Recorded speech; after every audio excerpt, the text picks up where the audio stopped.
Ladies and gentlemen, a very warm good morning. It's my pleasure to welcome you all to the 8th edition of Kerala Management Association's Digital Summit on the theme Rethinking Work, Automation to Augmentation. I'm Manjusha Menon, a company secretary by profession and associated with Aptiv, a technology company solving mobility's toughest challenge. And I'll be your host today. It is a pleasure to have you all with us as we explore how automation is not replacing us, but rather empowering us to do more, think bigger, and work smarter.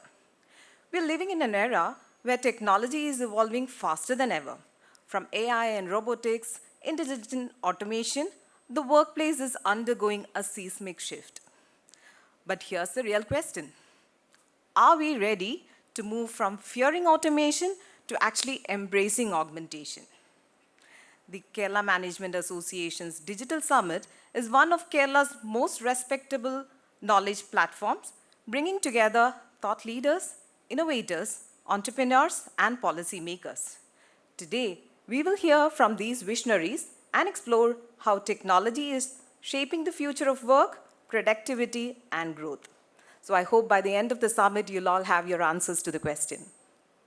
We extend our gratitude to our Digital Summit Chair, Mr. Ramesh Nair, and his committee, our President, Mr. Hari Kumar, and all the members who have worked tirelessly to make this event a grand success. Without any further ado, let's begin the summit by invoking divine blessing. May I request everyone to kindly rise? I invite student chapter members from St. Gitt's College to kindly come over the dais. There shall be showers of blessing. This is the promise of love.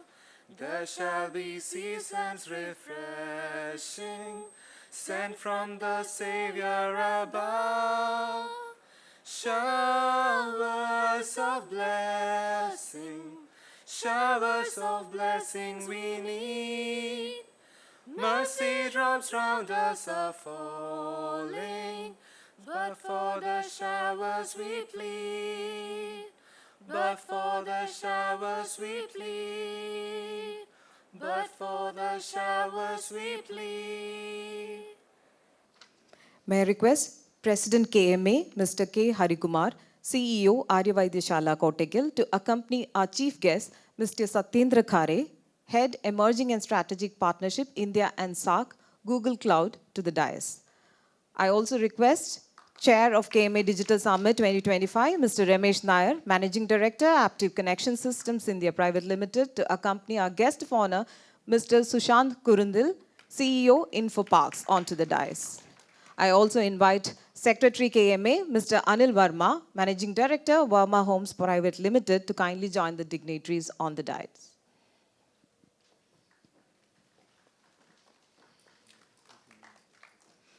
Before we dive into the heart of today's summit, it's my honor to invite someone who has been instrumental in shaping the vision and purpose of this event.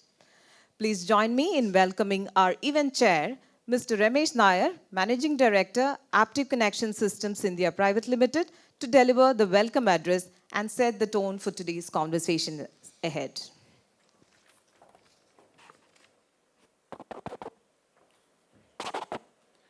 Distinguished guests on and off the stage, and some are online also, respected speakers and dear participants.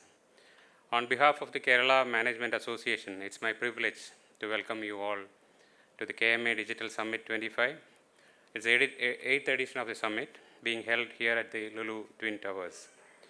Today marks a significant milestone as thought leaders, innovators, and professionals come together under the theme, Rethinking Work, Automation to Augmentation. Your presence demonstrates a shared commitment to shaping the future of digital workplace. We are honored to host some of the brightest minds in business and technology, including industry experts and policymakers who will share crucial insights and practical experiences that can ignite new ideas and foster progress. On behalf of the KMA, it gives me immense pleasure to formally welcome our chief guest, Mr. Satyendra Khare, Growth Leader, Emerging and Strategic Partnerships, India and SAARC, Google Cloud, for the event. May I request our yeah.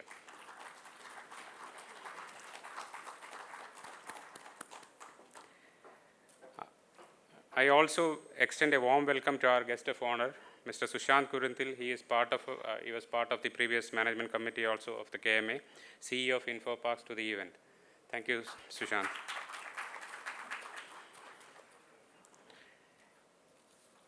And a heartfelt welcome to Mr. S. Sambasiva, IAS, Special Secretary, Department of Electronics and IT, Government of Kerala, who is joining us online. Because of his tight schedule, he was not able to make it present physically here, but thank you, sir, for joining us online.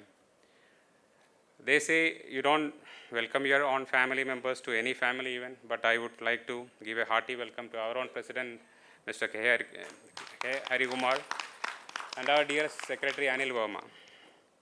Welcoming all the management committee members, past presidents of KMA, we have Mr. Dinesh Thampi, past president of KMA. We have Mr. Jose Philip, past president of KMA. Thank you, sirs, for coming over. And the enthusiastic KMA staff to this digital summit. Welcoming all the management committee members, KMA members, special invitees, industry leaders, and all the delegates. Also a special welcome to the young minds. We have students from SEMS, UC College, St. Kitts, Q-Force, and Jain deemed to be university. And each one of you plays an important role in our ongoing journey towards growth and achievement. Thank you for taking the time to participate and contribute. This summit is not just about exchanging information. It's about building connections, fostering collaboration, and collectively exploring smarter, human-centric approaches to digital transformation. Wishing you all a rewarding experience, fruitful conversations, and enduring partnerships. Let's make this summit truly memorable together. Thank you. Thank you so much, Ramesh, for the warm and inspiring welcome. Your words have truly set the stage for what promises to be a day of insightful dialogue and forward-thinking perspective. Ladies and gentlemen, a huge round of applause to our dignitaries on the stage and off the stage. And now, it's my privilege to invite a visionary leader whose guidance and commitment continue to shape the direction of this forum. May I invite Mr. K. Harikumar, President of Kerala Management Association and CEO Aryavaidyashala Kottakkal, to deliver the presidential address. Mr. Harikumar has been leading KMA with vision and purpose, strengthening its legacy of fostering leadership, innovation, and business excellence. Over to you, sir. Thank you very much. Mr. Sambasiva, IT Secretary, who will be joining us online, Mr. Satyendra Khare from Google, past presidents, Mr. Dinesh Thampi, Mr. Jose Philip, MC members, all the invited guests, dignitaries, and dear friends. Welcome to the 8th Digital Summit, and our MC has actually put things in perspective. We are talking about the shift, the paradigm shift from the fear of machines taking away our jobs to the possibility of working together. We are talking about a shift from replacement to reinvention. This itself shows, the 8th summit itself shows how forward-looking KMA has been, that KMA could foresee the digital transformation, the huge opportunity the digital area is going to throw open 8 years ago, and we have been leading it from the front. We have been conducting sessions. We have been spreading the awareness not only about the management, but also about the digital economy, so that the industries in Kerala, the management fraternity in Kerala gets geared up for the changes. As we stand here today, we see a reality different from what we thought. We see a reality different from what we worried about, where machine replace humans. In the new unfolding reality, we see how technology reflects human values and human efforts, how it amplifies them. We see how the technology can enhance human capability through collaboration, how AI, robotics, and automation can be co-creators rather than destructors of job, and how this can amplify human potential. This enable actually humans to work at a higher level of the brain capacity rather than mundane jobs, and probably that will help us to multiply our brain capacity to a multiple level. But talking about that, we will have to adapt our skills, we'll have to redefine roles, we'll have to balance automation efficiency with values that empower potential and make organizations future-proof and enable us to build future-ready organization. That is going to be a big challenge, and KMA is actually trying to do that. We have actually a galaxy of speakers to go about it. We have a galaxy of speakers to talk about it, and I'm not delving much into this. I will just brief you on certain activities of KMA and where we are heading for. And KMA, as you all know, we offer sessions on multiple topics.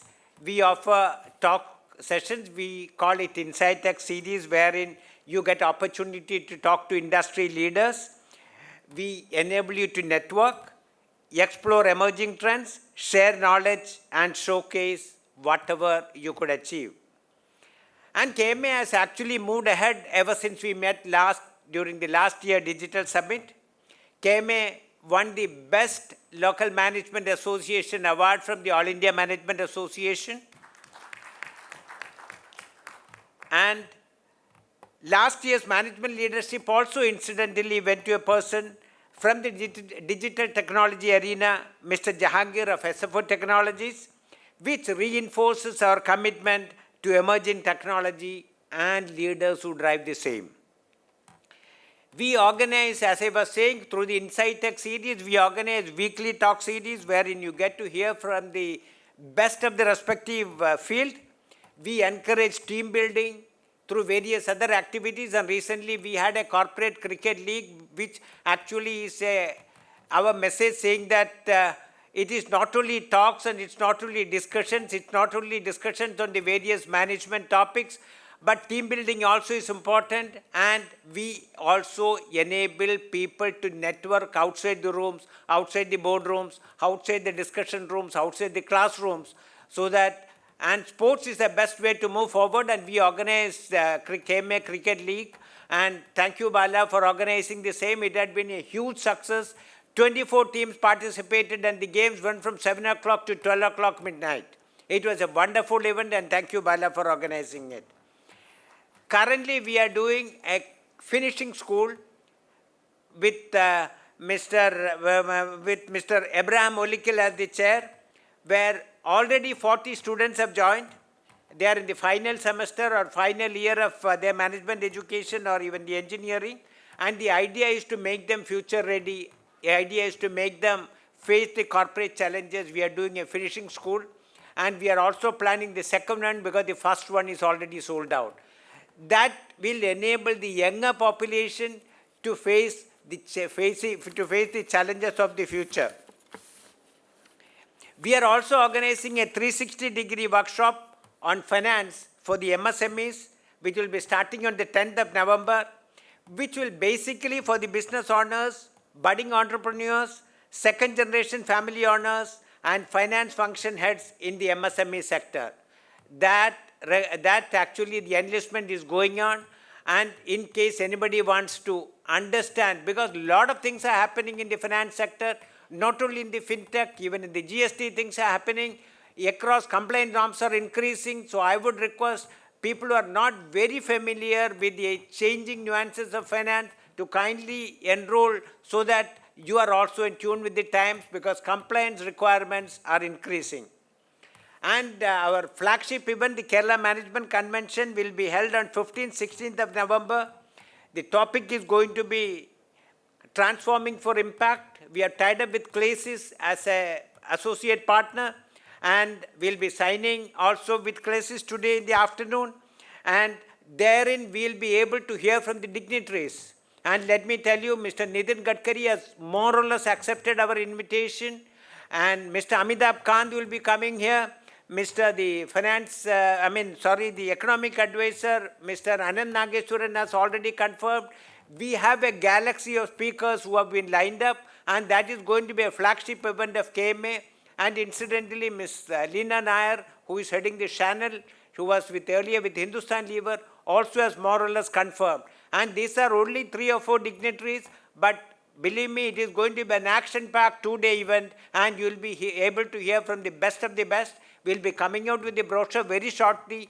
Kindly look for the notification and avail the early bird incentive. Apart from these things, we also have an Young Mind Forum wherein people, the second generation entrepreneurs or even the younger people who are started their business journey, they will be talking. We have a session exclusively for them wherein they will be talking about topics which are of interest to them, which appeal to them. That is there.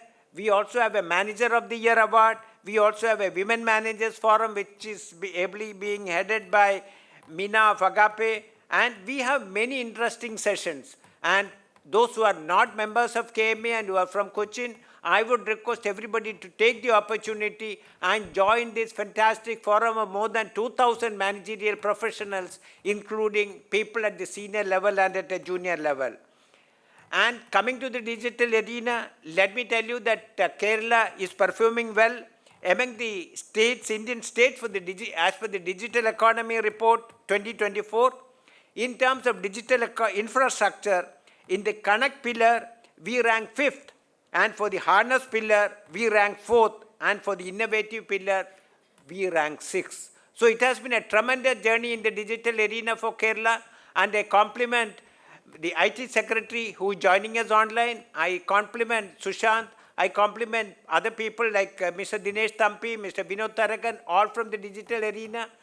Mr. UST Global, our dear friend Sunil Balakrishnan is there. All these people, because they have been driving it from the front, and if Kerala could reach up to here, definitely Kerala will be able to top up and we will be able to reach #1 rank, will be able to achieve #1 rank in all the pillars also. So I would congratulate everybody, and now let us listen, let us network, let us explore, and let us together make Kerala first. Thank you very much, and have a nice day. Thank you very much. Thank you, sir, for that inspiring and thought-provoking address. A huge round of applause to President KMA, ladies and gentlemen. As now we formally commence this summit, let's take a moment to honor our tradition and invoke a spirit of wisdom and positivity. I invite our esteemed dignitaries on the dais to join us for the lamp lighting ceremony, a symbolic gesture that signifies dispelling of darkness and awakening of knowledge. I also request all the executive committee members of KMA to kindly join the dignitaries on the dais. May this flame illuminate our minds, guide our thoughts, and inspire us to reimagine the future of work, not as a challenge, but as an opportunity to grow, to collaborate, and to transform.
Thank you, dignitaries, for gracing this moment.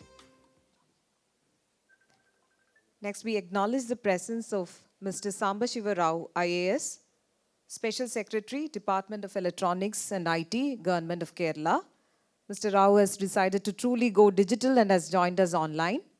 So let's tune into Mr. Rao for an inaugural address digitally. So, yeah, so I'd like to congratulate and thank Kerala Management Association for conducting such kind of a wonderful program, Digital Summit 2025, with a theme on rethinking work, automation to augmentation. Relevant theme at this time, definitely.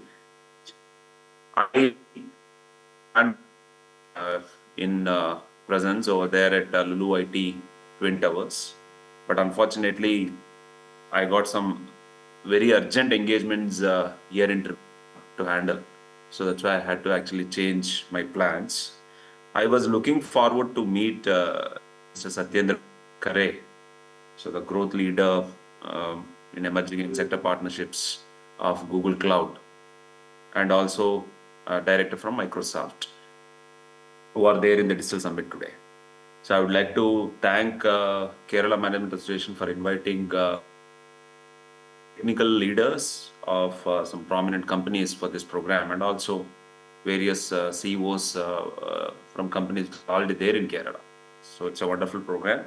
Thanks a lot. And we need more and more such programs to collaborate and work for the state.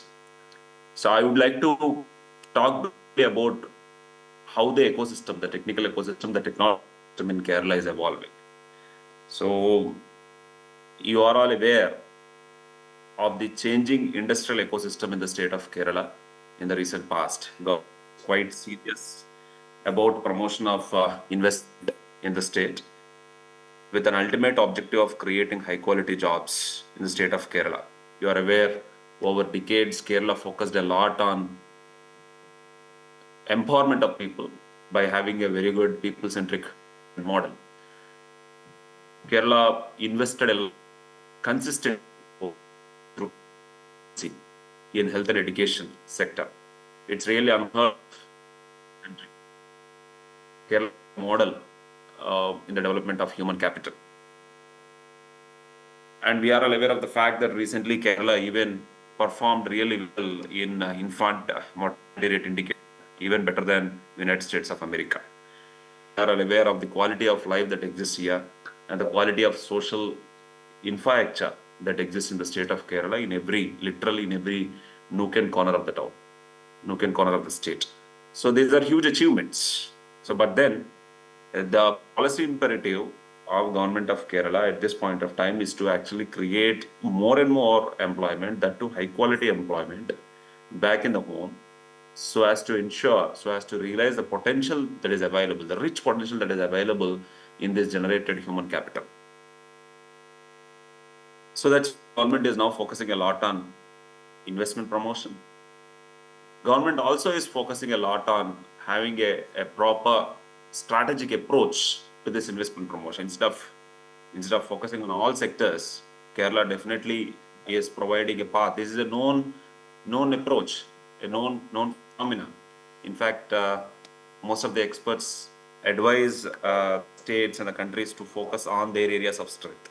Kerala is showing a path in this as well. So government declared a responsible investment policy, wherein we will be focusing on 22 priority sectors, which are more environmental, which are extremely favorable to Kerala's ecosystem. A lot of incentives are also declared for the first time to promote industries in these 22 priority sectors. Now, we believe IT and tech sectors are the most important sectors for the government of Kerala. So to meet the objective of 20 lakh jobs which are declared by government of Kerala. Knowledge economy mission was declared, and a goal of creating 20 lakh jobs was actually declared by government. And out of this, recently IT policy is declared, GCC policy is declared. We want to take the employment that is available in IT and sector to 5 lakhs. So a very clear goal is put in place. Government is extremely hungry for more and more investments at this point of time. So we are going with a clear strategy to bring in more and more investments. So it is very important to create enough space, a quality space, to house all these technology companies. So you are all aware of the fact that Kerala is the first one to start a technopark in the country.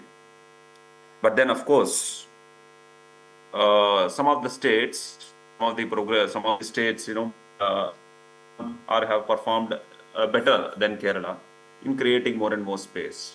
So now Kerala government realized that we need to actually create quality space that will actually outpace the demand. So we have a slew of initiatives to meet this particular goal. A lot of projects are already in pipeline. You can actually see now we are sitting in Lulu Twin IT Tower, a wonderful infrastructure that is out there available for occupation. And Lulu IT Towers is the tallest IT tower in the South India. So that is actually given as a great message to the country. So you can actually understand the confidence that exists in the investors in the Kerala landscape, right? So tallest IT tower is established in South India. It is readily available for all. And more such initiatives are already initiated. A lot of infrastructure is readily available to be occupied. And we have taken up lot of the projects as well. But right now, we want to focus more and more on private investments in creation of tech space. So necessary policies declared. We also want to promote vertical growth. You might have heard yesterday it was declared that floor area ratio, FAR, in Kerala for IT and tech ecosystem is increased from 4 to 7. That is done as per the request of IT department. So we believe this will lead to optimal utilization of space. So programs are in place so as to speed up the creation of quality space. That is number one. Number two, which I want to say is we have a very robust startup and innovation ecosystem in Kerala. You are aware of the fact that there exists about 7,000 registered startups in Kerala. So the bubbling startup, equal number of startups. The focus is to create a very deep-rooted startup culture by focusing on creation of innovation labs in schools, fab labs in colleges, and freedom squares, the innovation hubs in districts. So as to create a very strong pipeline, the target is very clear. The target is to ensure we have about 20,000 startups by 2030.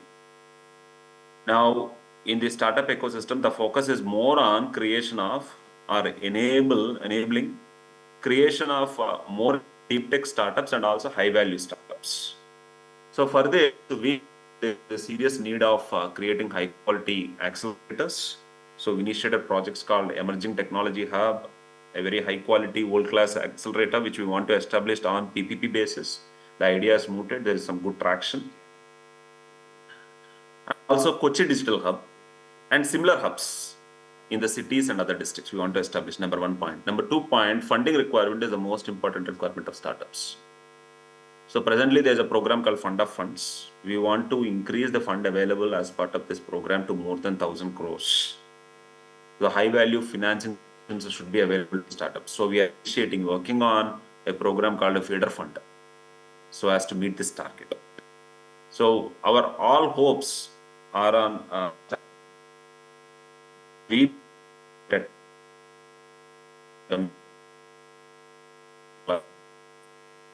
feel that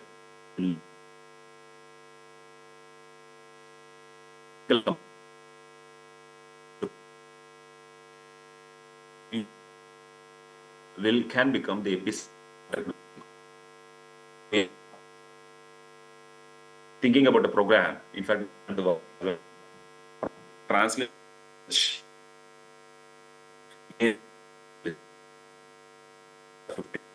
educational institutions, and we started working with them. And we would collaborate with the industry, prominent companies, so as to ensure center of excellence established with their support, this higher education institution. They will lead to talks, higher education. We're going with this approach. Now, we are all aware of this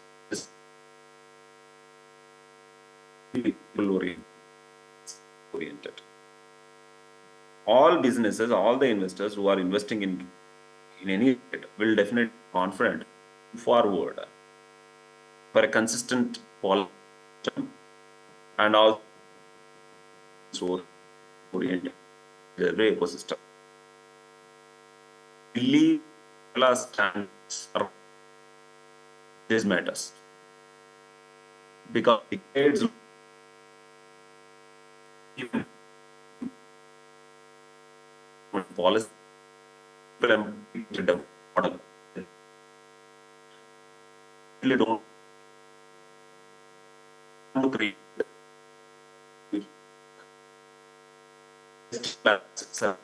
system in particular. So as Sorry, sir, we lost you. connected systems, focusing totally on creating best-in-class citizen experience and also to ensure effective governance. So this model, this program, we believe will become a model. And I'm sure the investors will experience very high levels of facilitation. Already you are aware of the fact that Kerala took it very seriously. Kerala wanted to break all the misplaced false narratives that exist around the investor ecosystem that exists in Kerala. We have totally broken the false narratives by focusing a lot on business facilitation. That reflected in the fact that Kerala stood number one in ease of doing business, especially the business reform action plan results. Kerala stood first. That's no mean achievement. It's a great achievement. And that achievement happened because of consistent efforts. And with this Namada Kerala, we want to build beyond this. We want to put in place best-in-class service delivery ecosystem. And I'm sure business investors will definitely appreciate this. And next, on top of it, I need not reiterate the fact that there exists very high quality life for employees and for the investors in this part of the country.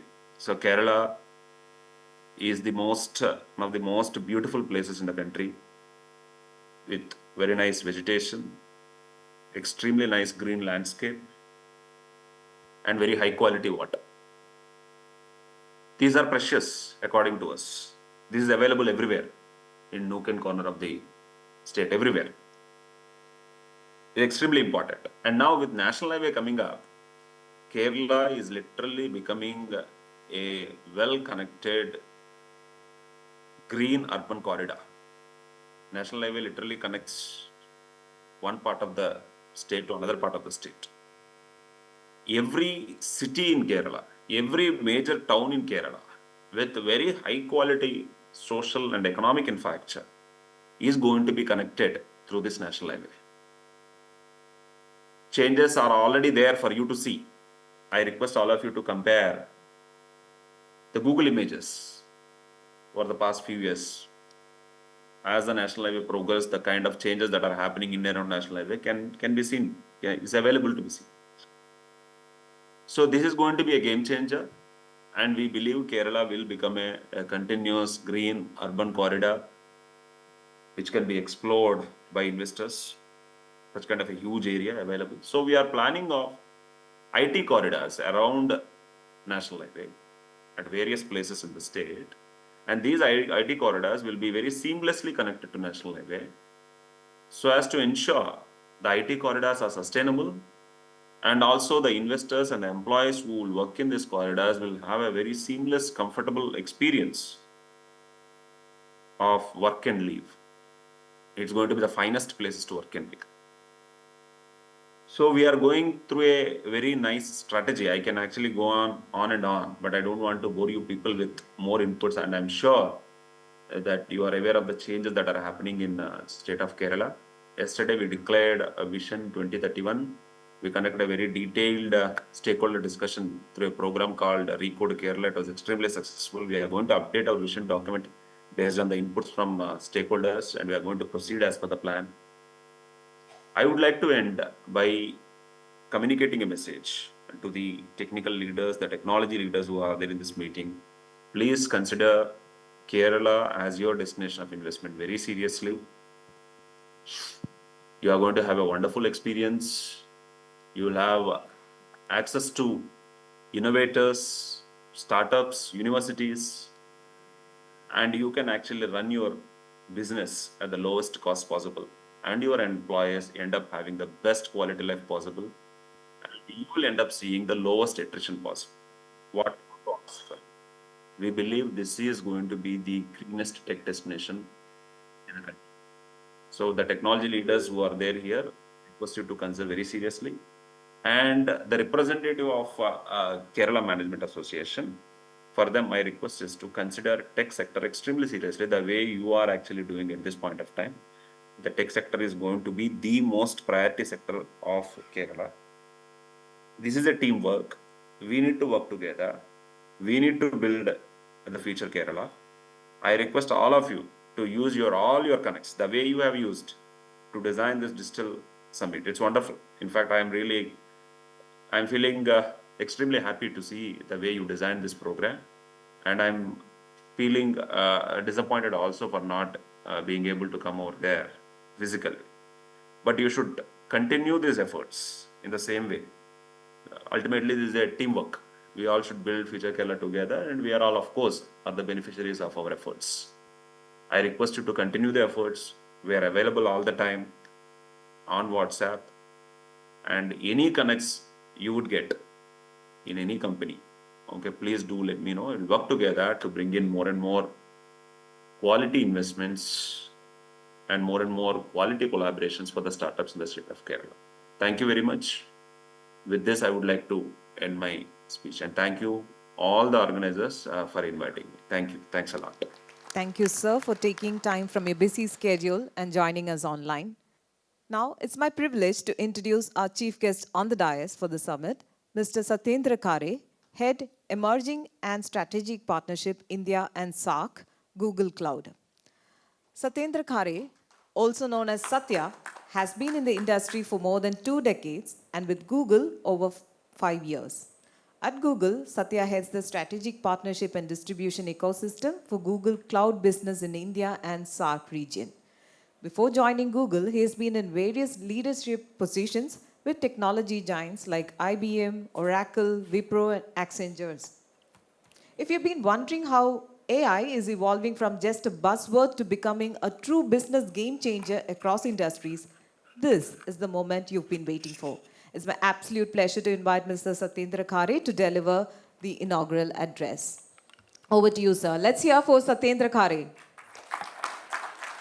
Hi, good morning once again. Good morning to all of you. I want to thank KMA for inviting me out here.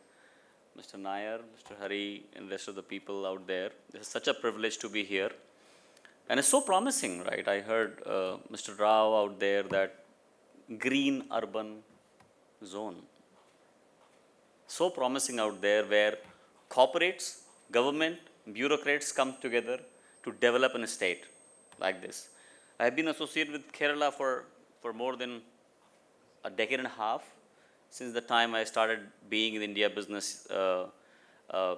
First half of my career, I was handling the global part of the business, and then I joined IBM to lead India business. Since then, I have been associated with Kerala, and of course, Mr. Balakrishna, Mr. Johnson have been the center of it, who have been kind of, most of the organization, Kerala has been IT or the latest technology adoption at the top. So promising out there. That's the reason I love to come here again and again, and thank you very much. Such a wonderful city, amazing people, progressive mindset. So good to be here. In next 25 to 30 minutes, I'd like to take you through what is changing and why should we actually look at differently going forward. Can we put a slide up, please?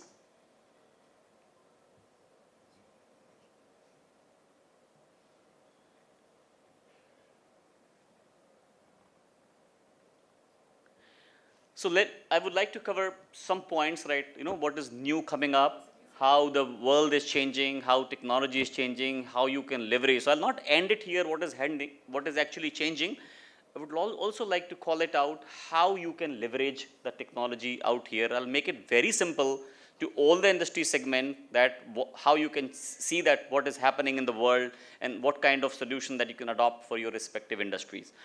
So first of all, gratitude to KMA, and these kind of events actually makes a lot of sense because it gives all of us an opportunity to share what is happening on this side and how you can leverage the latest technology for your respective industries, right? Tech is leading, no doubt about it, because look at the tech companies' growth, right? Our results are out yesterday. Google Cloud has grown multiple times, and we started going to market not as early as other hyperscaler did, but we are clocking 15 billion a quarter, which is $60 billion revenue, just by cloud alone, which is like total revenue of Alphabet, which is nearly 400 odd billion. This is why tech is growing, because it is being adopted fast. It is actually making the difference. I have heard a lot of conversation where we say AI is a bubble, this will not work, this is not here to stay, and things like that. Things that is sustained and it's growing, this means there is making an impact, it's real, right? Let me take some Sundar's statement. So Sundar, who is the CEO of Google, who is our CEO, he made some time before, there are 3 eras that we have seen, and most of the people except for some Gen Z, I have seen 3 eras, right? Evolution of, first of all, computers. There was a lot of denial, right? It will work. We have all heard this story again and again. And then bankers said that will not work. And then some people adopted, some people did not. Some people took VRS. I know some people who took VRS at that era. Some people learned. That was one evolution in early time, right? Then a second happened internet that we all have seen, like 256 kbps and 512 kbps and all those things, and waiting for the web page to open. And let's say that will be that's blown away all of us, where we are seeing the results, right click of a button and mouse click and things like that, right? As per our leadership, AI is much more disruptive than rest too. Some people are against it. It's fine. It'll take time to adopt.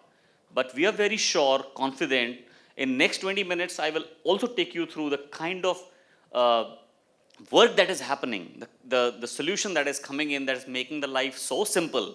And I'll take some example which has been my favorite in the recent past, which is changing the real world problem in the villages for which we never had a solution, right? Some of the things in the retail segment where the advertisement, to make the advertisement used to take months, and now it is taking in minutes, right? I will also take you how we are actually disrupting the music world, how we are disrupting the Bollywood, right? Which is, we all know that, right? So there are a lot of big celebrities from Bollywood are trying to leverage some of the VO3. So I'll keep it interesting so that you don't get bored, and I assure you that. I'll also keep it relevant for the industry leaders from various industries. So how you can look at the solution that are available, which is being implemented for your industry, so that you can go how to search it out right there, and go to the case studies that if ANZ Bank has done something, why not we can do it locally out here for a bank, right? Some of the solutions, I feel proud to say that I'll probably show it right there where Federal Bank has adopted a lot of solution, and they have been early adopters and actually making a difference to the consumer out here, right there in the state. Our mission is to organize the world information and make it universally accessible and useful. This is Google as a whole mission, right? Let me feel you connected with this page. We all search this page almost 10 times a day, sometimes more. Don't we? How does it work? What is behind this?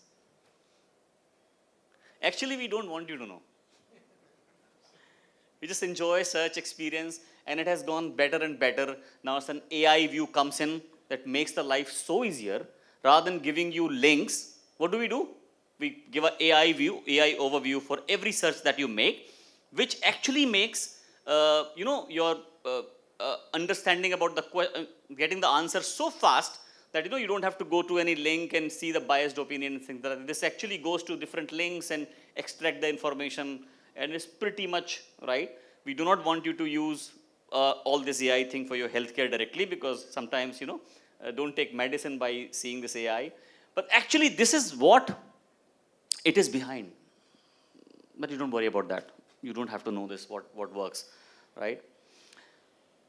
This is another slide which makes me feel very good. These are the 9 products of Google, which has 1 billion user each every day, right?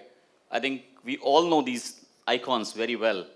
Most of the phones, right? Most of the phones have all these applications, right? Do we recognize that? Yes or no? Yes.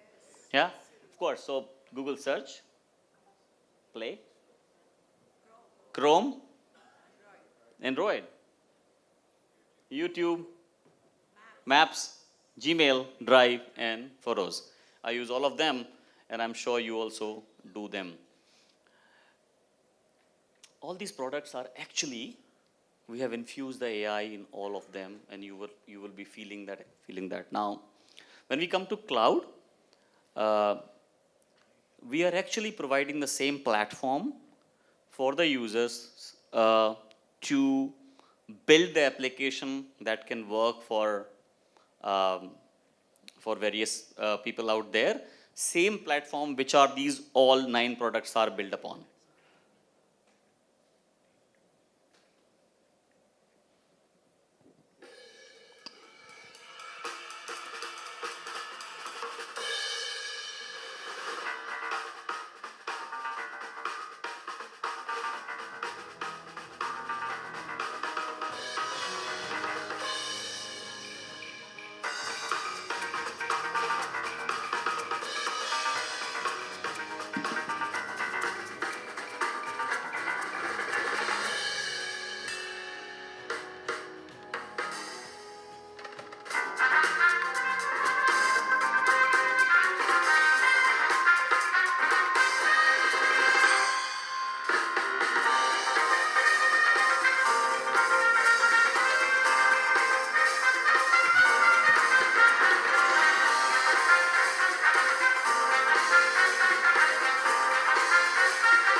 Green cloud, we have workspace, collaboration, all those things, right? This particular thing is to give you a perspective that we are trying to be ahead of, across the industry segment, that what all we can do, right? This is one, our AI solution, why we find it better, because it is a single stack from same organization, which has AI hypercomputer, data, models, Vertex AI, Gemini Assistant. I'll not go too technically deep because it may bore you. So let me put it, our AI principle, why we are talking about AI, because this is a buzzword today, and trust me, this is reality. I will not say anymore that this is going to be reality, and I'll show you how it is actually a reality. This is AI principle. Basically, we talk about responsible AI. I'll go a bit faster because clock is ticking. Faster, be socially beneficial, and what we actually do not pursue is that can cause any harm or direct injury or the socially, globally accepted norm and things like that. But we are absolutely practicing a very, very responsible AI behavior in generating whatever we do. I'll stay on this slide for a bit. Maybe you want to click a picture of that or whatever. So in retail, what all we do is demand forecasting. These are the problem statement that is actually written out there, which are in retail that primarily that we are seeing these kind of problems. So for demand forecasting, retail search, recommendation engines, inventory optimization. These are the top problems that we have been seeing and which we are trying to address through our AI stuff. Healthcare, telehealth, virtual care, interoperability accelerator, and hospital impact. I mean, all solutions we have actually, quite a few have implemented in India as well. Largest, I can't take few names because of our NDA stuff, but some of the banking which are public, some of the healthcare which has gone public with us, we actually have implemented these solutions out there. Financial services, anti-money laundering, biggest problem. Know your customer, we are actually solving this a lot. Lending doc and risk analytics, and some of the customer experience also we have been trying to address with some of the partner solution that we have. Media gaming, big one. Industry in manufacturing, some of the largest manufacturing giants are our customers. PS, we are making big change. Governments are adopting. We have 2 data center and 3rd AI, biggest hub that we have opened in Vizag 2 weeks ago, right? So huge investment coming in India, huge investment. There's a lot of trust which is there in the, actually not only just the governments, but also the type of talent that we are creating from everywhere, whether it is Kerala or it is Karnataka or whichever state that we talk about. These are some trends that we are seeing irrespective of the industry. As multimodal AI is coming, different companies are making, some of the friends are sitting in the room, right, who are also creating the different models are coming in. AI agents are coming in. Search is being changed. AI power, customer experience are changing. I'll show you some of them out there. And then security, which is zero tolerance and non-negotiable. The promise of AI is transformative. Still, 25% of the company leaders say that they have comprehensive defined AI roadmap in place of the organization. It says yet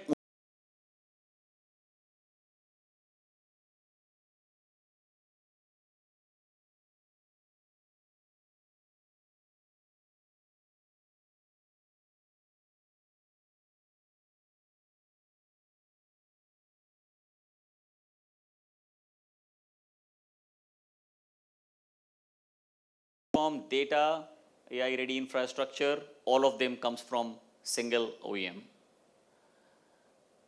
These are some challenges and our solutions, right? So scattered critical information, the AI has, see, let's not take that AI is eating away jobs. To a certain extent will do, but maybe a low-end job, not the top-end job. Still, we will need human emotions, intelligence, and things like that, right? So it's actually complementing the way we used to operate. Of course, it will change the way that we used to operate earlier, right? So that the scattered critical information, sometimes it was not easy to do it humanly. Now AI is doing for us.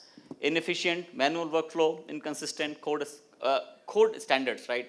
So we are actually having that AI-powered code suggestions, right? 50% of Google code also generated by AI, right? And this is what is a number that we are saying. Some solutions that we have it, Gemini Enterprise, Gemini Code Assist for doing programming, AI apps and platform, the way you can build the application as per your need. View Imagine, this is my favorite product, and you will see some videos that I have generated which looks real, but they are not, right? And then this is not, we are saying Google has been leading, it's a Forrester thing, where this is Q1 22, a bit old, but latest is also not changed much. So Google is in the leadership position out there when it comes to AI and ML infrastructure, right? This we have talked about, that infrastructure, data, models, platform, and agent. Unified security, end-to-end open platform, data and infrastructure excellence, world-class foundation model. This is why we should look at Google Cloud AI for as a partner of choice. Simple to use that. We'll tell you how. There's one example I want to show it to you guys. This is positioned in last year the global conference where we have tried to address a problem which is, we see it how it is actually disrupting the world, the customer experience and customer engagement without any human. The way a bot is talking, the way AI is talking to the user. Just see this. It's so wonderful to see that. It's a human-like voice, and you just judge it yourself. So this is something. Let me put it on. I'm sure you love it.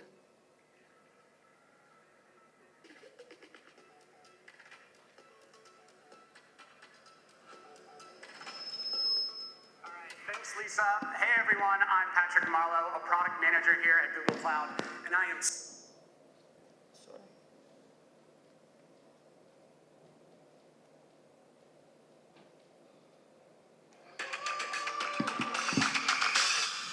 Can you hear this? Can you hear? And I am stoked to be here today, showcasing our next generation customer engagement suite in action. To be honest, I'm even more excited to spruce up our keynote stage. I was thinking some greenery and flowers might be nice. You know, I've already made a couple of trips to the hardware store this morning, and I still forgot to pick up potting soil. Classic. So let's see how a next-gen agent can hopefully help me get this last order correct. We're going to start a brand new voice interaction with our agent here.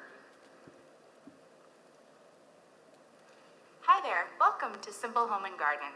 Is this Patrick? Hey, yeah, this is Patrick. Good morning. How are you? Good morning to you too, Patrick. I'm doing great, thanks for asking. It looks like you've been shopping with us recently. I see you have a few things in your cart already. What can I help you with today? Yeah, so I just bought some plants and I'm trying to pick out potting soil and fertilizer, and I'm not sure if I'm getting the right stuff. Could you help me with that? I can definitely help with that, Patrick. To give you the best recommendations, could you show me the plants you bought? I can take a look and help you choose the best soil and fertilizer. I'm sending a video request to your browser now. Great, I can see you. Just hold the plants up to the camera so I can help identify them. Yeah, so I have about 40 of these in various different colors. Those are beautiful petunias. They're a great choice for vibrant color. Let me take a closer look at the items in your cart. Okay, I see you have standard potting soil and general purpose fertilizer. That could work, but petunias really thrive in a rich, well-draining soil and a fertilizer specifically for flowering plants. Okay, I've found some recommendations for your petunias. Yeah, I'm taking a look at these now. They look fantastic. Thanks. Great! Would you like me to remove the standard potting soil and general purpose fertilizer and add the Bloom Booster potting mix and Flower Power fertilizer to your cart? Yeah, let's go ahead and do that. Okay, I've updated your cart. Is there anything else I can help you with today? I mean, not unless you can come over and plant these for me. Funny you should mention that. We actually do offer professional landscaping services. Would you be interested in a quote? Yeah, I mean, how much would something like that cost? For planting 40 petunias, I would suggest a 4-hour appointment, which would come out to $200. Okay, that's interesting. I'm curious, do you also price match? Yes, we do price match on occasion, but it's usually on a case-by-case basis. Oh, in that case, I most definitely saw an ad from one of your competitors, Greenscapes, where they were offering 50% off first-time landscaping services for new customers. You should totally give me that 50% discount. Apologies, but it looks like that amount is beyond what I'm authorized to approve. Let me check with my supervisor to see what we can do. Just a moment. So I'm going to step away from being the human user in this conversation for a moment, and we're going to go behind the scenes over here to our call center. And so what you're going to see here in our CRM Salesforce is that our virtual assistant, our virtual agent, has escalated up to a human call center manager, also played by me. And what I can do here is guide the agent through this portion of the conversation without fully taking over the conversation. So you can see here, Patrick is requesting a price match for 50% off offer, and I'll say something like, you know, we can't do that, but we can do 20, oh, let's see, we can do 20% instead. And I'm going to send this message, and then we're going to pick up the conversation on the other side. Are you following this? Good news, Patrick. My supervisor has approved a discount. We can offer you 20% off our landscaping services. I've applied a 20% discount to the landscaping services. Oh, that's awesome. I'll take it. Fantastic. Let's get that scheduled. I can have someone out tomorrow from 8 a.m. to 12 p.m. or between 1 p.m. and 5. So just look at it. The negotiation is happening, approval is happening, everything is online, right? Without any agent, right? So these kind of things, right? We can, actually look at differently. This agent is trained to understand the soil color and all those things, right?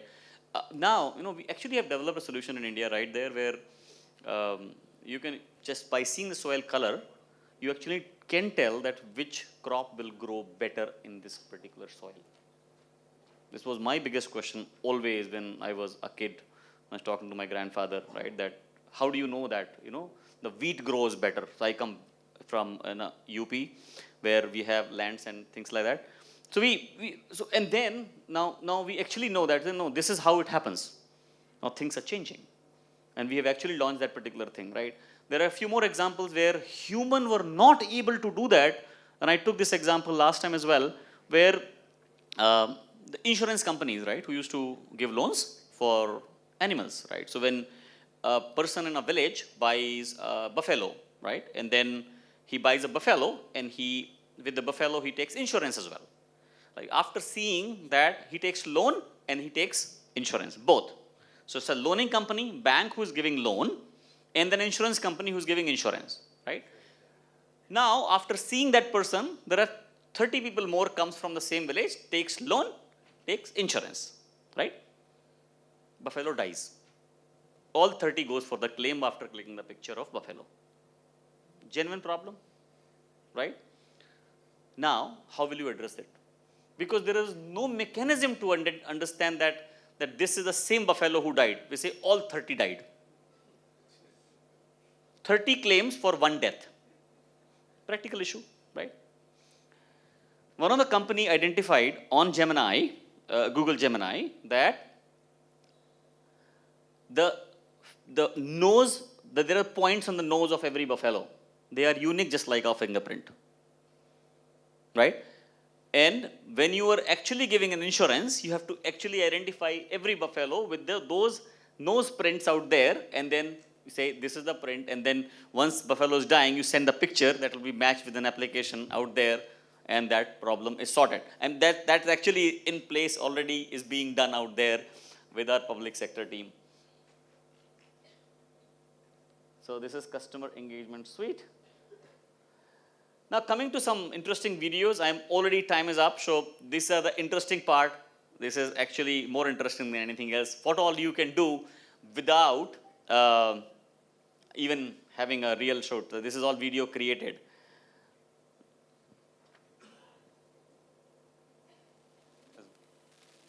That was okay? Okay.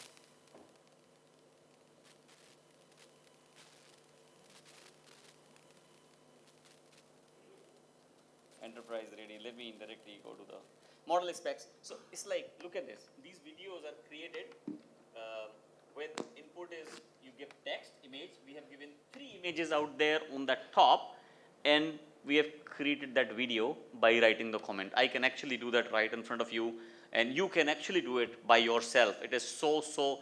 Last week I was talking in Sri Lanka where I have created a video right in front of them where create a video that I'm driving an electric SUV in the golf face where beach is on my right side and the hotel I was talking to on my left side. And everybody was amazed to see that, right? Maybe that would be interesting. I can do that, yeah. So like this, like I've given reference and this. Hello, is anybody here?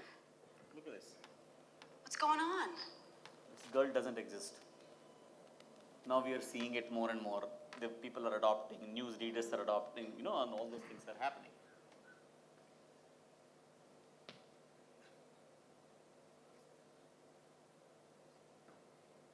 Now look at it. The first and last frame, interpolation. I have given just one picture, another picture, and say what she would be singing, and that model is creating that. When you look me in the eyes, I can see a million stars. Isn't it amazing? Right? Look, I've just given 2 frames and this is actually created. Now, this is image to video.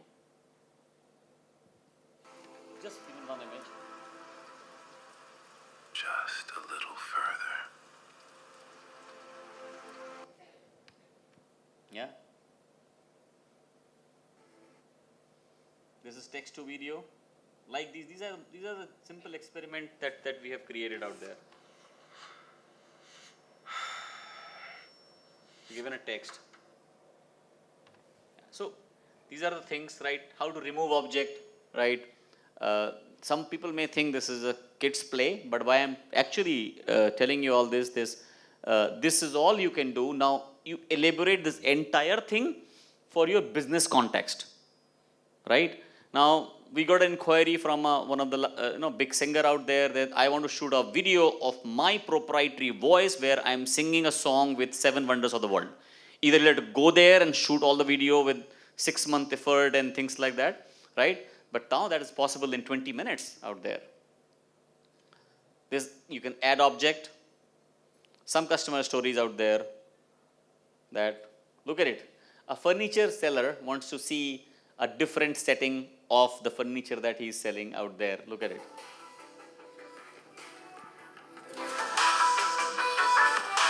Rearrange the furniture.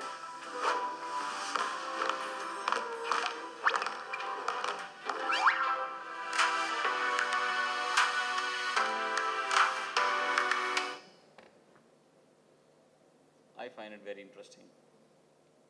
This is the video of an insurance company, investment company that we are doing. When you invest with eToro, you start seeing investors everywhere.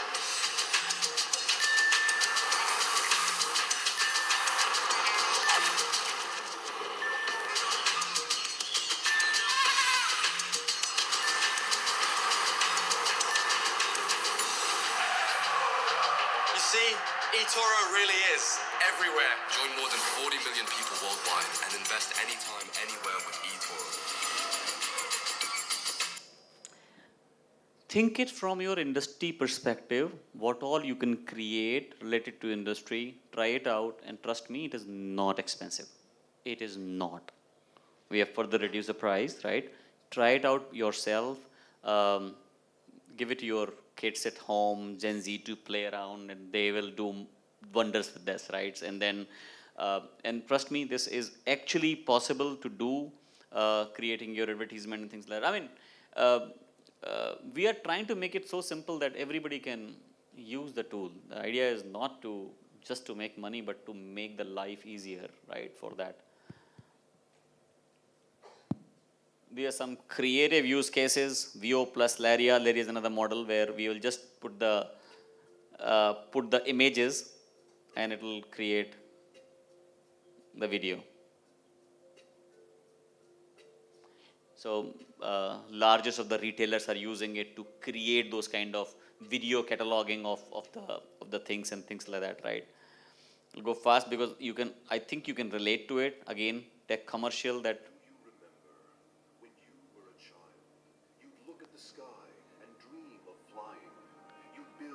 So you imagine idea and that can be implemented out there. That's an idea, right? You bring an idea and technology will make it real, in use. Look at it, that if I'm buying retail and online, look at that other side. The product is spin, the way it is actually moving. All these things are possible, right? If you are a retailer or things like that. Some people ask, how can, last event, some question was there that how can AI change the, of my store experience, right? So there are a lot of things that can happen like supply chain, how to rearrange the product, how the customer behavior happens, right? Where customer buys what. There's a lot that can be done out there with things. This is storytelling, VO output. These are just video.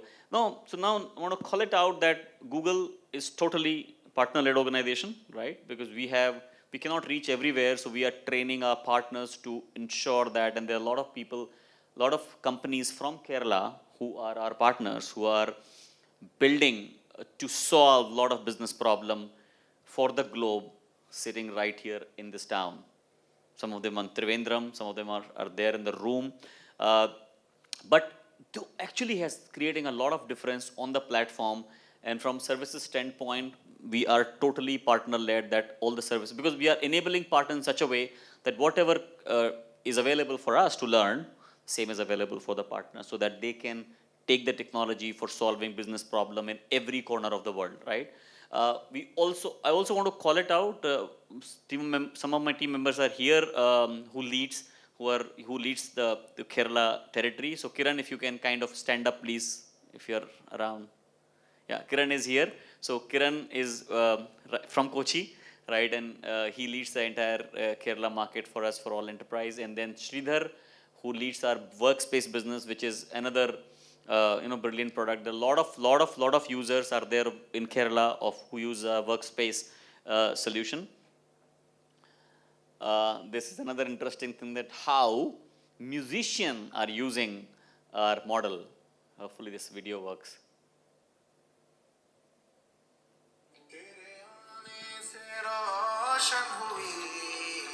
I'm Shankar Mahadevan and I'm a music composer, I'm a singer, performer and a happy man. You know them? You know him? Do you? Yeah, all know him, yeah. Google wanted to check out how Sandbox can inspire a composer like me. My fear was that, this trying to replace me or something. It gets very clear that that is not the intention at all. It's beautiful, lock it. I knew you guys would like that. Love it. I improvise, that's the way I compose. And I could see that even Sandbox, using its intelligence, improvises. You are inspiring Sandbox, Sandbox is inspiring you. Music is a continuous learning process, which is never going to end. And I just feel that my journey has just begun. Amazing. Thank you so much. See, the kind of impact we could have never thought, right? That what is being created in the Sandbox environment with the musician. Some more are coming. I'm not allowed to speak some names. Some of the big names are coming who are actually going to use the Gemini and VO3 and things like that for some of the biggest musicians of the country.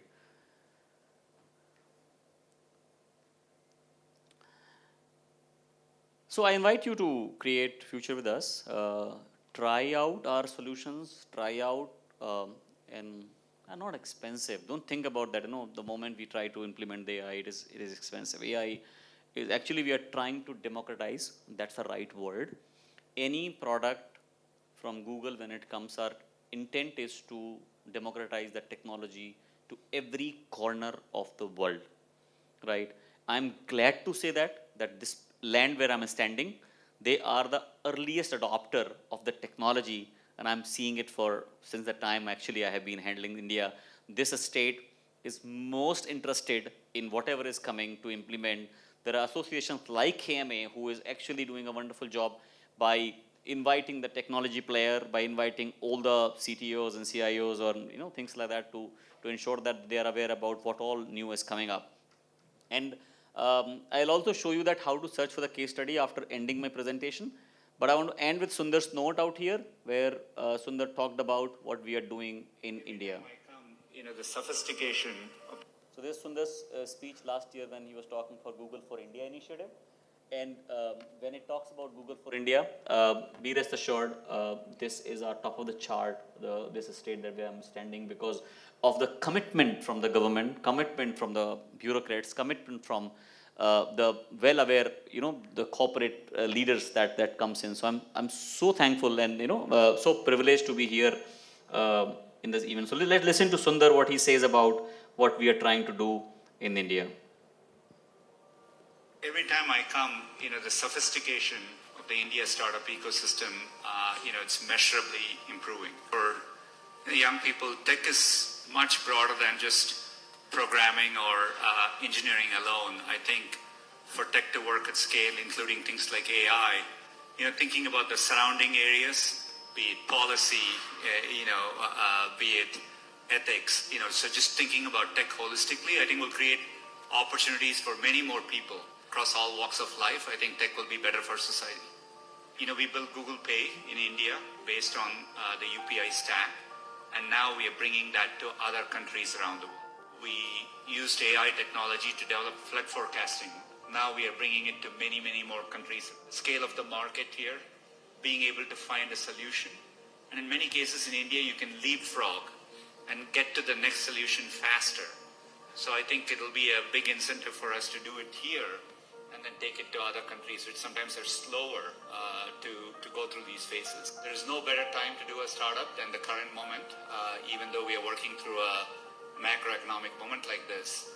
Companies like Google were created in moments of a downturn. So I think, I'm very bullish about it over time. Sounds promising, isn't it? Yeah, this is right from the leader who is actually driving the technology for the world. This is the end of my presentation. However, I want to kind of quickly tell you that how you can search what is happening around the world, right? So I want to say that retail use cases, or say use cases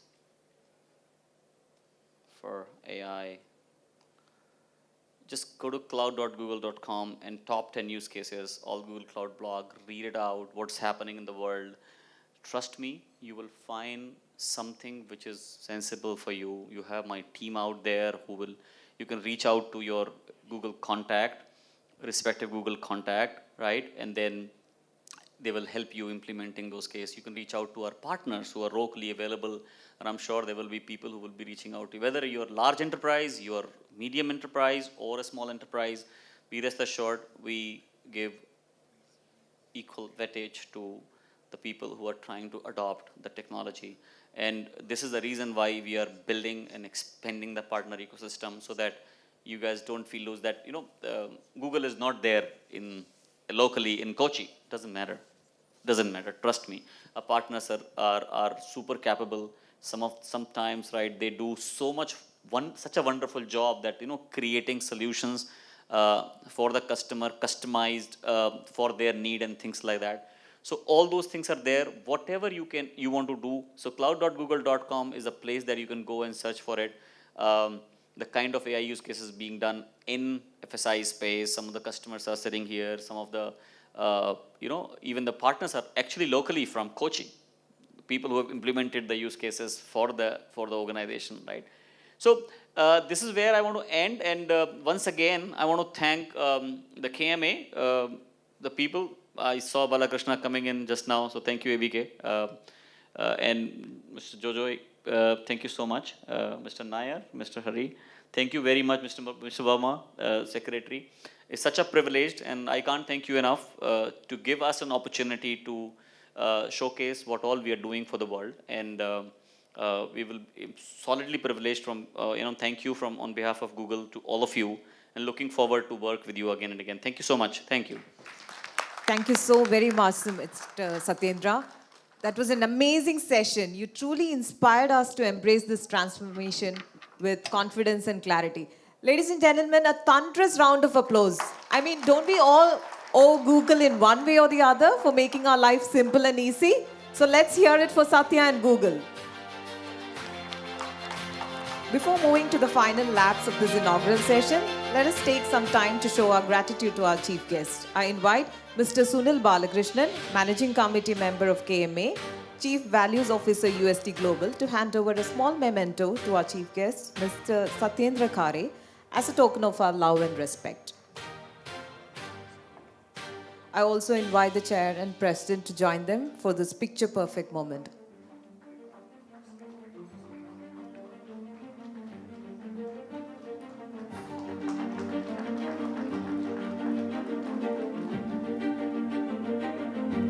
Thank you so much. As we draw this inaugural session to a close, it's time to express our heartfelt gratitude to all those who made this summit possible. I now invite Mr. Anil Verma, Secretary KMA, Managing Director, Verma Homes Private Limited, to propose the vote of thanks.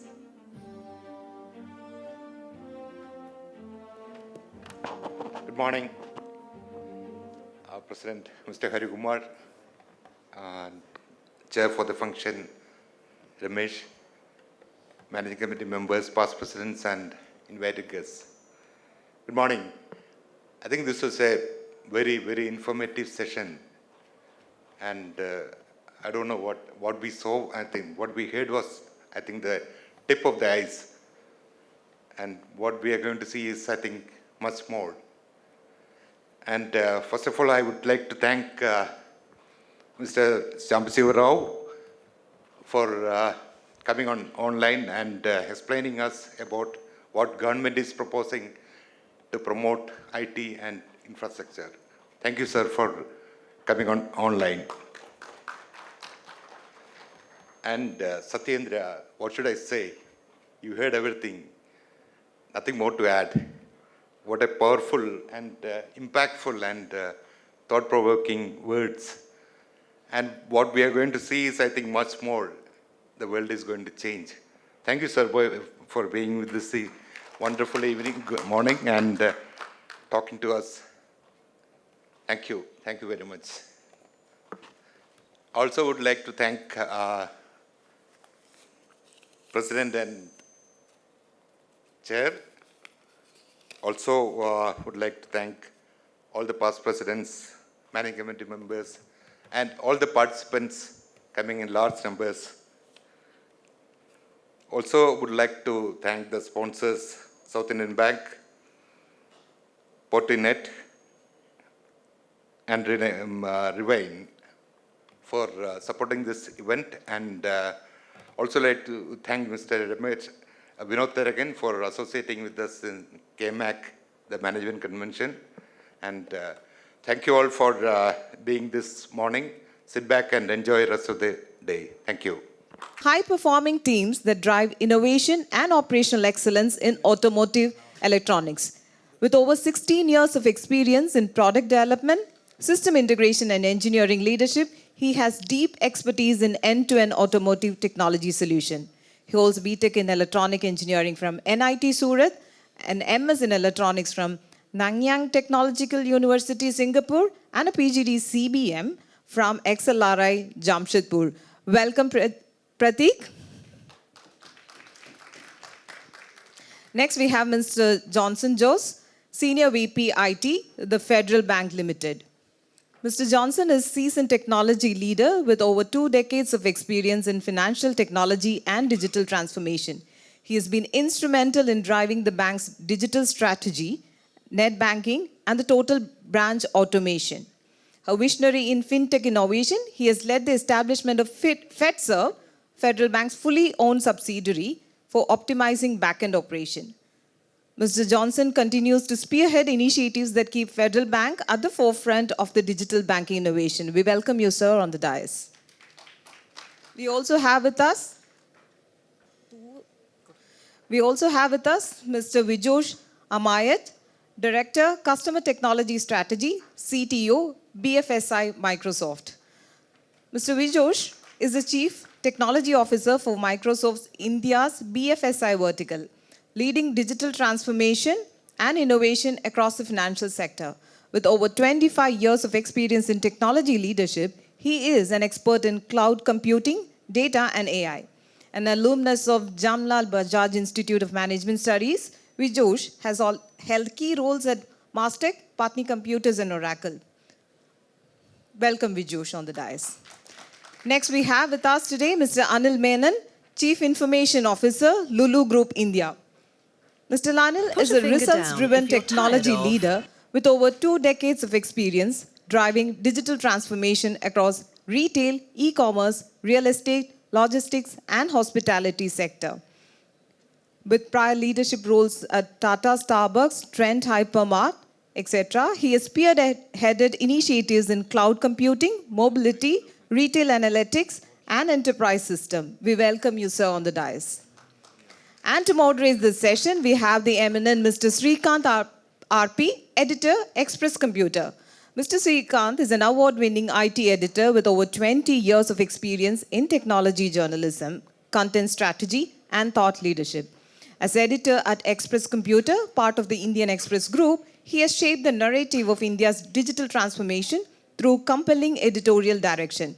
A 2-time Polestar Award winner for excellence in IT journalism, Mr. Srikanth has earlier held leadership roles at Cybermedia, Information Week, Patni Computer System, and Capgemini. Welcome you, sir, and over to you for the panel discussion.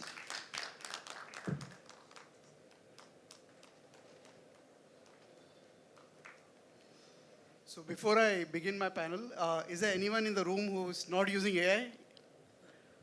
Anyone in the room who is not using AI? Okay. You won't see a hand up, I believe. Okay. So let me flip this question before we have a serious discussion. Is there anything AI can't do for you today? Anyone can take this question. anything that you think AI can't do for you today? Anil?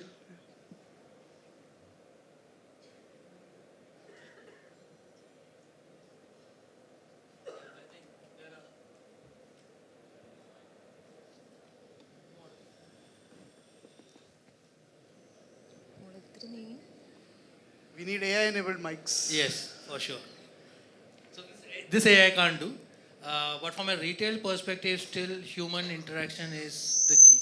You can do to an extent, but not when you come to a store, AI can't come and talk to you and ask you what retail aspect you need. So that is the contextual and humanized form which every retailer would want. Yeah, anyone else? Vijosh? Okay.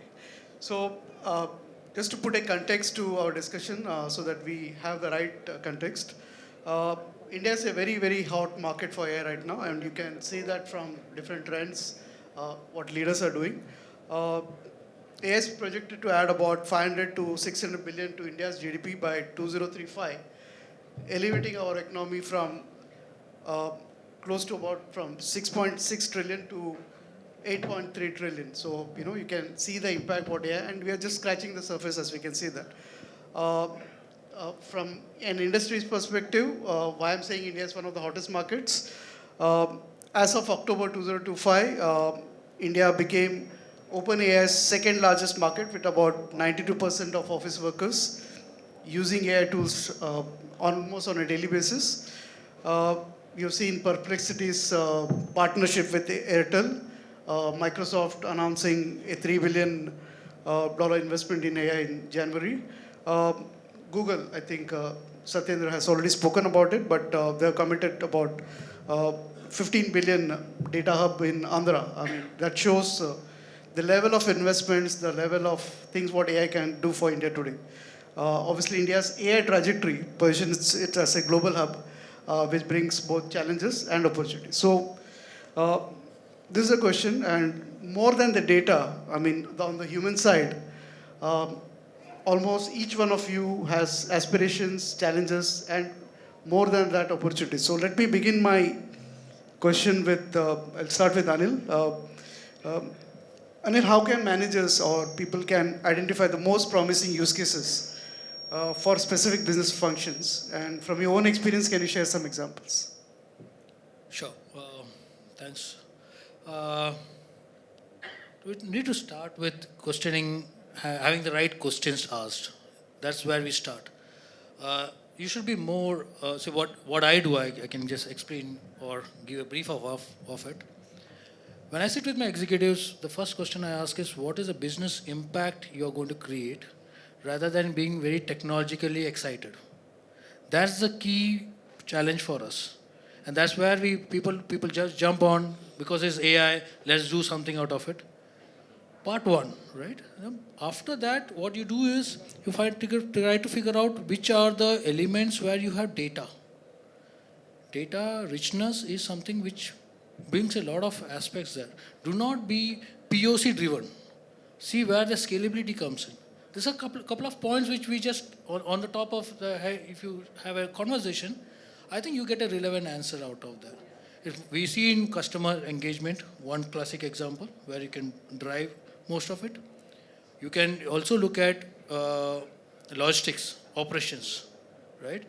What we try to look at is, where is team thin and efforts more, right? How can you invent that or reposition that to make sure that there's an efficiency growth? The thumb rule which we all talk about is either cost efficiency, or we are talking about cost reductions or production efficiencies, right? Taking this two as a point, I think these are the few elements which we start with and having a conversation with. Any high priority use case in your company that you'd like to share with us? Two parts. One is customer engagement, where we start on, and second is data decision making, where you have the BIs and the AIs running on top of it, or finding out the opportunities of growth. This is 2 or 3 points which we are running right now. Vijesh? So, yeah. So identifying use case, I mean, we see different industries and different experiences.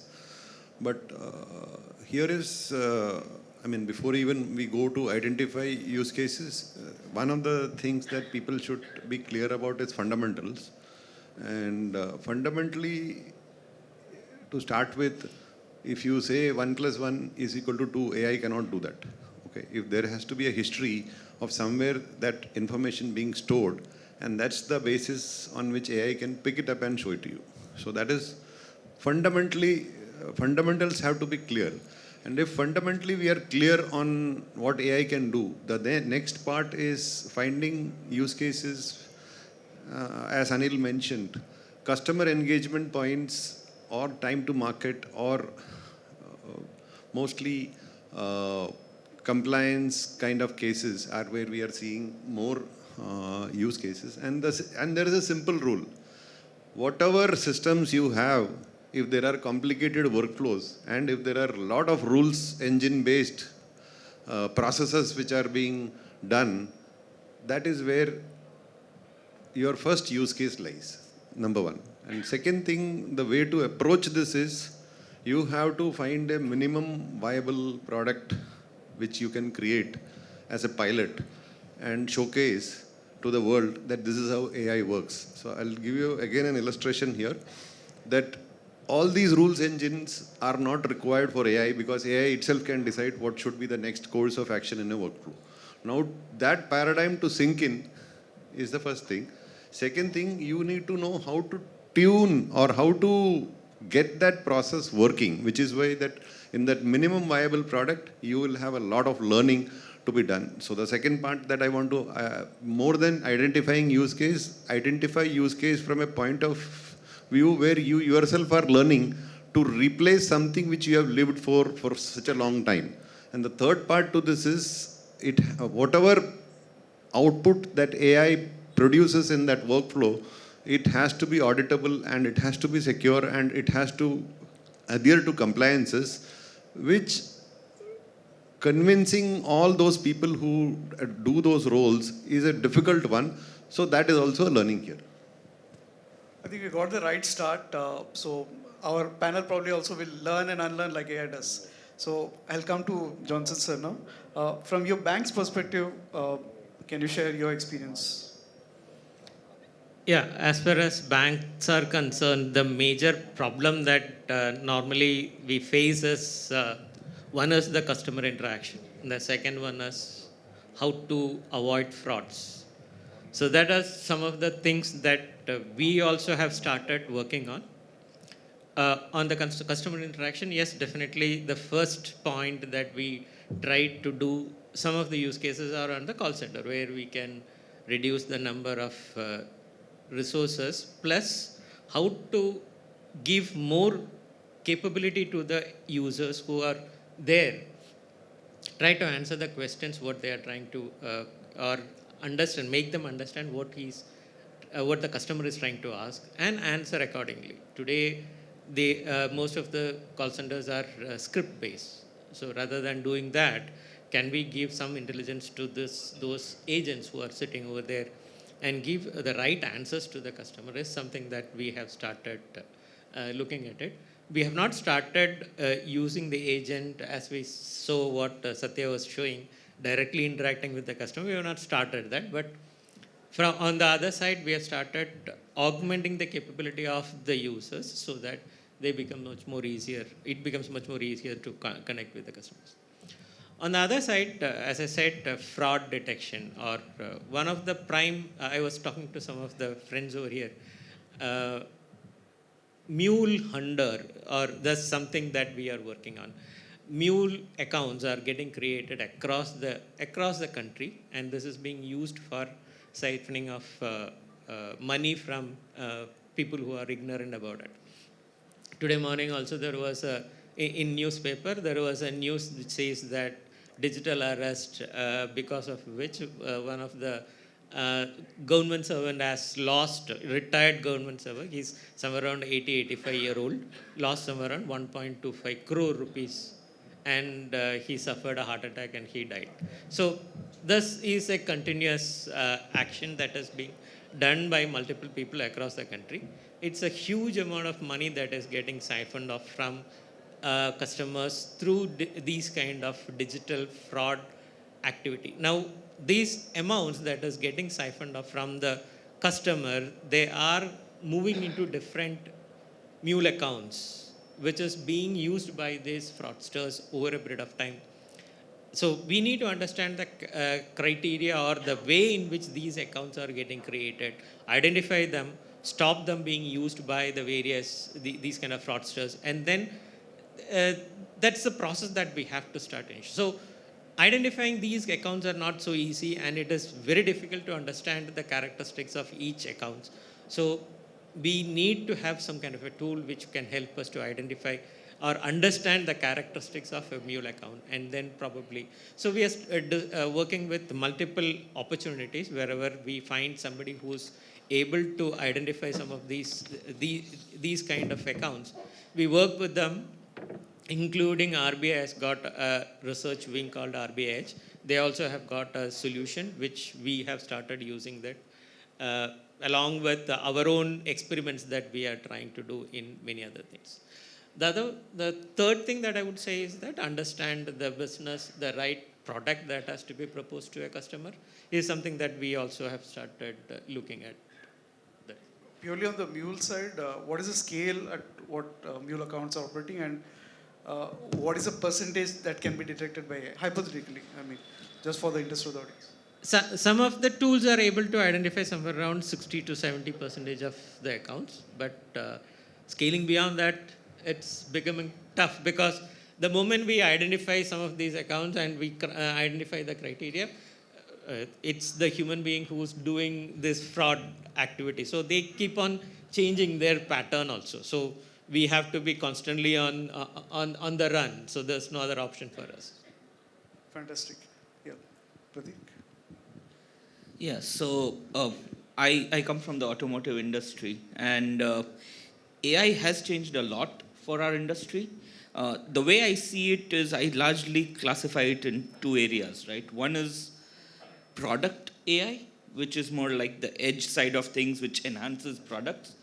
And the other is the processes and the execution side, which helps you, improve efficiencies, improve things, and so on. So, and I think managers need to be aware of both to do well, right? So on the product side, you have a lot of products with increasing content of AI, which enhances the product somehow.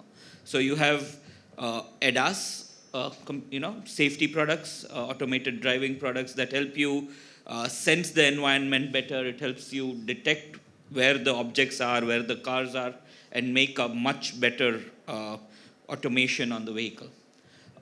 And that's growing extremely rapidly. You are able to do things that you would never be able to do with simple rule-based conditions, especially in a market like India, right, where you have such dense traffic, you have lanes which are not consistent, you have traffic signs which are not consistent.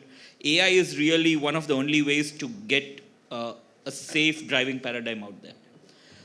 The other on the process and efficiency side is similar to what a lot of the other panelists mentioned. You need to have a lot of data to be able to automate something, but then you have all these augmentations in terms of coding, in terms of process design, which help you. One of the key things, in my opinion, to look out for, especially in an industry as safety-driven as automotive industry, is, AI can get things are right around 90 to 95% of the times, right? But you don't know which 10 or 5% of the times things went wrong. So everything has to be auditable. Everything has to have an oversight to make sure before you deploy it, you have a safe launch. We use AI in, for example, test case creation, some amount of code generation, but in all places, it's really augmentation, as the title of the summit says. That's really the key. How do you augment and improve efficiency rather than take it at face value and think you can deploy it across, at least in our industry?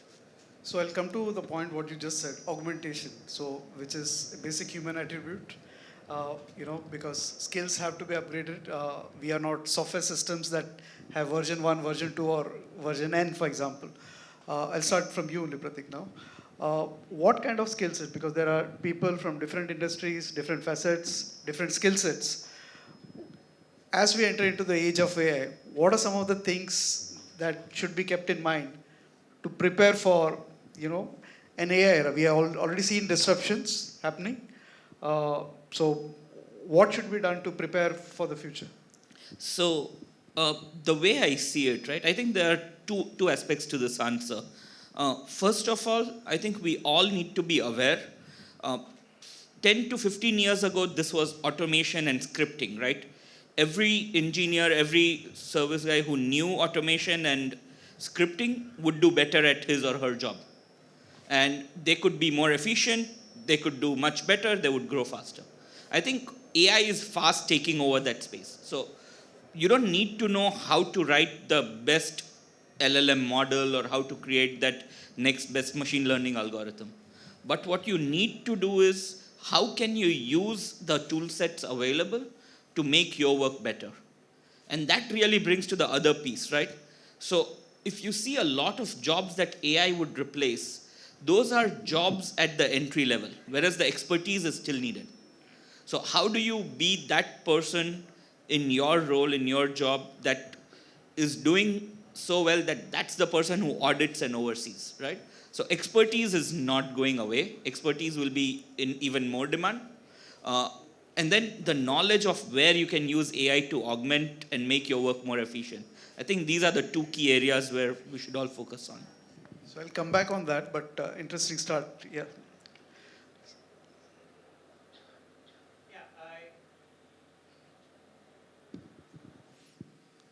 I'm also in the same camp. We have to go through the similar kind of exercise. But would like to add two more things onto that. One is we have to understand that AI is not going to go away. So it's something like Satya was also talking about it. When computers were introduced, I was working with one of the computer manufacturer at that point of time, and I was supposed to install PCs in some of the banks, some of the leading banks, and I was gharaved in one of the branches where I went to install the PC.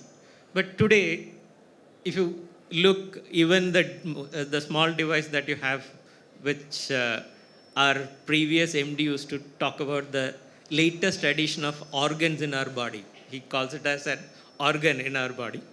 So this itself is a computer. So as we move forward, AI is going to get into our lives. That's 100% sure. There is no doubt in it. So what we have to do is that we have to try to adapt to it, try to use it to our advantage, rather than we being a slave to that particular technology. Try to use that as we want it. And second thing that I would want to add to what Pratik was talking about is data, availability of data. Each organization will have its own set of data that it requires for it to take decisions on. So until and unless we have the right set of data, probably we may not be able to get, Vijay was also talking about it, whatever data that you provided, it will give you results based on that. So as far as the banking industry is concerned, we want to understand what customers are doing on our digital platform. Where all the customer is not able to complete his activity. What is stopping it? Is it a slow network, or is it a block on my firewall, or my DLP is stopping this activity? How do I know all those things? Yes, we do have data relating to all those things sitting in different silos. Can we give access for this particular AI tool to look into all these informations and tell me where that journey has broken? So those are some of the things we are also looking at. We are also finding ways, methods in which identify such kind of breakage points, which we will be able to help to solve so that the customer experience is much better. So these are the two things that I just wanted to add what Pratik has told. Okay, from Microsoft's perspective, Vijesh, any specific skill sets that you want to advise for people to add? Yeah, two, three things. One of the points that we need to recognize is that post 2000, when the mainframe or those era ended, came open source, and we have all got open source based softwares within our companies and where we work, and they are divided into two parts. One is transaction processing systems, which used to use hardware during the day, and then there was analytics based systems which used to use hardware during the night. Okay, and all of these systems were done in such a way that you write something and you store something. Now, first skill set that you need to, and all of this was from an era where if I take a public sector bank like SBI, they process about 5 billion transactions in a month. Projected is 15 billion transactions. None of these systems are going to scale, and you'll have to rewrite. Okay, so AI is not the one which is coming and saying that rewrite your applications or reimagine your application. It is the need of the hour because of the scale and volume that you will have to rewrite. And what is that rewriting principle? The principle is that all your software were written thinking that those computers will sit inside one building called data center, which is not going to be the case. The data will be spread across multiple data centers, which is called distributed computing. Now, so you have to start reimagining your systems from this point, and then you come to AI saying that in all of these systems, when I am rewriting, I repeat what I said earlier, identify those workflows where you have complicated business rules, and most important thing is straight-through processing is much less than 40% or 20, or it should be somewhere around 20 to 30%. Take them to all the way to 75% is where you will start putting AI. Now, so that redesign is the first element. Second thing is that we all came into the IT industry learning some database and some programming, which is not enough. We need the core knowledge, which means if you have to operate AI, you need to have statistical skills, you need to have core engineering or whatever field you are, those skills, because if you have used ChatGPT, I'm assuming everybody has used ChatGPT, you need to know what prompt to give. Okay, that is the second skill set that you need. You need to know whatever industry you are, what prompt, and then IT engineer cannot give a prompt. The prompt comes from whatever core knowledge that you have. The third most important thing is that we need to understand is there is this illustration which I keep giving of a company where they said that AI will produce and give a decision whether to give a loan or not. But the business says, are you sure? If not, you run it past my existing business rules engine, which means you have defeated the purpose of AI. So which essentially means that ethics, governance, and explainability of the results that comes is a skill set that you will have to acquire to make sure that whatever you implement gives answers, and those answers are explainable, auditable, and you can stand by it. Fantastic. I think we are discovering new attributes. So explainability will come to this topic in a separate question, but interesting. Yeah, Anil. So for my industry, we are more of an user of AI rather than developer of an AI model or so. So for me, human becomes even more crucial for me in this part. When I say human, I talk about my managers. How am I looking at the new technology, excitement in and around me? While thanks to forums and other things, our management is all AI driven. They come and talk about AI.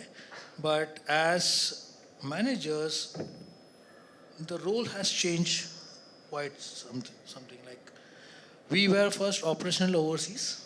Now we need to get into more strategical translators. When you say strategical translators is how do you bridge this gap between this whole AI excitement and your reality or life, right? So what we are trying to do internally is try to cultivate managers or give a perspective to managers to look at aspects from 3 or 4 attributes. One is, are they themselves AI literate? That's the challenge. If you can't translate elements, it's a failure at the first go. Second, how good of a storytelling can you do in terms of data? That's something which we are now working on. Third, ethical. We say that we need to be ethical around AI, but really, do we really know what's ethical right as of now? We are also evolving around this part. So that aspect is now being we're trying to pursue that aspect into our managers, because they are our assets as of now. If my AI has to be successful or not, if an AI model I have to consume or not, is their discretion, is their thought process. So if I do not get them to that elements, I'm going to fail in the first go itself.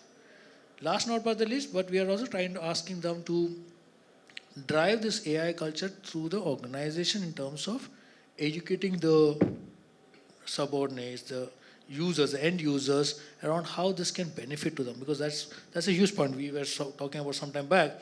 There are a lot of rejections coming from that level. So how do you make sure that these AI models work or generate the outcomes or ROIs which we are looking into? So this is more what we are trying to drive. We are not developing any models. We are not into that. Our aspect is how to consume in a more better manner. So I'll just flip this, though you answered this question in different ways, all of you. Before I come to the ethical part, what is the skill set that we should not have in the AI world? So this is more of, removing the waste, if I can call that, because the future generations will look at. I'll give you an example. Though it may not be an exact example, low-code platforms, for example, have taken away over many things. Me and Pratik were talking about quality aspects now. The user tester model, a lot of code is now being tested automatically, and AI, in some cases, does a far greater job. L1, L2 jobs are now getting not eliminated, but lessened, because AI can, in managed service centers, they can handle much of the load. What is the skill set that you would advise managers here to not have? I mean, in terms of the least priority skill, in terms of the skills which are rare right now, what do you see that skill being eliminated or higher probability of getting eliminated? It's just a thinking answer, just so that, what are your thoughts? Which skill set should managers not have? That's a difficult one. Not have is a difficult one, because it's still a transition phase. Still we are learning around it. We do not know what should be unlearned as of now. Because as I said, if I have to tell my managers, these are the 4 aspects you have to learn, that is easier for me. What to unlearn, because part of this is somewhere helping the whole AI journey for me. I can't tell them to unlearn out of the blue, but yeah, I think trusting the AI is something which is the only thing, and how much to trust. Basically, how much to trust in AI is the only thing which I think we can look at. Pratik or anybody else wants to add? Yeah. So I'll tell you one simple thing. Everybody uses Excel sheets, Excel, PowerPoint, and Word. Now, what you need to unlearn is don't go and create yourself. There is a copilot sitting there. Just give the prompt and let it create for you, and then you improvise. So, basic tooling.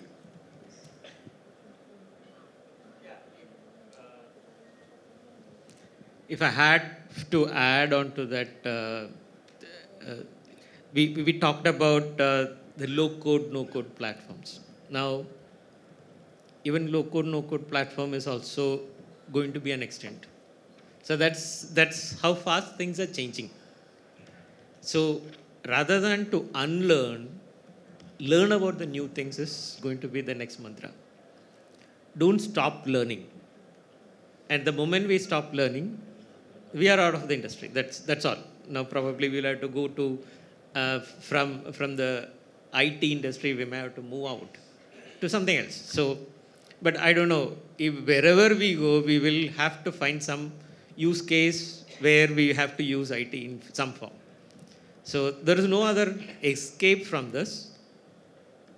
So my point will be to not to unlearn, but to learn new things, whatever is available. Yeah. So, very valid points, right? Especially, yeah, don't unlearn. But if I have to answer, and I look at it more in terms of prioritization, right? What should you prioritize and what should you not prioritize as you go through your career journey and your learning journey? Core skills, especially, I would say, junior entry-level core skills, people think will get redundant, but I think will still remain extremely important, because only if you go through that path will you go to expertise, which can then handle and audit the AI, right? However, generic rule-based skills that can, be automated or that were already on the path to being automated, especially where there's a lot of data, I think those skills will over time get deprioritized. For example, right, if there's a lot of pressure on technical writers these days. Now that's a skill that, will still be important, but translation of technical writing may not be, because if someone writes it, you have translation platforms already that will improve over with AI. And then people can actually review that, so it's not safety critical. So that's how I would prioritize and deprioritize different skill sets. So I'll now come to a very important point which has been touched in some parts. So most people say AI is a black box. We don't know, consumes a lot of data, but the output has hallucinations. In some cases right, some cases not right. So for example, personally I've seen cases where we asked AI to reference certain, it has dug out sources which are not there at all. It has dug out cases, facts. When we actually go to find out the source, we don't find the source. Now, how as managers can you own up the ethical implications of AI? And what governing principles would you advise? Like guardrails, for example. What are some of the basic steps that should be put in place? I can start with any one of you. Yep. Maybe I can start, especially at least in the industries that I am familiar with, right? So one of the key things that is extremely important is the output quantifiable and auditable, right? And we keep coming back to this word, but it's very important. Like, can you define that this AI was X percentage accurate or Y percentage accurate, right? Or is the output a little abstract and you don't know how to quantify it? If it is quantifiable, then you go ahead with the second question. Is it going to be more accurate than an average human today? So, and we do this quite often in automotive safety, right? We have a way, so we put sensors through machine learning algorithms and they detect an object or a car, and there's no way to say why it detected it, because it's a neural net that does this. But then we can quantify, we can collect enough data and say this system is accurate to 10 parts per million or 100 parts per million. And then we say, if a human is driving this, is he that accurate? Or is she that accurate? How often does a human fall asleep and cause an accident versus how often would an AI do that? And if you can prove substantially that the AI will be more accurate, then we can sleep easy and say, at the end of the day, I have reduced accidents. So that is how I think ethically we can stand behind it. And I think this is more in terms of a principle. Can you quantify it? Is it more accurate than the alternate? Yeah, ours is more, it's a more regulated industry what we are in. So for your answer, RBI has also already come out with a white paper which talks about how you have to go about using the AI in banking environment. One thing is very clear. RBI has made it very, very clear that there is no decision to be made by any of these systems. There should be a man in the loop where some kind of a decisions are being taken for the customer or for the organization overall. So this is very clear. And so what we try to do is that use AI to get information, churn information, try to churn data that is available, pull out insights from all those things, which is explainable in some form or other, and take decision based on top of that. So practically speaking, if you say explainability, is it available in the whole system? Yes, it has to be there, otherwise our processes will not be complete. So overall, the guidelines that RBI has prescribed, there are 6 pillars that RBI talks about how each AI system has to be. So we have to go by those rules and guidelines that has been prescribed to us. So human in the loop always.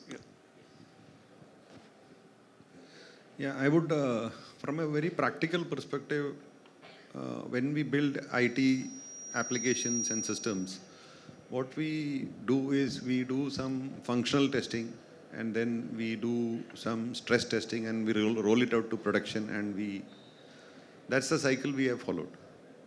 So first thing that needs to be there in AI, when you adopt AI, is you need to have a AI dashboard and a playground where the continuous results feedback loop is created, which goes back into testing, and there are models, by the way, there are models which can make sure that the accuracy is getting better and better. That is number one, because explainability doesn't come overnight, it comes over a cycle, and there has to be a complete loop where every transaction being done in production, the telemetry part of it is connected to a testing environment.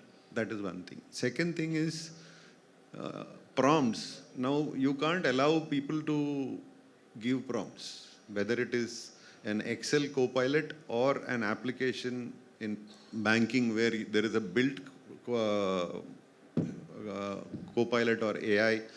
You can't have people give prompts. So prompt hub or prompt engineering as a subject has to be mastered, and there has to be governance on what kind of prompts go inside. That is second thing. Third thing is security. Now, everybody talks about security, but security historically has been so expensive that we got away with doing security in the most minimalistic way. What now needs to be put in place is security where if I give a prompt saying that what is the detail of these customers, and the next person comes, he says, what did the previous guy ask as a question? The answer shouldn't come out, because there should be guardrails on securing each and every person's access on what they can access. Now, the last thing that I wanted to talk about, outside of everything else is, I want to touch upon this subject where companies establish AI governance councils and all of those structures.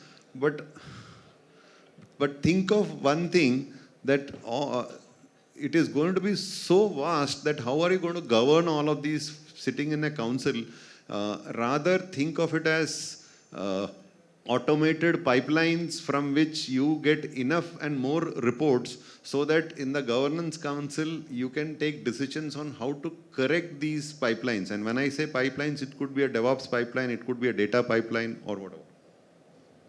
Very interesting, the prompt engineering part, what you just said, the governance part.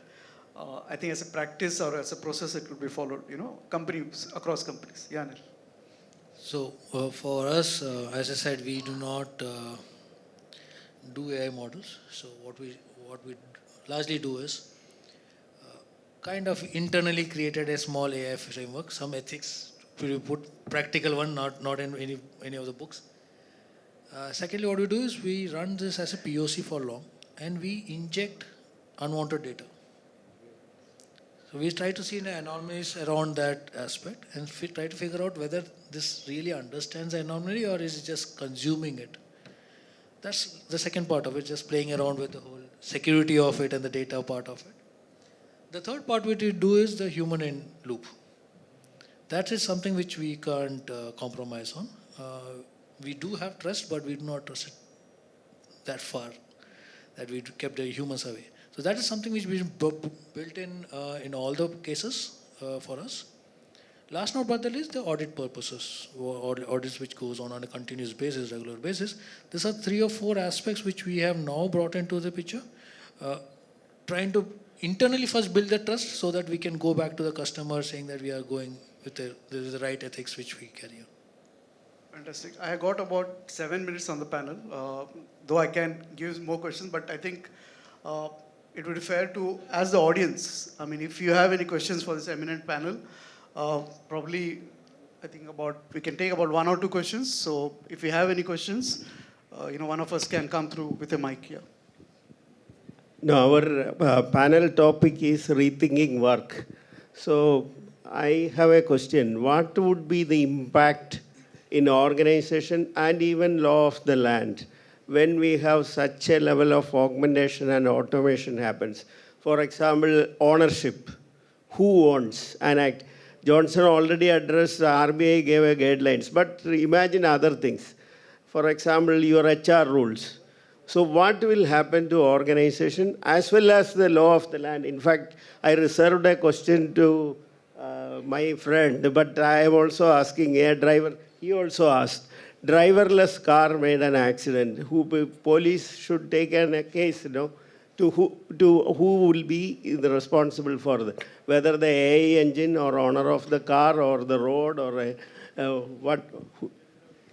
So I think it's a question which has been debated, but I think I'll ask the panelists only to respond then. Yeah, please. Yeah, maybe because the example question is related to the automotive industry. But first off, right, I think this is a space that will evolve. Rules will evolve, laws will evolve, labor laws will evolve, because lots of things are changing, for sure, right? Driverless cars causing an accident. And this is one of the most difficult reasons why full automated cars, L5, L4, L5 cars are not so common. How do you solve the insurance liability problem, right? Is it the coder who made that code? Is it the company who developed that module? Is it the car? Is it, 100 other parameters? So very good question. Unfortunately, no simple answers, which is why I said, if overall, in a macro sense, right, if you are causing lesser accidents, then ethically, is it the right thing to do? I believe yes, right? In that micro sense, in that accident, we would all be really, really regretted that that accident happened for sure. But if you are overall on a city reducing the number of accidents and the number of deaths, then that is a migration that may be worth it at a macro sense.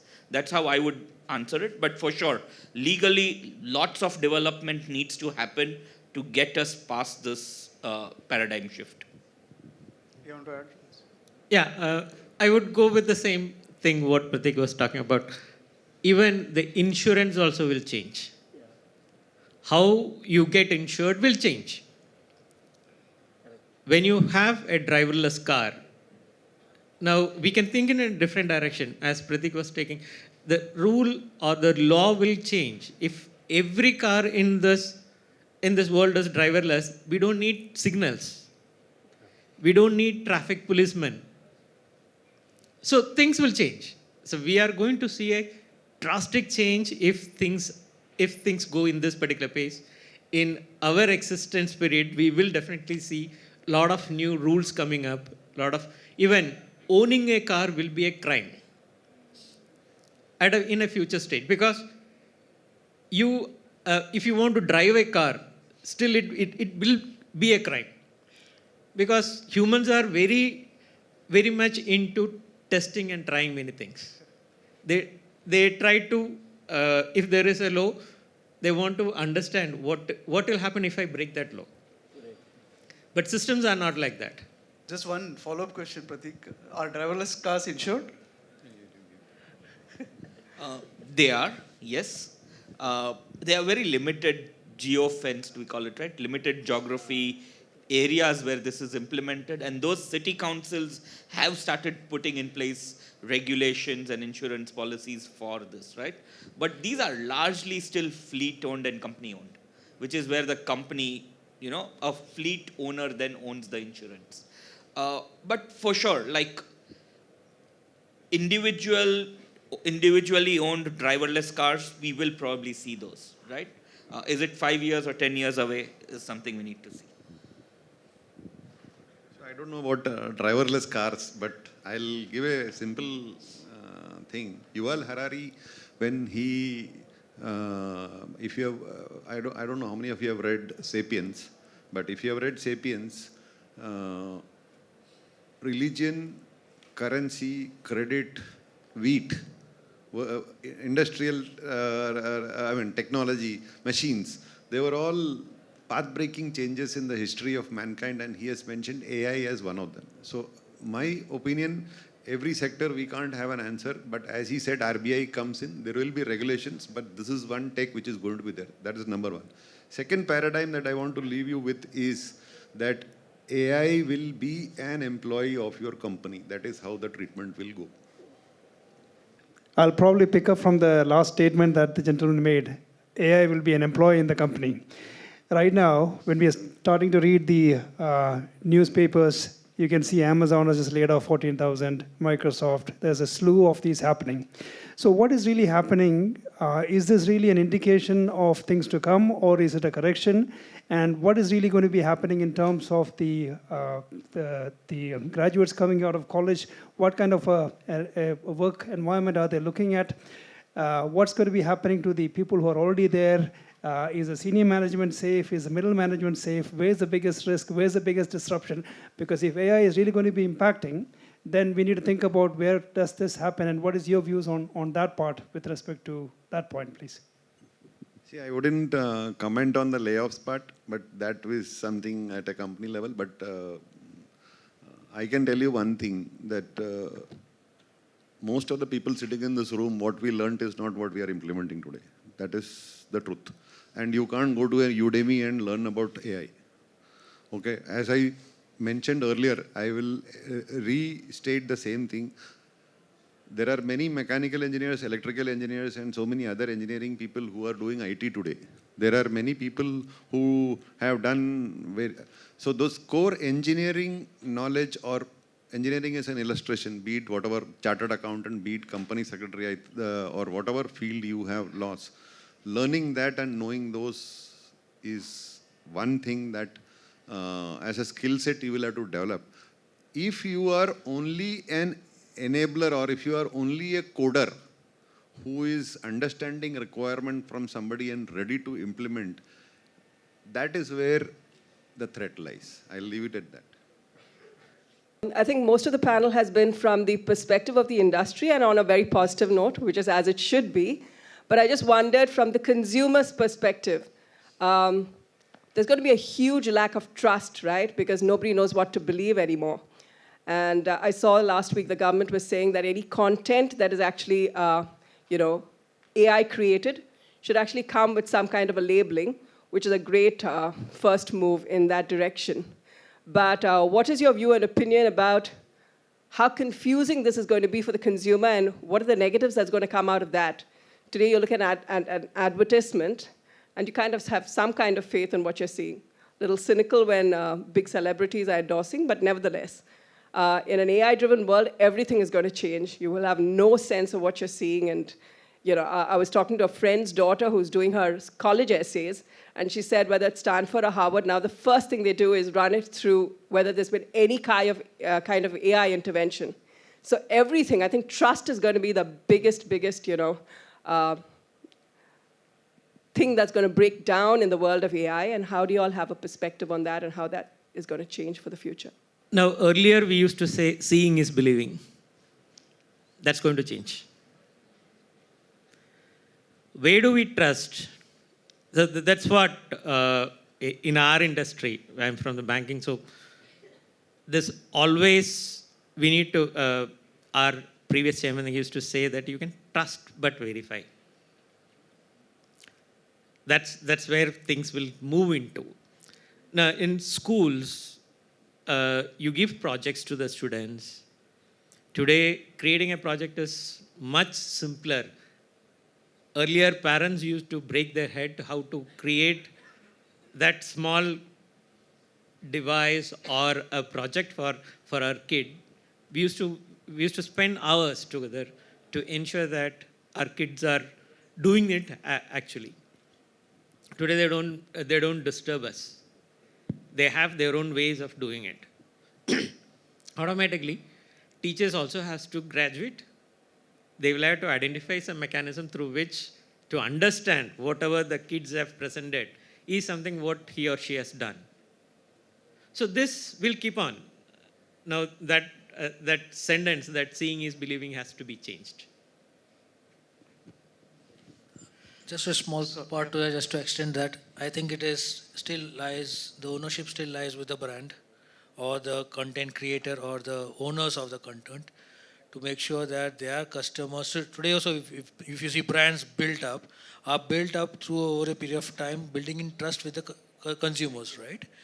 That has to be taken to a step further, right? When you're creating, say, for example, if Lulu is creating a content, Lulu has to bring in some USP or some identification which says this is Lulu created. And if there is something which is not Lulu created and is in the market, Lulu should be upfront coming up and educating the customers or consumers, saying that this is not what it is. And trust is not built overnight, right? It has to take a journey of itself.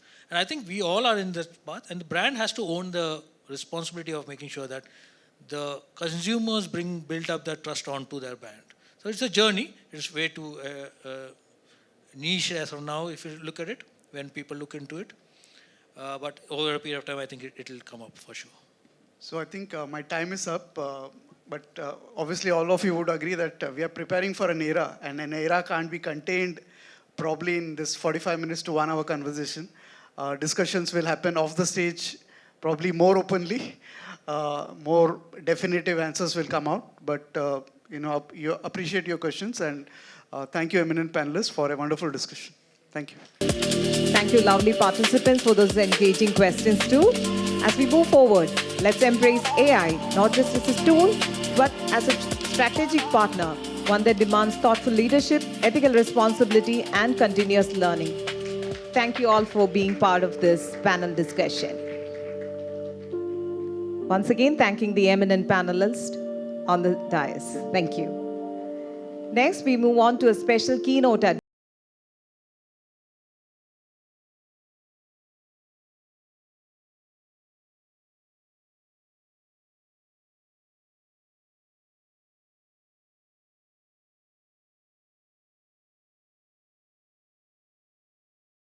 industry. A mechanical engineer with specialization in customer service management from NITIE, he has held leadership roles at reputed organizations including Godrej, DDL, Asianet, Excel Transmactis, and EY. May I invite Mr. Srikumar on the dais. Give a huge round of applause to Mr. Srikumar. Thank you for that generous introduction. Very good morning, rather good afternoon to all the participants here.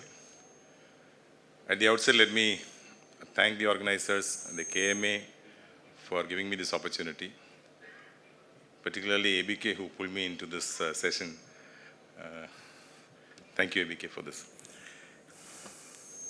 We've been talking about AI, automation, disruption, advantages, future for almost now 2.5 to 3 hours. And I know it's a bit difficult time for me here. I'm standing between you and lunch. I'll try to make it as engaging as possible. Too much of AI and too much of disruptions and technology would be slightly boring at the moment, but I'll start off with something different. I'll come to the point a bit later. To go to ADAS, I have to speak about my company and my group. So I'll start there. I'll speak less, slides speaks for themselves. I come from this group. We are there in any sector other than whatever sectors are damaging to the society. We are owned by Tata Trust. and we give back 66% of all profits back to the communities where we operate. I belong to Tata Elxsi. I've been with Tata Elxsi for the last 15 years. I head the operations of Trivandrum Center of Tata Elxsi. We have got about 3,200 engineers working on some of these cutting-edge technologies in automotive, and embedded solutions for the media industry. I've shown 3 business units here in the slide, but the healthcare division is not present in Trivandrum. It's there in the other centers and in our corporate office. We are about 14,500 engineers all over India.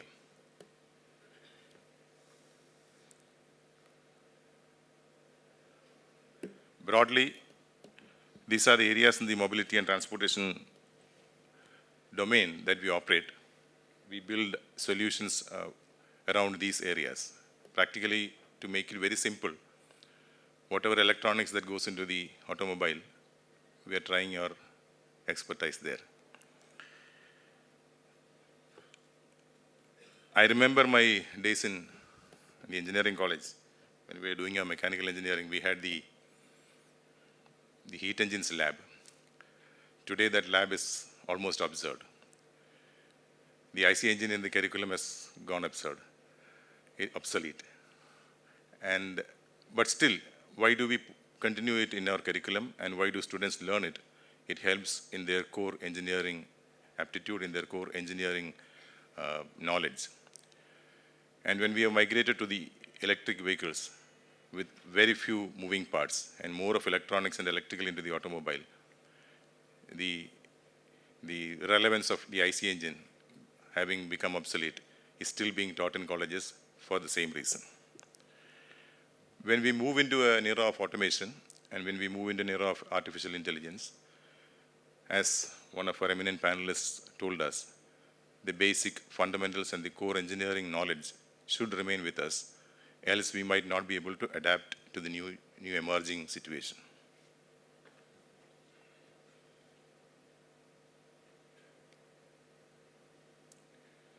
Just to give you some of the projects and partners and clients.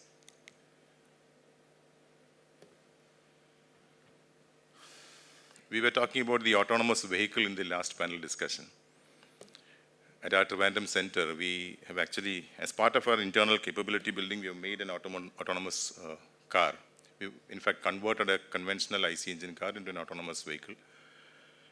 The technology is, as always, all of us know, it is about lidars, sensors, and a bit of radars and all. All sensors put around the vehicle, data from the sensors going into the machines, into the system, data being refined by continuously moving the vehicle in real-life situations, and the car responding and our scripting and programming going into the car, making it respond to the surroundings. I was talking to AB here a bit while ago. We tried getting an approval from the government to test this car in real-life conditions. We've been trying for the approvals for the last 9 years. We made the autonomous car 9 years back. We've been trying to get approvals to run it on public roads. It took us 9 years to get this approval. This is how we would respond as a society, as a community, as a state, respond to automation and the newer technologies that evolve. The law of the land does not allow you to allow autonomous vehicles to be run on public roads. System is still getting ready, as the panel also told us. The legal framework around autonomy, autonomous vehicles, around AI will have to be refined, will have to evolve over the coming years. But it can't take too much of time like the 9 years. I think in the next couple of years, somewhere this robust framework to accept and adapt the artificial intelligence will have to be put in place. How did we get this approval right now is not because the law has changed. It is because of a bureaucrat who had the guts and the discretion made available for us.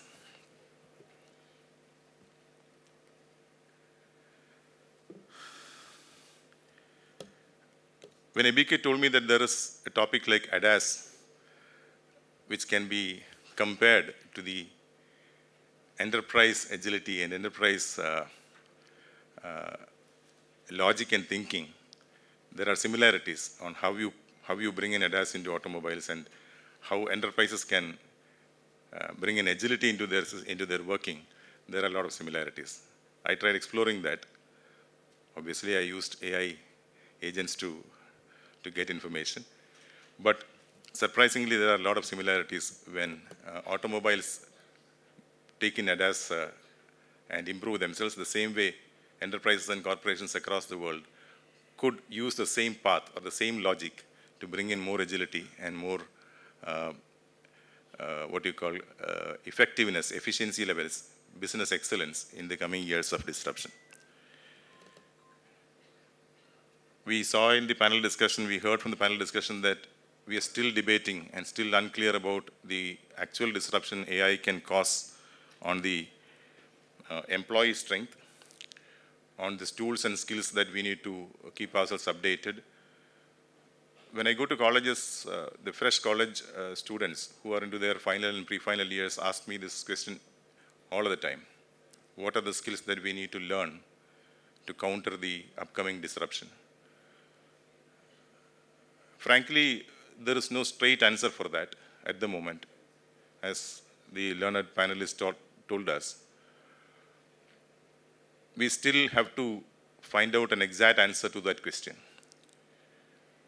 A lot of skills are around us in AI, but what would be required for a youngster out of college to stay in job, in employment, in the new scenario is slightly difficult to answer to that youngster. Probably people who are experienced in different domains and different industries would find a better chance to keep their job secure because of their domain knowledge and their core engineering skills. But somebody coming out of college would find it difficult to get into a job in the emerging scenario without properly being skilled or reskilled in the newer skill sets. What are those newer skill sets is still a question remaining unanswered. But as we all feel and expect in the coming years, we should be having more clarity on what skill sets will emerge and what are the particular skill sets to be acquired by fresh graduates to get them placed in. We are seeing the disruptions already. If you compare the last year recruitment from engineering colleges, this year's recruitment, campus hiring has gone really bad.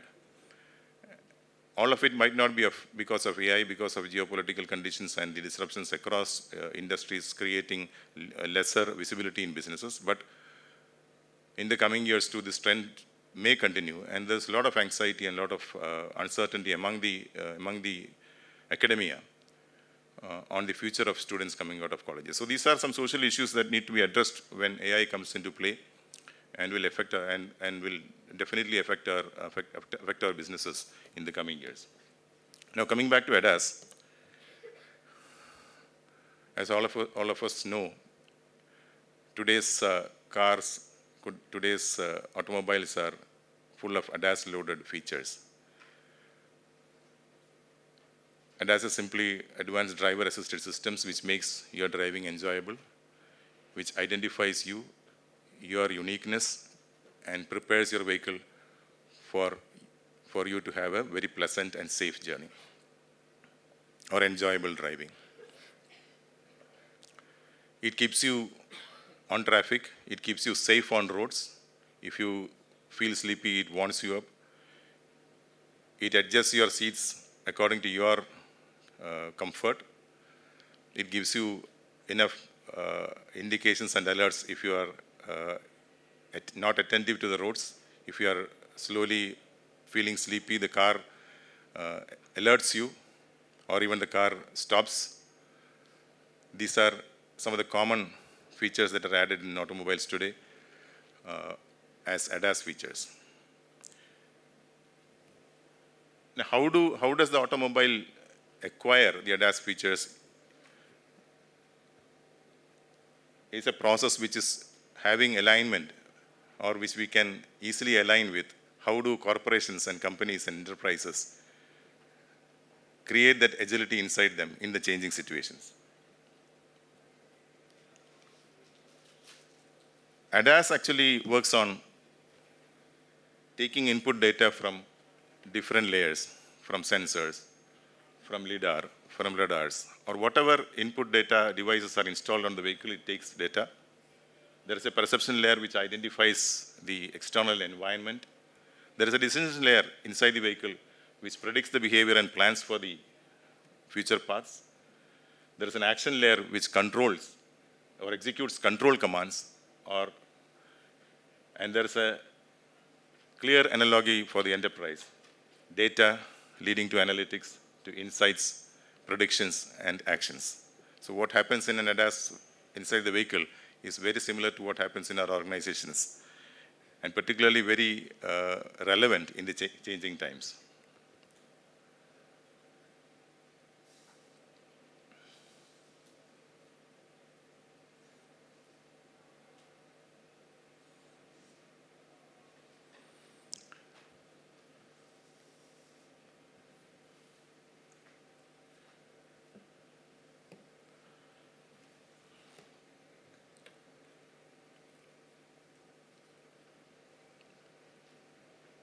When we talk about developing solutions for the automobiles in the ADAS area, when we started off in the initial years, we did not have any idea of what features to be added.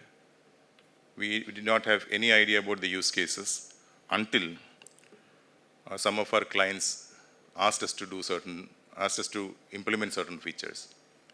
But today, the scenario is different. We have matured enough in ADAS where we give feedback back to the clients on what are the possibilities ahead. And those possibilities result into future projects. So this kind of maturity, attaining maturity in the domains that we operate, how do we get this? We get this through consistently equipping ourselves with the data that we have with us, refining the data that we already have with us, going into data analytics, arriving at decisions logically and with business sense, and implementing those decisions inside our organizations with proper governance and framework. This is the same thing that will happen in the ADAS system of the vehicle, and there's a strong analogy or a strong metaphor that you can see in both these cases.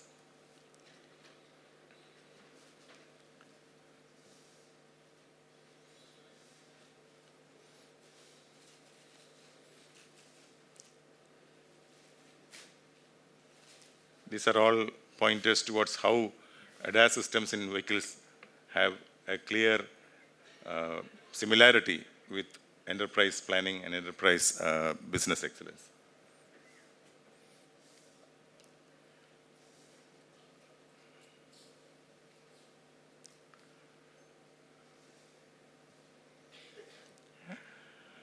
Point number one is very important. Tomorrow's organizations will have fewer number of decision makers, probably analysts or strategists.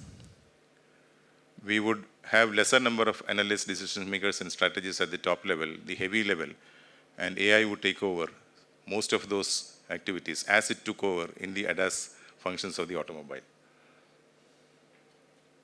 Explainable AI would contribute to bringing in additional layers of business excellence in our organizations. It would create organizations which are lean, trim, and efficient.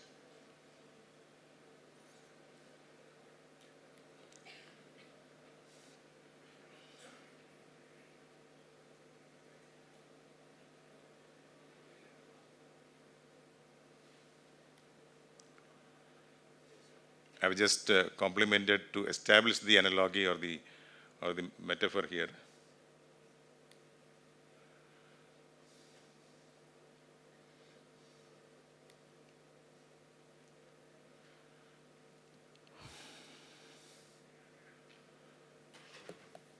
What I've tried to do is try to find out a similarity between the ADAS functions of an automobile, how we develop and how we deploy them into the automobile, and how we deploy latest techniques, latest decision-making techniques, and latest governance inside organizations to make it more efficient, more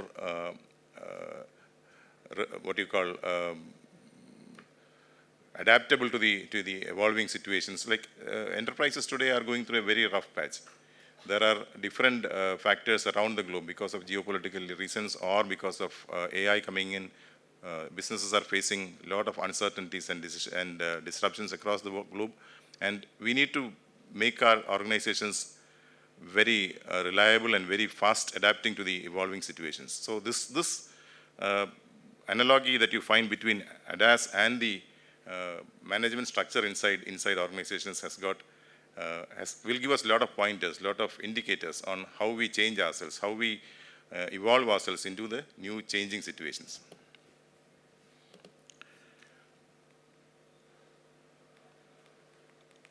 When I started the presentation, I spoke about the organization and its structure. Traditionally, our group has been structured as an entity which gives back to societies, and you can simply call it as a charitable organization where dividends from all Tata companies go back. Portion of the dividends goes back to the societies where we operate. I'll end the presentation and I'll end my session by reiterating the same point. When organizations become supportive to the societies where we operate, it automatically creates a resilience inside enterprises to survive in troubled times. We have seen that inside the Tata Group happening many a time. We have a very old story of dating back to 1893. 1893 when the Tata Group started off. 1893 is a very important year for Indian history too. I'll end the session with a very short incident, a short story here. 1893 September, there is a luxury vessel starting off from Yokohama in Japan to Vancouver in Canada. And the vessel had two very important personalities in it. One was Swami Vivekananda and the other was Jamshedji Tata.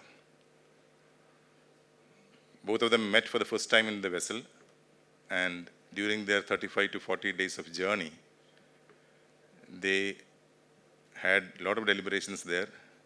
Jamshedji Tata was going into the West in search of eminent personalities, eminent scientists whom he could bring back to the country to start a research center, a research organization in India. Swami Vivekananda, obviously, as all of us know, went to the United States to participate in the World Parliament of Religions. 1893 September is a very important month where he made that historic speech in the World Parliament of Religions.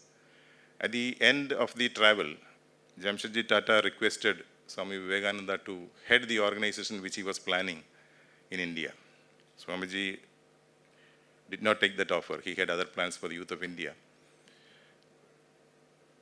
Jamshedji came back and established the Indian Institute of Science, which still remains as one of those premier institutions in India, which still contributes back to the society in terms of excellent research in science and technology and allied areas. Why I said this in a topic about ADAS is that when enterprises try to be resilient or try to be adaptive to the emerging situations, we need to look at how we contribute back to societies, because our enterprises survive on the societies. An old thinker has taught us that an idea can become a material force if it is gripped by the masses. Any idea which leads to a product or a solution will be taken over, will become successful, will become a material force if it is taken over by the masses. So whatever we do in the industry, in businesses, has to be acceptable to the masses, and it has to be gripped by the masses for it to succeed. When we talk about ADAS, tomorrow there will be another feature, another technology which will overtake ADAS. We talked about the autonomous vehicles, but we are not ready for it. Our chaotic traffic does not allow autonomous vehicles on roads. So how to bring our chaotic traffic to orderly, disciplined traffic will be another technology requirement, will be another use case. Whenever we have new technological use cases being brought in, whenever we have to have ideas to address those use cases or to give solutions, it has to be taken over or it has to be useful to the masses for it to succeed. So that will be the best resilience lesson for all enterprises and also all companies. If we don't do for the masses, we don't have a market. It all depends on the volume of the market in troubled times to succeed. I think the subject was, the topic given to me was, or rather the topic which I attempted is something which is evolving, which does not have a clarity today, but it gives us some kind of pointers and leads to how we should redefine or realign our organization and restructure our organization to the coming days of AI importance or AI dominance. Wishing all of you a great day of eminent sessions, and thanking again KMA organizers for giving me this opportunity. Thank you so much. Thank you for your enlightening talk on ADAS and mobility and transformative role in AI. We appreciate your contribution and request you to kindly remain on the dais, sir.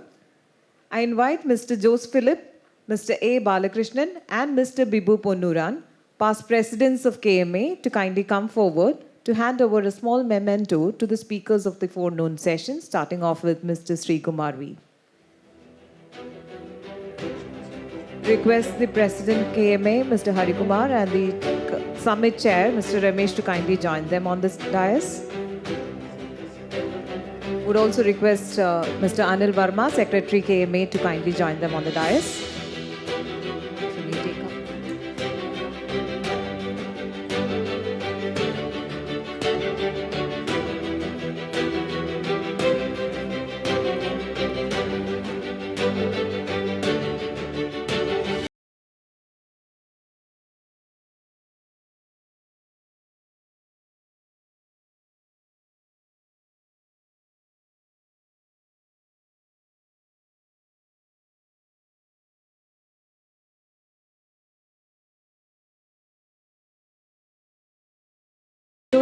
Vijosh Amayat, Mr. Anil Menon, and our moderator, Mr. Sri Kumar, to kindly come over to the dais. Srikant, I'm extremely sorry, Mr. Srikant.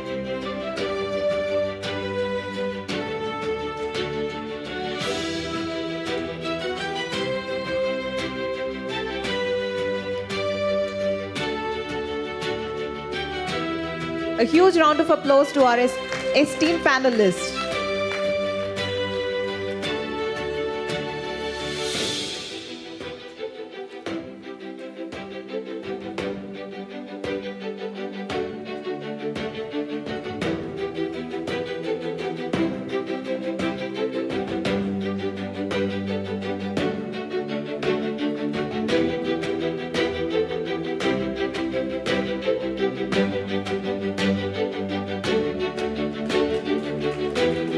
A round of applause to our moderator, Mr. Srikant.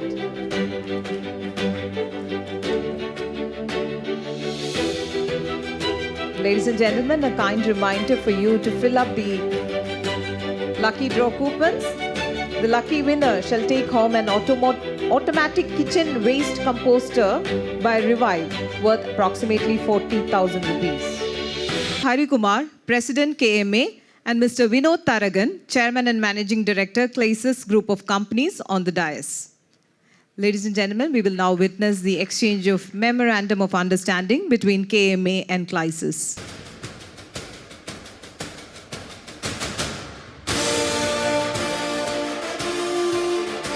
A huge round of applause to this remarkable event.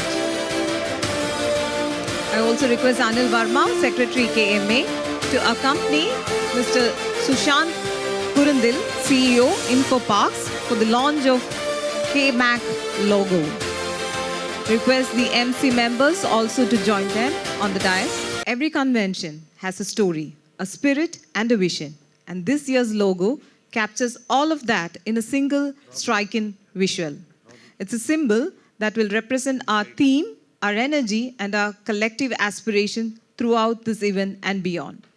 This unveiling is not just about the design, it's about identity, creativity, and the message we wish to share with the world. So let's take a moment to celebrate the thought, effort, and imagination that went into crafting this logo. Requesting these dignitaries on the dais to kindly unveil the logo. Mr. President and our chief guest, Mr. Susanth Kurunthil, to kindly unveil the logo. Huge round of applause.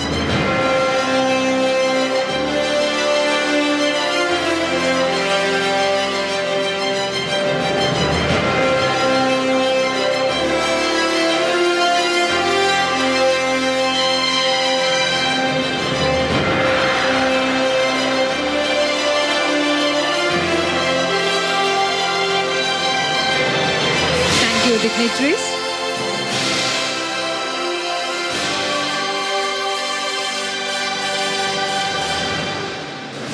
Thank you all for joining us on the dais for the logo unveiling. I now request the President KMA to kindly stay back. MC members also kindly join on the dais to release the white paper on Kerala Management Association Annual Convention.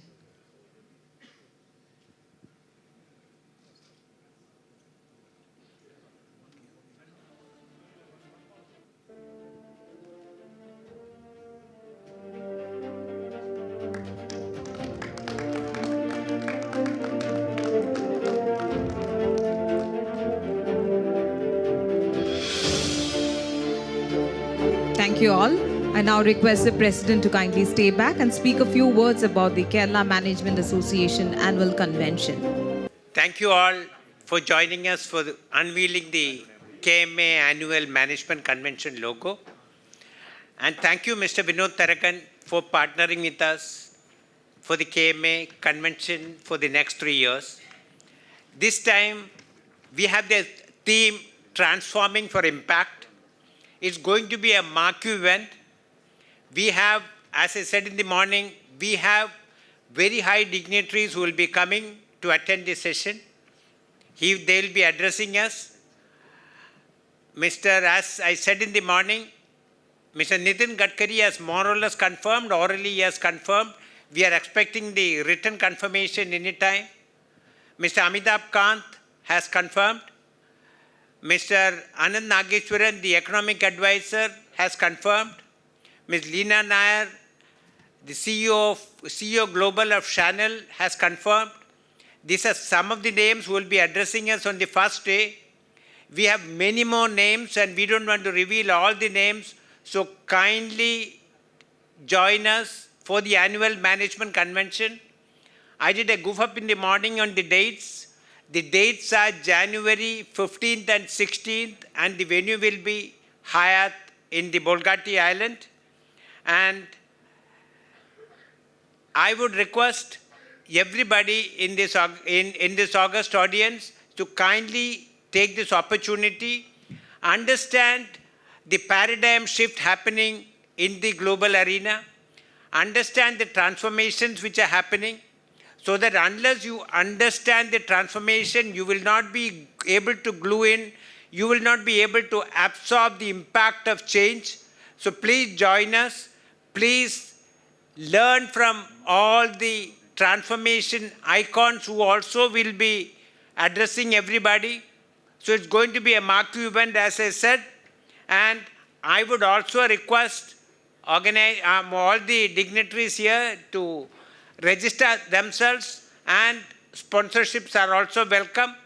Thank you very much. And once again, I thank everybody and Mr. Vinod Tarakan for partnering, for becoming the title sponsor of KMA, Classes KMAC 2025. Thank you very much. 2026. Thank you very much.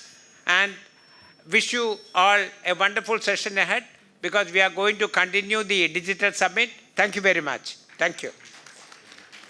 Thank you, President, for your energetic and enthusiastic words.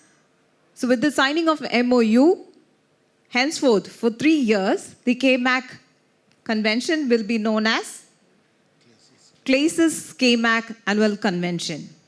With that, we have a special address by Mr. Susanth Kurunthil, CEO Infopark. Mr. Susanth is the CEO of Infopark's Kochi, a leading IT hub that has played a vital role in building Kerala's technology ecosystem. Under his leadership, Infopark continues to nurture innovation, entrepreneurship, and digital infrastructure, attracting major global and domestic IT players. May I welcome Mr. Susanth onto the dais, please. Respected dignitaries, KMA members, and dear friends, good afternoon. Yeah, it's the first session after lunch. So, over the next 20 minutes or so, I will ensure that you are so relaxed. Okay, so I'm going to talk about a concept called AI City. So you would have heard some news that talks about AI cities and then AI native cities, smart cities, and stuff like that. So recently, we have announced the first AI native city in Kerala, that is in Infopark Phase 3. So the question is, what is an AI city? So you go to Google and then you check what an AI city is, and then whether we have any AI cities out there. You will probably see 4 such names. The first one will be Abu Dhabi. Abu Dhabi is trying to do an AI city. So the next one that you will see will be Lucknow. Lucknow has announced that they are going to build an AI city. And then Bangalore recently, they have announced an AI city for about 2,000 acres and stuff like that. That's going to come in Bidadi. And then the fourth one will be Kochi. So that is something that we have announced, say about 10 days back. So Infopark Phase 3 will be the first AI city here. And before looking at what an AI city is, I would like to talk about three different terms. Number one is smart city. So you know what a smart city is. It's not this place where we are here. This is a tech park which is branded as smart city, but a real smart city. A smart city is a city or a township that uses technologies like IoT, big data, and stuff like that to deliver specific solutions, or so they address a very specific area. Say for example, lighting automation, or whether it's energy management. They will be doing some smart grids, and then so you will be using smart meters and stuff like that to make sure that your energy management is done, or automated parking, or traffic management, or even some of these guys even use waste management and stuff like that. So if one or more such utilities or such areas are automated using technology, then they call themselves a smart city. So I know, the India government, I think somewhere in 2016 or 17, announced that they're going to create some 100 smart cities. And then, if you go around the country, so there are umpteen number of smart cities, but the thing is that they are always looking at some specific problem, and then that they are solving, and obviously you get the smart city tag. So the next term that I would want to talk about is AI city. So what is the difference? So an AI city is a smart city, but the difference is you have systems, or you use technology in a way in which everything is integrated. You have multiple such points, whether it is waste management, whether it's energy management, whether it's weather predictions and weather monitoring. All of those things will be integrated, and then you build systems that are adaptive, and then that are predictive, and then that are orchestrated. So these are the three different things that will make a smart city, an AI city. So you will obviously say that this is an intelligent city. And obviously, it is going to be an artificially intelligent city. So that is why it's an AI city. So in an AI city, basically what happens is that different kind of such utilities or different kind of such services will be integrated. Say, for example, you have a weather monitoring system, and that can get integrated with your, drip irrigation system. Because if there is rain, then you don't have to do this. And then this will again get integrated with your, sewage treatment system, so that, all the treated water that you normally use for drip irrigation can be repurposed for something else. So all of these things happens in a very, very orchestrated way. And that is an intelligent system. The other major thing is that this will be adaptive. So when rain happens, it knows what to do. So depending on the situation, depending on the condition, your systems will automatically adapt to that situation and make sure that the right service is provided. And the third one is it's predictive. It should be able to predict what is going to happen. So obviously, unlike our Met department, with a lot of data, you should be able to predict weather. You should be able to predict whether it's going to rain, whether it's, so what the temperature is going to be. And according to that, say you can calibrate your, district cooling systems. So with all of these kind of things, as I said, adaptive, predictive, and orchestrated. So everything will work together in an orchestrated manner. And then that is what we typically call an AI city. And then the third term, which is what I'm latching on to, which is called the AI native city. So when there is an AI native city, say you build all of those things natively. That means that you build a city from scratch.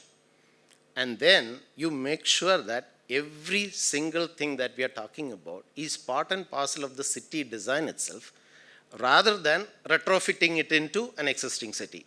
As you know, in India, most of the cities just happen. Somebody will start building one building, and then somebody else will put the next building right next there, and then at some point in time it becomes a city.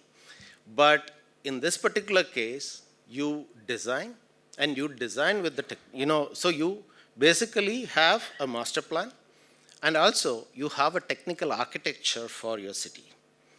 So that is where it all starts. So when you build an AI native city, so that is something where, just like how you build your brick and mortar and then concrete stuff, you build your technical architecture, you build your devices, your sensors, and then obviously you build an entire system that will manage this whole thing. And unlike what you normally see in sci-fi movies, I don't really think that we will have all of those kind of, sci-fi looking cities out there. It will be a regular city, and people will override this, so the intelligence or whatever that is out there, that is provided by the systems, but it will work in a much, much better and a much coherent way. So this is how, or rather this is what we are building. We are building an AI native city. This is going to be a 300 to 500 acres campus, which is going to come right across here, pretty close here. And whether it's going to be 300 or 500, that we will know only when we do the land parcel bit, as well as our architecture and then master planning and stuff like that.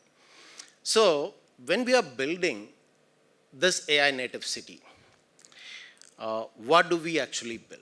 There are three different things that, or rather three different aspects of building the city that we need to look at. Number one, we need to define our goals. We need to say, what exactly are we building? And then we are going through that process right now. And you need to define the attributes of this particular city. We have already done that exercise, and we said that there are 8 core attributes for this new Infopark Phase 3 city. And it's fundamentally built on sustainability. So we are talking about these 8 different parameters, and then number one is the most audacious and aggressive goal. We are talking about carbon negativity.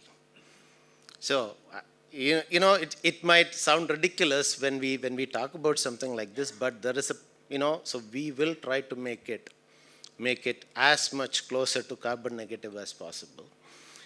So the next one we are looking at is water positivity. So how do we make sure that we don't get tankers from elsewhere? So we have the water that we need to consume right here itself.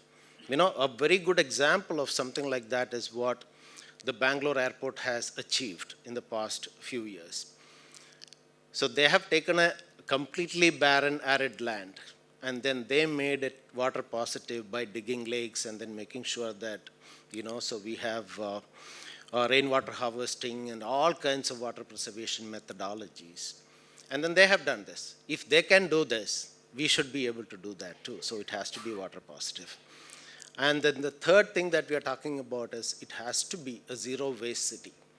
Anything that we produce there, it has to be processed there itself, and then any of the waste that is generated in this particular city will go as landfills anywhere. So this is another huge goal.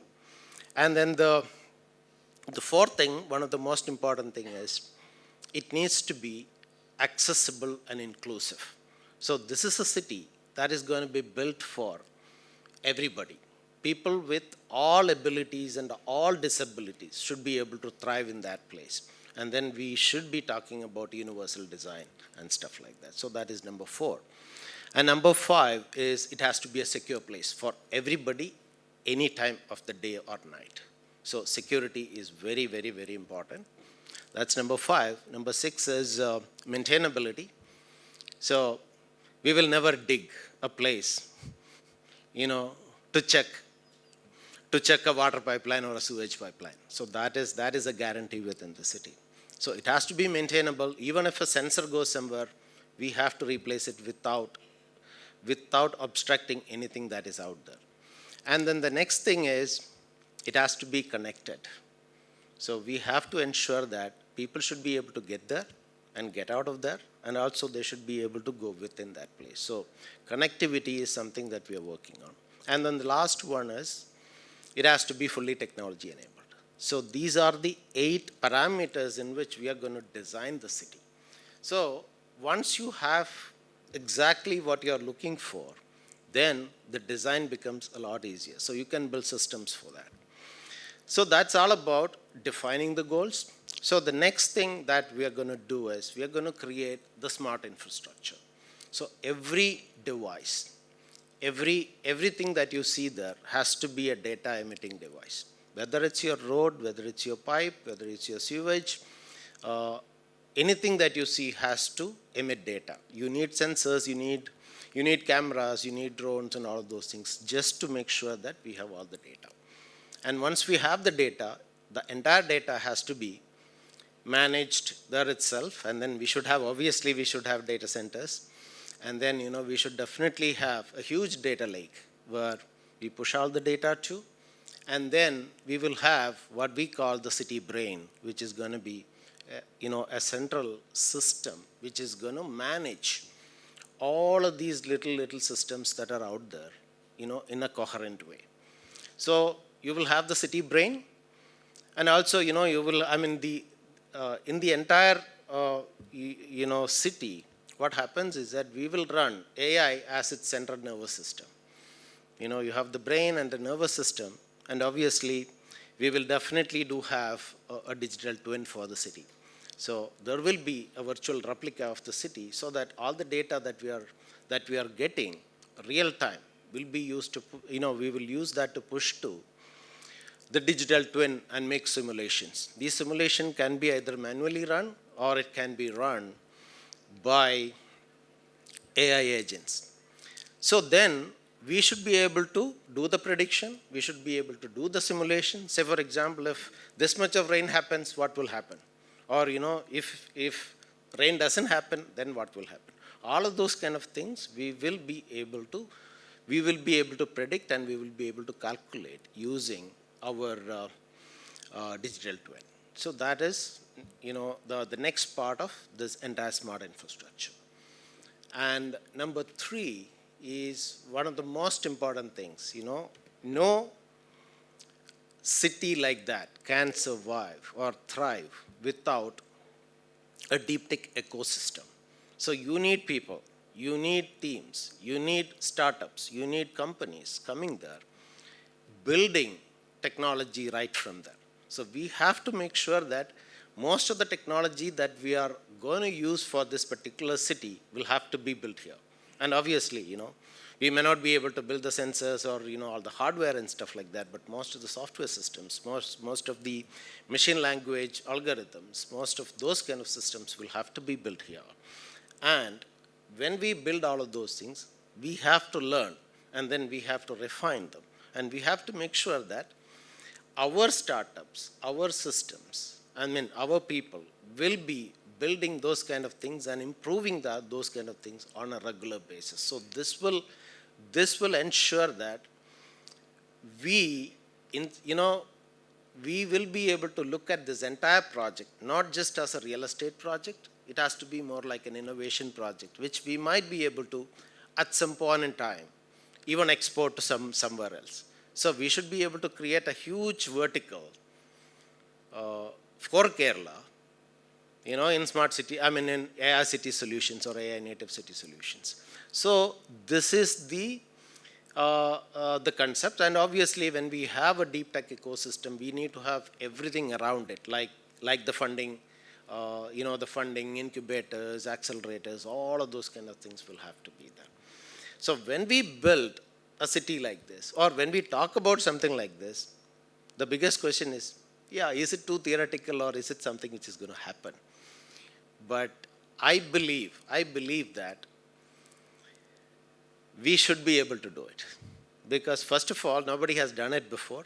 And most of these other AI cities that I heard, they have not explicitly stated what their goals are yet. But we are making that statement, saying that this is what we are going to look at. If I understand it right, both Bangalore and Lucknow, they are looking at a city where AI companies are going to come in. And then they are not talking about, this kind of an infrastructure yet. But we are making that call. First of all, we have this advantage of this particular township being a lot smaller than, say, a 2,000 acres, which Bangalore said. We should be able to do that in a 300 acre or 350 acres or whatever. So, will this happen? I'm sure that it will. So, now it's the job for us to say, us to convince others that it will happen. So we have had this huge process within the government for the past 1.5 years, trying to convince them on something like this. But finally, we got the approval. So we are in the process of doing this. So we are looking at it from 2 tracks. One track is the entire land process, which GCDA is doing for us.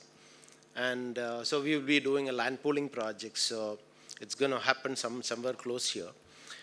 So with land pooling, we will amass the land and then we will do the master plan for the city. But on the other side, we have already started the process of creating the architecture for the city. And then for that architecture, we are building a think tank. So we are looking at companies and especially technocrats and companies to come and brainstorm with us to see how we can build this. So all of these things are at an idea level right now, but we are trying to put specific teams on that, and then we are trying to get started. And then this place will have everything. It will have data centers, it will have companies, it will have all of those stuff on the one side. And also, this is going to be an integrated township where we will have IT spaces, we will have residences, we will have commercial spaces, cultural centers, and then sports centers, and all of those kind of things. So every part of building this thing, so we will have to make sure that we are forward-looking, and then we use technology. So even our project management will have to be automated. All the process within this thing will have to be run by systems. And so in the next 1 year, our architecture will be completed, and then, we will identify all of those kind of, technology that is required, what needs to be imported, what needs to be created. We will have to make sure that the right startups are aligned for these kind of solutions. And then, it's an audacious, as I said, it's an audacious goal, and then, it's a huge project. And we are looking forward to that challenge. And then, so we expect a lot of support from all of you guys here. And then whoever can help at any level, whether it's in the thinking process, whether it's, whether it's in helping in any other way, there are a lot of tech guys over here. So we need your ideas, and then we need to make sure that your energy is also aligned with us. So that is that is what we are going to do. So my time is up. So that's it. Thank you so much. Thank you for giving me this opportunity. Thank you, Mr. Susanth, for that enlightening talk. I request you to kindly remain on the dais. Sorry, sir. And you kept your promise to make us all relax by throwing light on the endless possibilities that AI native city can offer us. May I request Mr. Tom Joseph, Managing Committee member, to kindly come on dais to hand over a small memento as a token of our love and gratitude.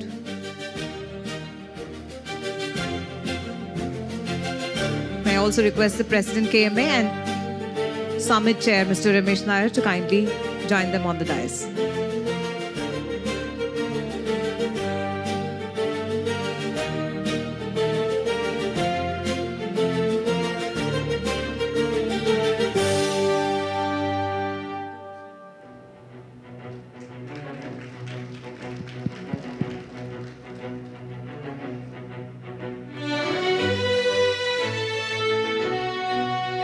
Thank you all.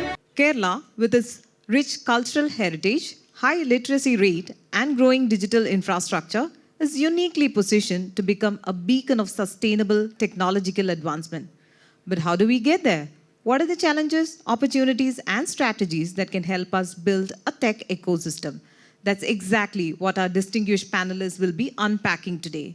For that, we have our first panelist for the session, Mr. Kochi Matthew. Mr. Kochi Matthew is a chartered accountant with over 22 years of experience across multiple sectors and service line. As the EY Wavespace Trivandrum leader at EY Global Delivery Services India LLP, he drives digital transformation and innovation, helping clients leverage technology for business growth. He also serves as the EY Middle East and North America and EY Japan account leader. A fellow chartered accountant, chartered management accountant, certified internal auditor, and certified information system auditor, Mr. Kochi is deeply passionate about emerging technology. We welcome you, sir, on the dais. Our next panelist is Ms. Fosmi Abdul Ghafoor. Ms. Ghafoor is a results-driven strategy leader with over 19 years of experience in the technology sector, including 12 years with USD. As head of sustainability at USD, she drives global technology-enabled transformations that advance organizations' sustainability and ESG goals. A BTech in computer science and MBA in investment management, she has also a certification in business sustainability management from the University of Cambridge. We welcome you, ma'am, on the dais. We also have Mr. Sony A, Senior General Manager and CIO, South Indian Bank Limited. Mr. Sony has nearly 3 decades of experience in banking and technology. He has been instrumental in driving the bank's remarkable digital transformation, leading initiatives in AI, automation, and fintech partnership. A certified information systems auditor and cybersecurity strategist, Mr. Sony has been recognized among India's top 30 tech leaders by Forbes India. Congratulations on sir and welcome on dais. Next, we have Mr. Jignesh Janardhanan with us today. Mr. Jignesh is an accomplished energy and sustainability professional with over a decade of experience in driving digital transformation across the energy sector. He is currently serving as the Chief Operating Officer at Net Zero Metrics, where he leads initiatives enabling organizations to decarbonize and achieve sustainability through innovative digital solutions.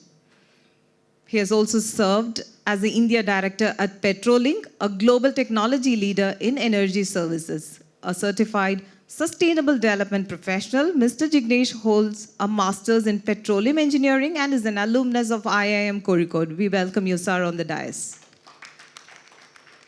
And to moderate this session, we have with us Mr. Joseph Martin Charur Francis.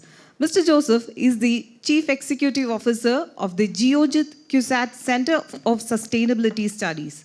A global sustainability strategist, he brings extensive leadership experience across the energy, petrochemical, automobile, consulting, and academic sectors.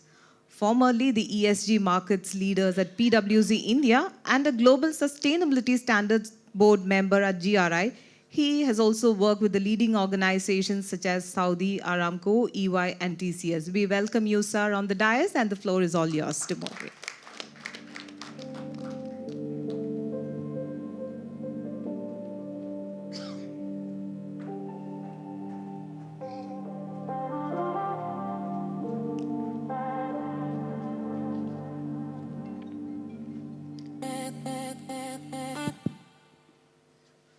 A warm good afternoon to all. Thank you, Mr. Susanth, for setting the stage for this discussion. You have a very, very interesting, ambitious, but exciting goal in front of you. I think probably we as a panel will be able to give you some more additional insights to start your process of that, that think tank. Because it's a digital-oriented audience here, I would like to give you 2-3 basic things when we discuss here. We are talking about sustainable development, which is a long-term process. And every digital player or everyone who is in the thick of the business, when you talk about long-term, that is slightly in the distant horizon. Your worries are quarter to quarter, at the most year to year, kind of, but no, this is something long-term, 5 to 10 years. Second point is sustainable development is a all-encompassing concept where 17 goals, which was agreed in 2015, which has 169 targets to achieve. So it's a very comprehensive concept when you talk about sustainability. Mr. Susanth that painted that very, very in detail in all those 8 objectives they would like to achieve. Third is, in 2020, Nature published a paper which talks about, out of this 169 targets, AI can actually support achieving 154 targets. At the same time, AI can deter achieving 69 targets. That means AI technology has a positive impact as well as a negative impact. So if you look at the global ecosystem that evolved, sustainability, I think many people ask, after Trump, whether sustainability is dead. No. Even in US, today, US government, federal government gives $30 per ton of carbon that is sequestered under the 45Q tax regime. So it is not dead yet, even in US. European Union, yesterday they rejected a simplification proposal for CSRD. So it is still in the limelight. In Asia Pacific and MENA, it is getting intensified. So I think our objective was bringing an AI native city, bringing sustainability to the core is very much in the realm of business at this point of time. So with this brief introduction, I would like to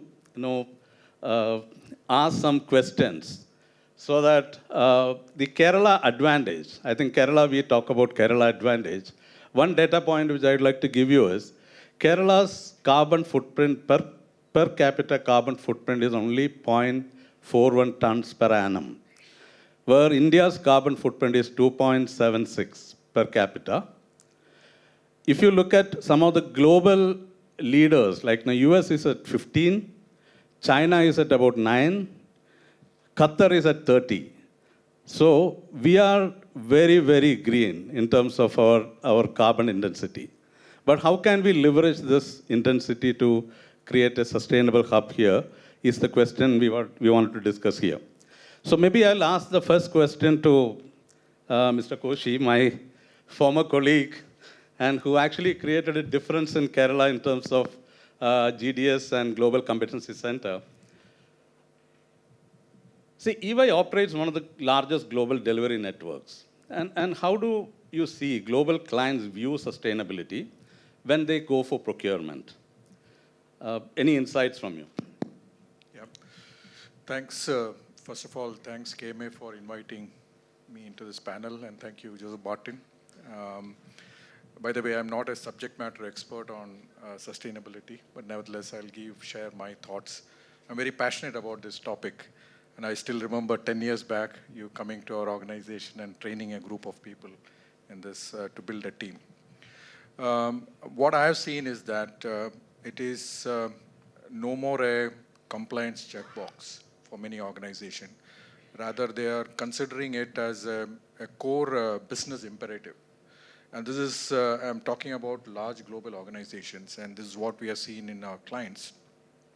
And secondly, when it comes to procurement, because we are talking about IT procurement, right? This is one of the important criteria when they are deciding on selecting the vendors or the partners, right? So it becomes like an important aspect. And thirdly, when it comes to IT procurement, definitely it is very important because they look into where you are having your data centers, for instance, whether you are using the clean energy, for instance, and so on and so forth. So that's at a high level, the trends which is coming up. And I would say the trigger for that is obviously the regulations, which you mentioned about what is incoming in Europe and in different countries, because that obviously is one trigger. And secondly, I was just talking about the NASSCOM meeting, what we had some time back, where we were talking about in Kerala, for instance, how can we create a differentiator? Because we can't compete with cities like Bangalore or Hyderabad in terms of scale, but there should be some differentiation for Kerala. So this is one important differentiation what can be created, and this applies to the companies also. So that is something which I think every company can create a differentiator for themselves by following these practices. And obviously, the clients or their customers and the banks who are funding to these organizations are also expecting that they are actually running a clean business. So it is not just applicable to oil and gas sectors or the sectors which are considered to be polluting. Even it applies to the sectors like IT sector.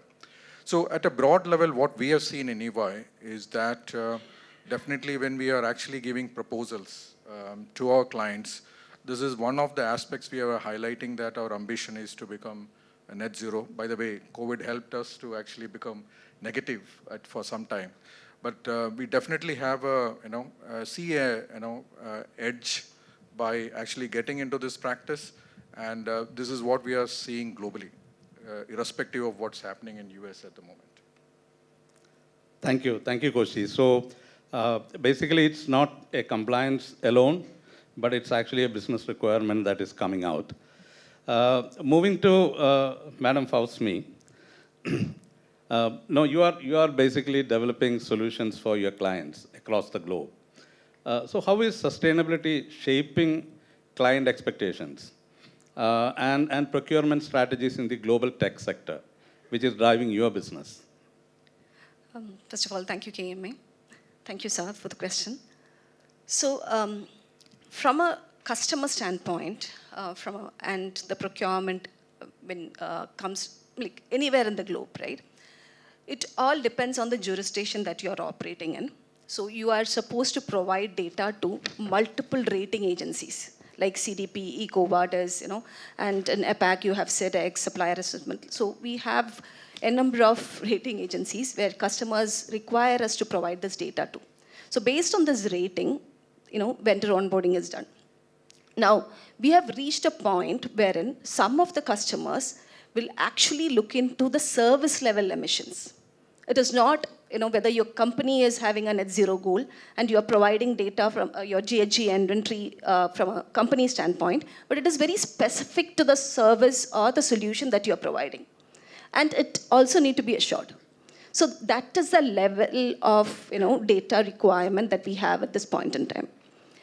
And when it comes to solutioning as well, right? Companies they have moved from this compliance and they really have targets to achieve. So that is where we are. So it is important that we consider it from a strategy standpoint. Thank you, Madam Hosmi. So what you are saying is, clients started asking questions on, even at a granular level, what is the kind of carbon emissions? Statistics which I would like to share with you, when you actually do a ChatGPT query, do you know how much water is being used in that query? One single query actually uses about 300 to 400 liters of water. To cool that chip is the calculation that people are talking about. So any service, anything what you do with digital, there is an impact out there. So thank you for bringing out that point. I would like to move to Mr. Soni. I think, Mr. Soni, you are in the helm of affairs on the IT, and at the same time, you're a banker. So one of the key challenges for sustainability, and I think Mr. Susanth, you will also face that, how do you fund these kind of net zero? Because net zero in the short run, or sustainable infrastructure in the short run, will be having a bit higher cost, which has to be amortized over a period of time. So there needs to be a strategic look that needs to be taken. So what is your view on sustainable financing models? Can be structured to support Kerala's transition into a sustainable technology hub? Probably you can look at this development project which you're talking about. What are the kind of instruments we can get into Kerala from a sustainable financing perspective, to spiral this growth? Yeah, I think since you were talking first about this whole, how much water is needed to cool a query, I think since, we are on the forefront of rolling out digital, this conundrum always exists. It's actually a Hobson's choice, because on the one side, we are expected to push digital to the fore so that, you have all this benefits that kind of accrues to the end consumer. You also reduce a lot of, other aspects which are not environment friendly, paper, for example. And India, I think we are very blessed to have a digital ecosystem which is very vibrant. But on the other side, if you really look at everything that goes into powering that, there is significant amount of, negative impact that we are doing to the environment. And that's always a challenge. I mean, if you were to take a case of, let's say, and this happens for funding also. So for example, if you're looking at, let's say, a 1 megawatt data center, and if it's coal, in India, you do have coal and wind.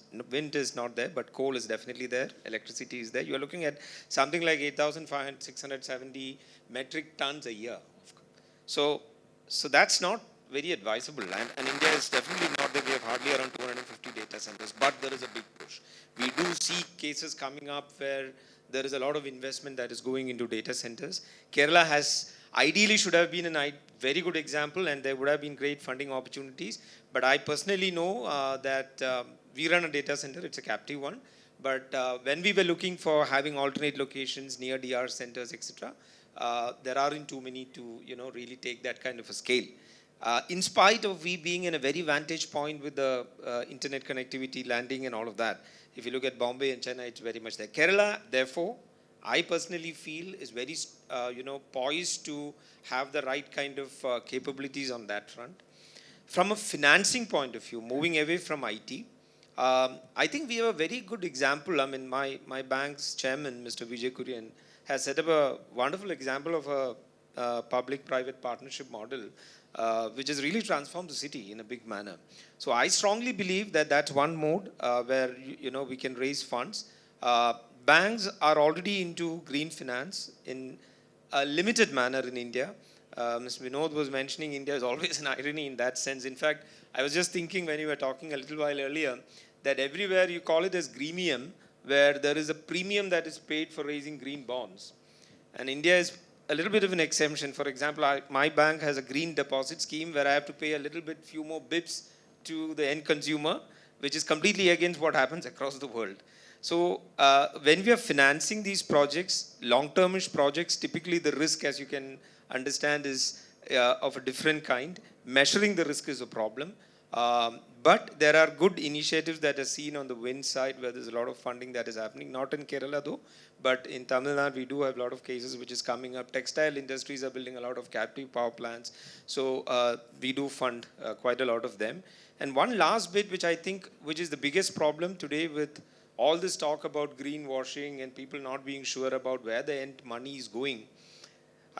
We were in a meeting with RBI a couple of days back. I'm sure all of you have heard about this whole concept of programmable currency that has been created in India, which is called the central bank digital currency. And that actually gives you a control on the color of the money. Because at the end of the day, if you really want to control where the money is going, this is a great opportunity. This just started a couple of years back, picking up steam.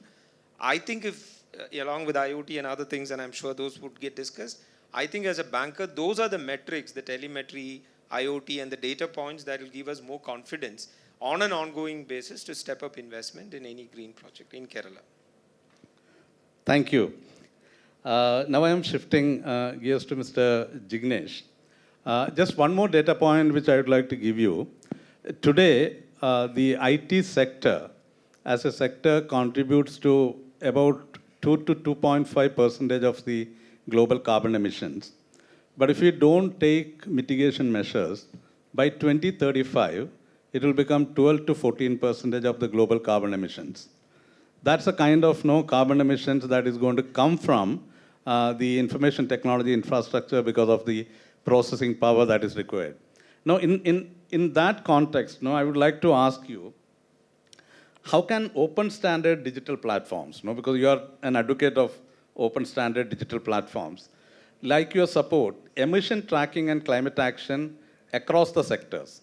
Because that is one of the important points which a AI city, a smart city would like to have, where connectivity between different kinds of systems needs to come in and then provide the net zero solution. Absolutely. So firstly, thank you to KMA for hosting this event. And it was really interesting to see that the first session, it was mostly on AI, and now we're talking about sustainability as well. And we're sort of launching on these, two convening points about how to balance this off, right? So with that, I think it is very important to continue our dialogue in this area to see how this can cast the future of not just the solutions, but also towards how the planet Earth can be more green. And with regards to the question, I think open standards can be looked at as a foundational catalyst, primarily because it enables interoperability.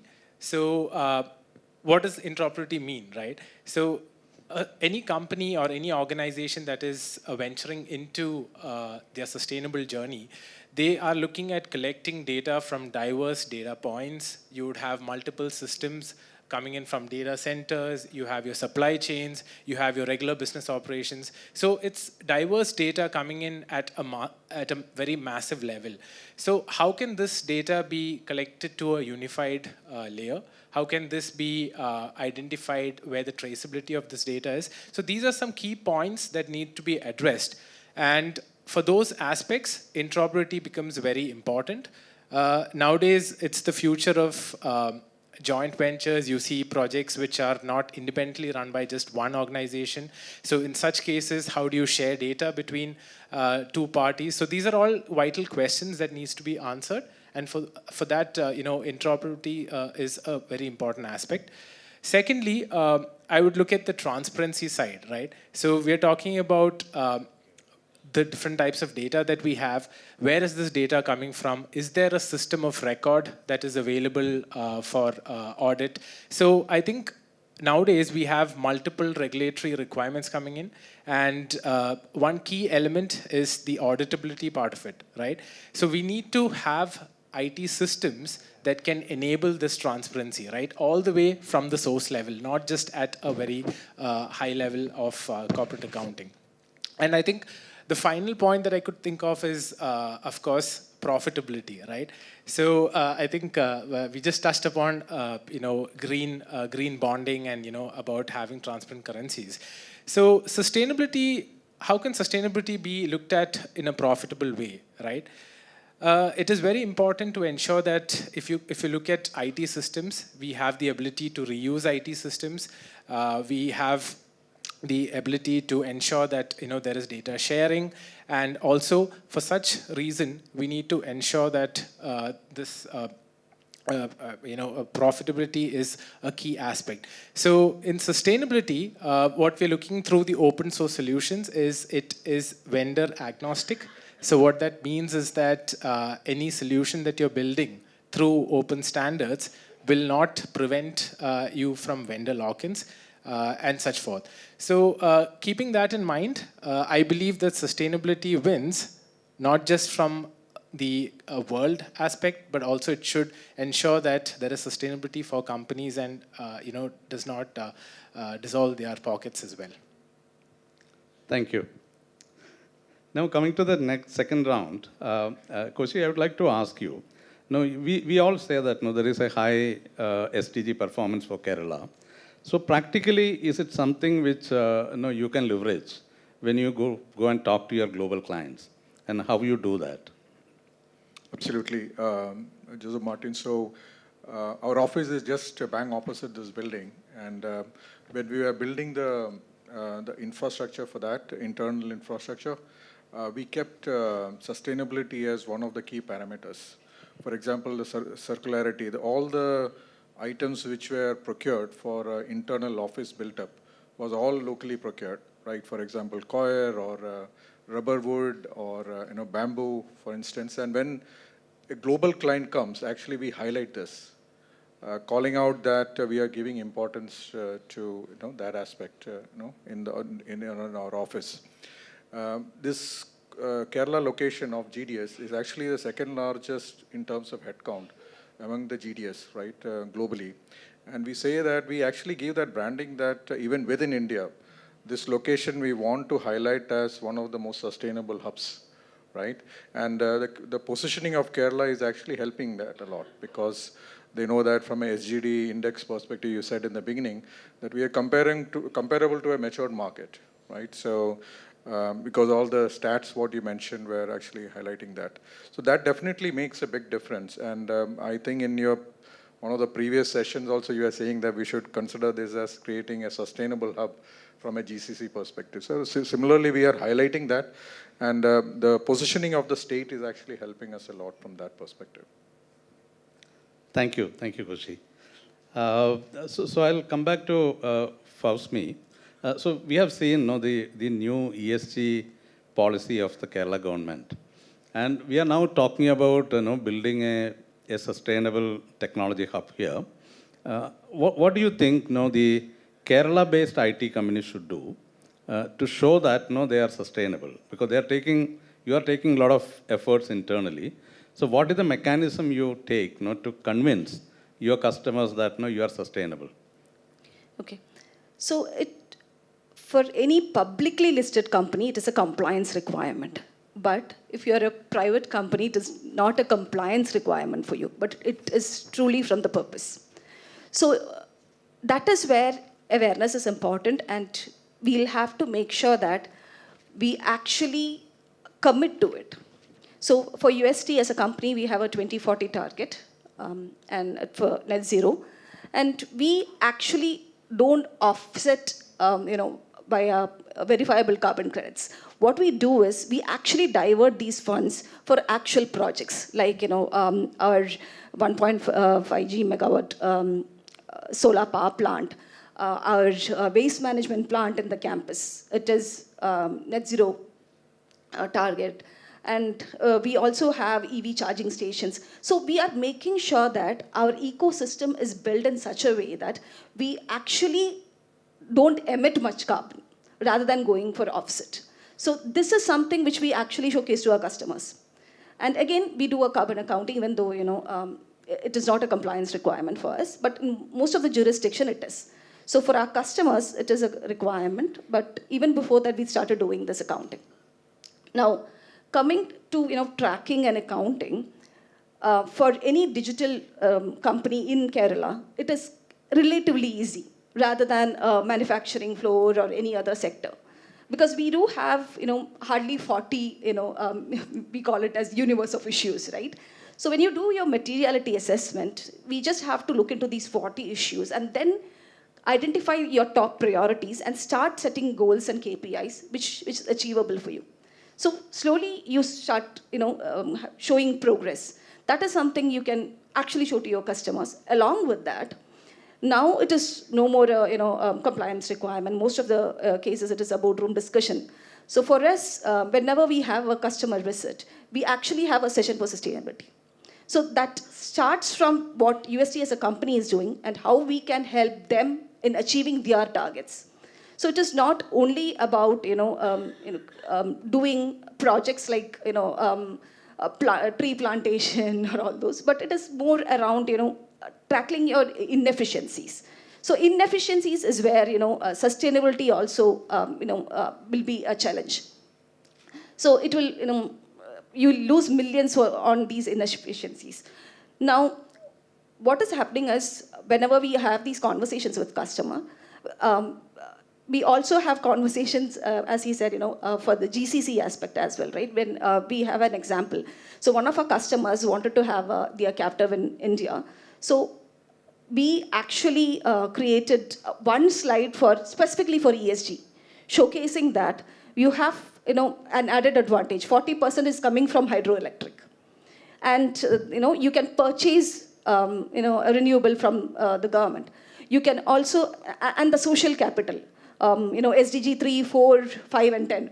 So these are the areas, which is an added advantage for you if you have a captive in Kerala. So I think it is important that we brand ourselves. It is more important as a state, we do enough marketing of what we are doing. The social capital is really good. How we can position ourselves in the global community is very important. Thank you, Fosmi. And a follow-up question, because you were talking about the granularity of the services, the footprint of the services. How do you achieve that? Is there any accounting principle or tool you are using at this point of time? So since we are into technology, we created our own tool. So see, for GHG inventorization, it is about the data.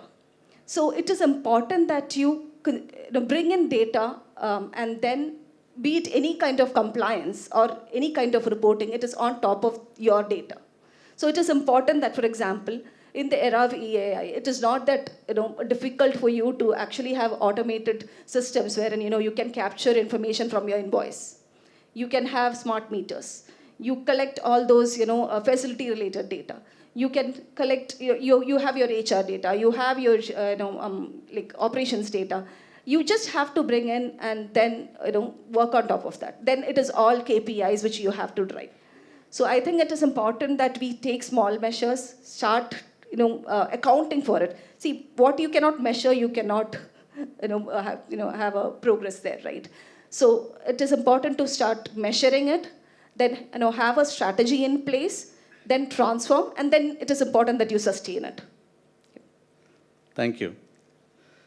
To Mr. Soni, you were talking about the transition risk, basically. You want to take a green energy to power your data center, but even though the green energy, you say it is coming from Kerala, 70% is coming from outside.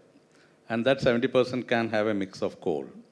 So what is your take in terms of creating a ESG-linked digital infrastructure? Like you create a green data center where you have the entire energy is procured by virtual power purchase agreement and wheel that energy into Kerala. Is that something which you have already thought about to mitigate the transition risk?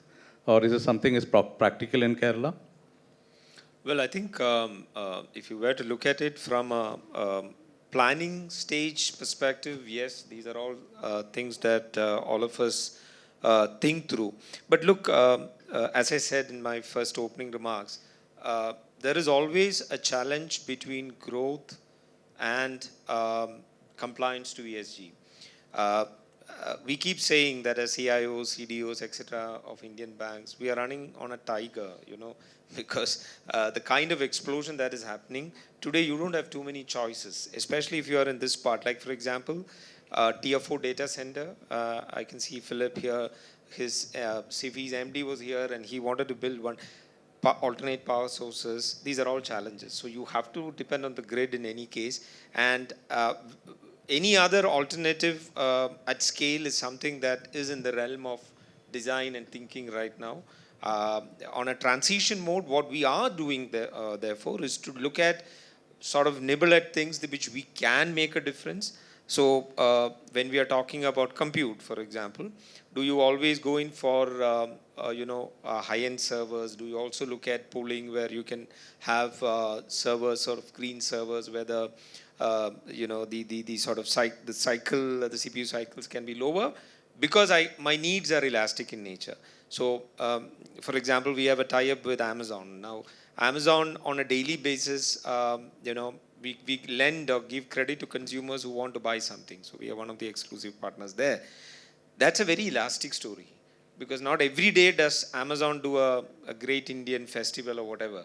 But when that happens, I do need more compute. Now, some of the decisions that we take there is, do I need everything in that journey to be captured on a high-end compute? Or do I even need the data to be there available on a real-time basis? So these are design discussions, design decisions which help us arrive at optimal solutions, which doesn't sort of, give you that sort of guilt feeling that you are investing too much and then leaving it with unused capacity and so on and so forth. So that's happening.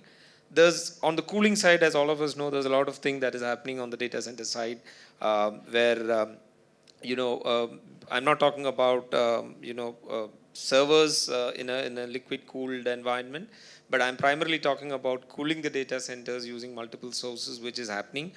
Even in our one at Kakkanad, we do have a reasonably good, strong one. We do have solar, which powers a portion of our compute.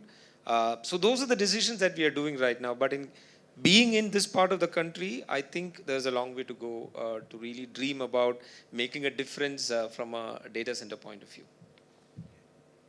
Thank you. Jignesh, I think you are crafting some net zero solutions. So can you please share some of the innovations you are thinking about to bring out a cross-cutting kind of platform for achieving net zero, which might be useful for the AI city which we are talking about? Yeah, sure. I think if you look at it in the form of a federated ESG architecture, right? What that essentially means is nowadays, if you look at the global side, you see places like California where they are partnering with other states, where you have a unified interface to know what your consumption of energy is, what is your emissions on a day-to-day basis that's happening.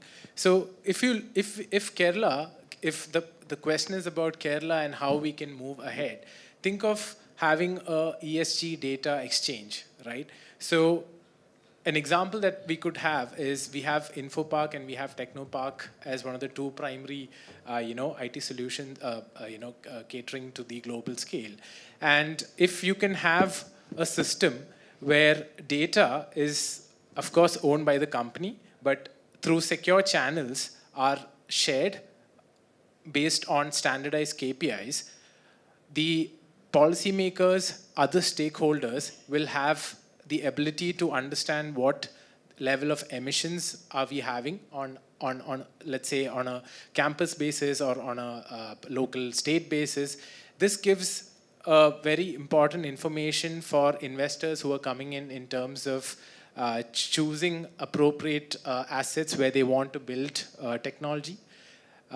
Secondly, if you look at it from a perspective of decentralization, right, where there is no one single party who has access or control over such a system. That is something which is being looked into and analyzed. How can we reduce the administrative efforts that are needed to build such a system, etc. And of course, then you have the third wheel, which is basically reducing manual effort, right? I think Fosmi mentioned that, you have a lot of reporting that's taking place right now, even up to the grassroots levels. And how can this be overcome, right? So of course, technology to an extent, bringing in IoT systems, any other sensor-based technology that can produce data. I think there was, about the vision for smart city is to have every element produce data, right? So that data is very key in order to bring to this ecosystem, and I think these are the three areas that we could look at, and I think the end objective being to brand Kerala as a sustainable technology hub. How can we boost investor confidence, and how can we better governance? So I think these are three areas that would have an impact. Thank you. Now, coming back to Kochi, I think you are talking about your net zero by 2035 or 2040. Have you started leveraging any AI solutions to achieve that? Or an AI-driven delivery model can improve the energy efficiency? Any case study or any use case you can share? Yeah, so AI is something which is talked in most of the seminars now, and I think it's been emphasized these days, and it's absolutely true that it is a double-edged sword. So on one side, it will have a negative impact on sustainability. On the other side, it can be used for actually improving the sustainability target. So from EY's perspective, we have already spent more than $2 billion in terms of building our labs and building our capability. And we have our own internal ChatGPT kind of a model which we use for our own delivery. But having said that, what we always try to do is to actually build the infrastructure or architecture in such a way that we are giving importance to the sustainability aspect as well. For example, for instance, green coding, for instance. Like while coding itself, we see to it that it is not just looked into the cost and efficiency, but then whether the sustainability aspect is also looked at. You mentioned about this. When a query is raised on chat, how much water is being consumed. So that aspect has been looked at the coding level itself. So at the design itself, see to it that that aspect is actually looked into. The other thing is, rather than looking into the impact of AI on sustainability, how can AI be used for improving our sustainability journey?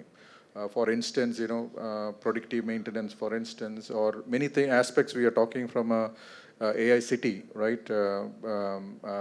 Predictive maintenance and quite a few things which you are saying. So that actually use AI to actually improve our sustainability journey is what I think we are guiding our clients. And that is what I think we will do internally also. And that's what, yeah. Thank you. Faustmi, I think you have two roles. One role is the internal ESG performance role. The other role is you are creating solutions for the global. So what is the kind of solutions you think can Kerala come out with for the global sustainability? Any use case or any sector you can share? Sure. So there are a couple of use cases which is coming into my mind. So just to add on to what Sir had said. So sustainability, right? We have two aspects to it. One is sustainability of IT and sustainability by IT. So sustainability of IT is your IT itself should be sustainable. So we actually work with customers to see that how your data center is optimized.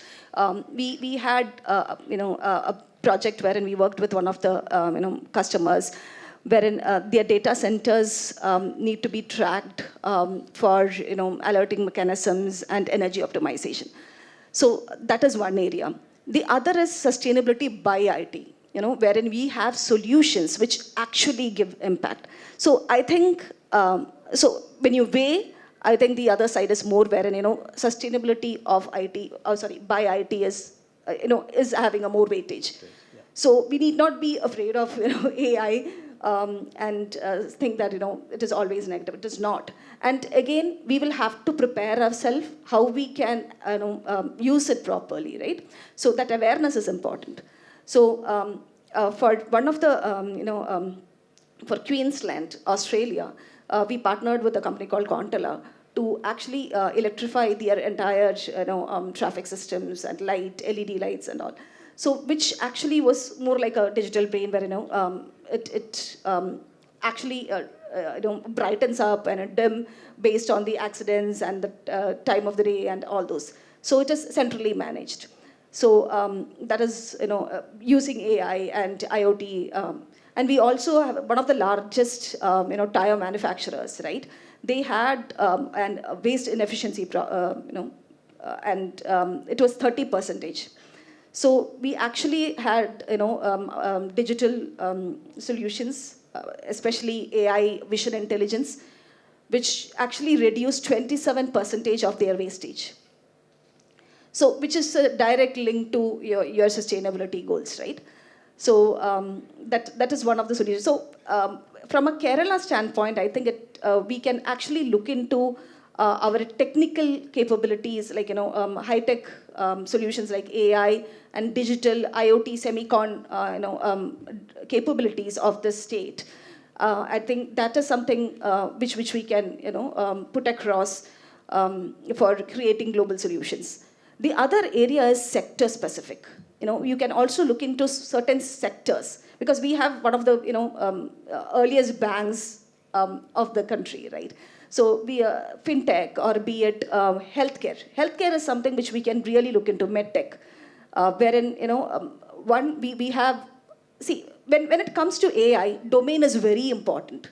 We are talking about data. Data is useless. It is garbage in, garbage out. Data is useless unless you have that domain knowledge. So Kerala as a state, we have one of the finest healthcare. So I think if we have that sector focus, and it is not only about technology when in the AI era, it is always it's technology plus the domain knowledge.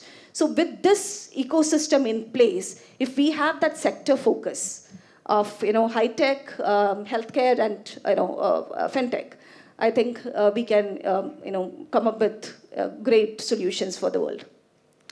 Thank you.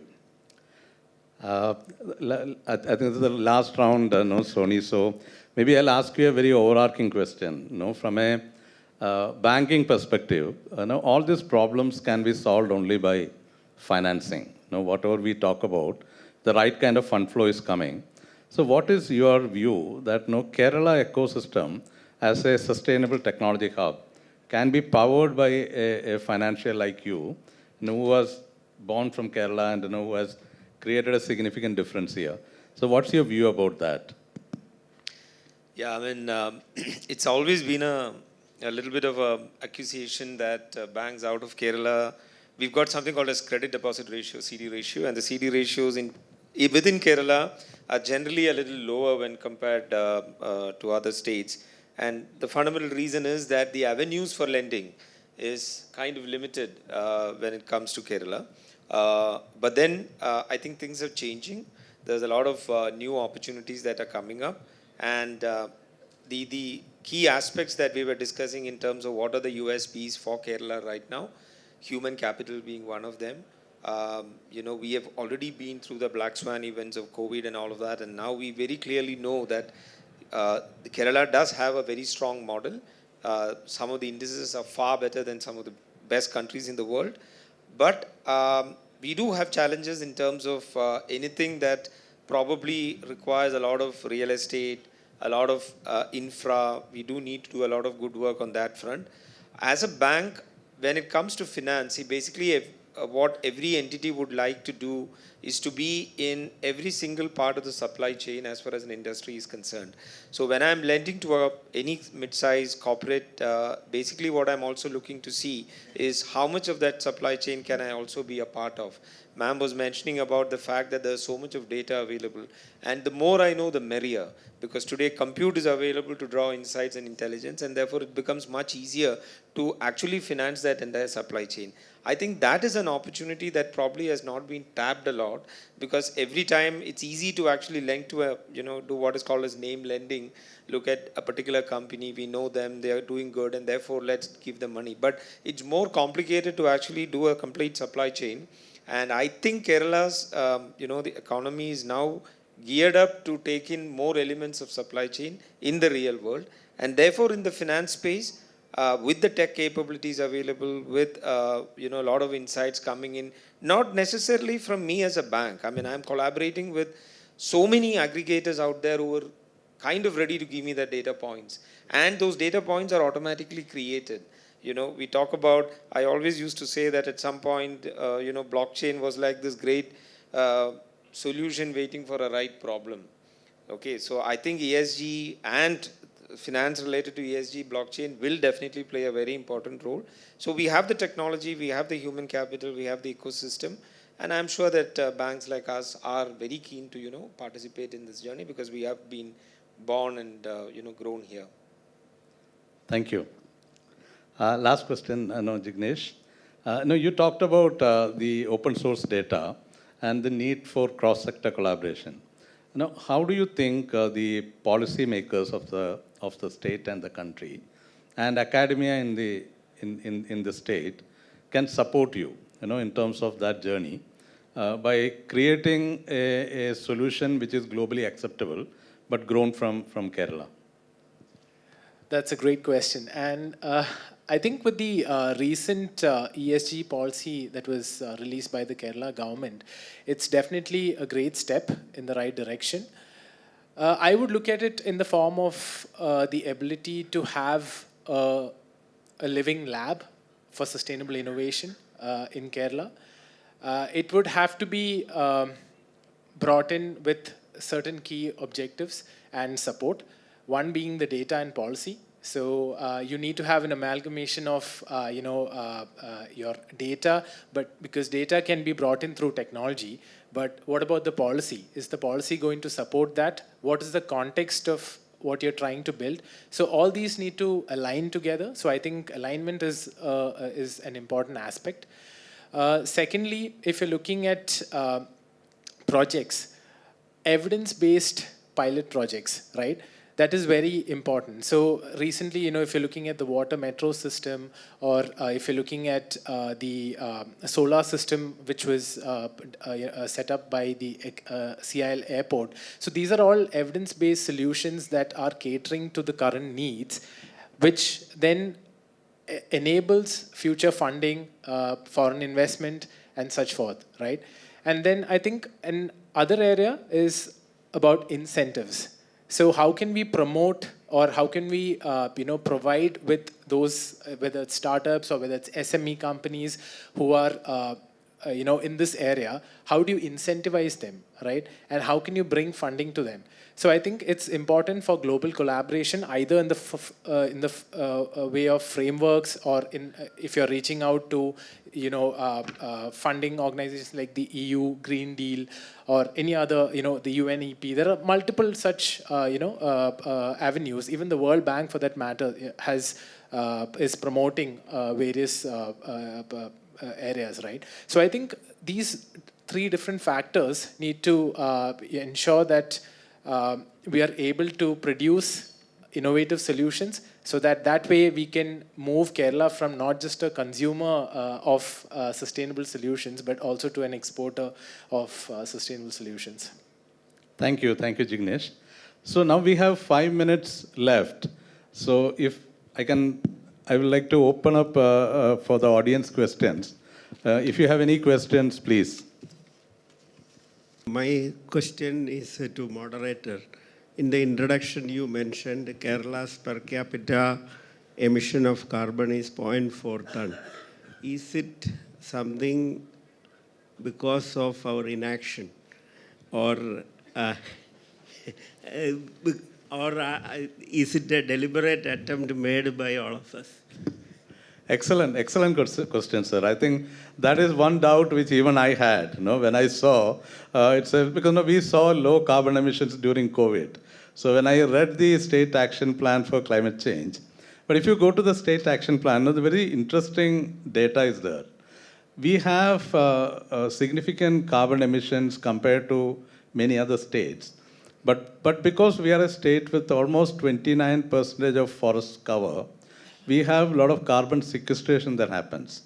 So negative carbon is actually created by our natural ecosystem. And to give you one more data point, one of the think tanks have calculated Kerala's carbon emissions in 2013 as Kerala as a net zero carbon state in 2013. Only after 2013, when the transportation industry has gone up, number of vehicles have gone up, the carbon emissions actually has gone up.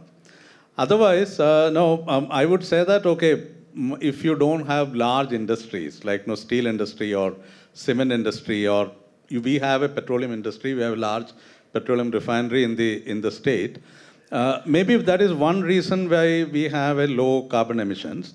But at the same time, the advantage we have is with the kind of income level the state is having, we still have a very good sustainable development goals, which is actually giving us prosperity in this state. So these two are things I think we need to be considered when you talk about that lower carbon emissions. Thank you for highlighting that, sir. Any other question to the panel members? And one interesting aspect to ABK's question is also that very surprisingly, sometime back we were very happy to note that Kerala has the highest EV penetration in India. So we do, yeah, even though we are a little lazy, I think we do a lot of good things also. Okay, so if you don't have any more questions, let me close it. Thank you very much for all the insightful discussions. With a positive note that with the kind of advantage Kerala has and the kind of hope leaders like Susanth had painted now, I'm sure we will become a global technology hub with the help of think tanks like EY, UST Global, and financiers like South Indian Bank, and of course, the startup ecosystem represented by Jignesh. Thank you very much, and wish you all the best. May I take a moment to express our heartfelt gratitude to each of our speakers for their time, expertise, and vision. Your contribution have sparked ideas and inspired action. May I request you to kindly remain on the dais. So here's to a safer, greener, and more sustainable tech growth, right? Thank you once again. May I now invite Ms. Lekha Balachandran, Managing Committee Member, to come forward to hand over a small memento to our esteemed panelists and our moderator. I also request President KMA and Summit Chair to join Ms. Lekha on stage.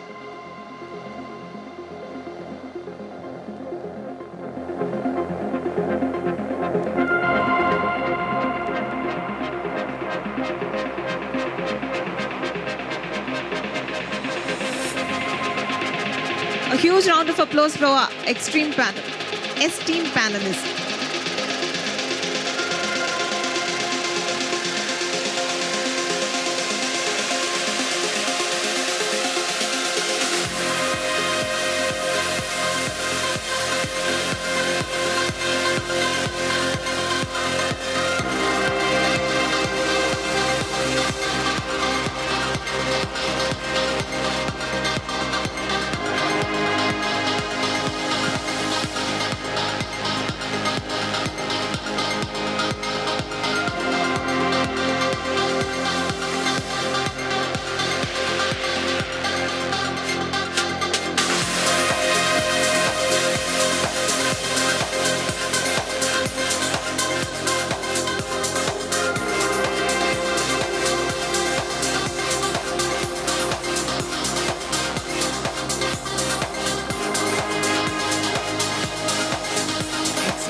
Thank you all once again.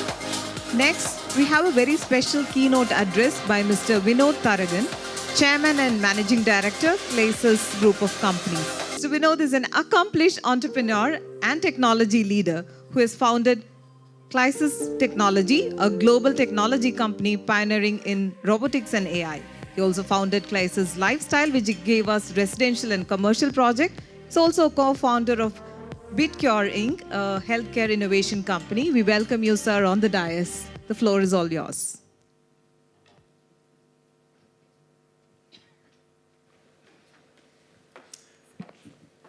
Thank you.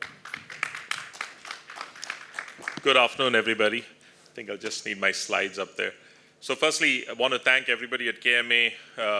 Very progressive organization, I must say. After I connected with KMA, I was really excited at the level of thinking and progressive thought behind a lot of the initiatives.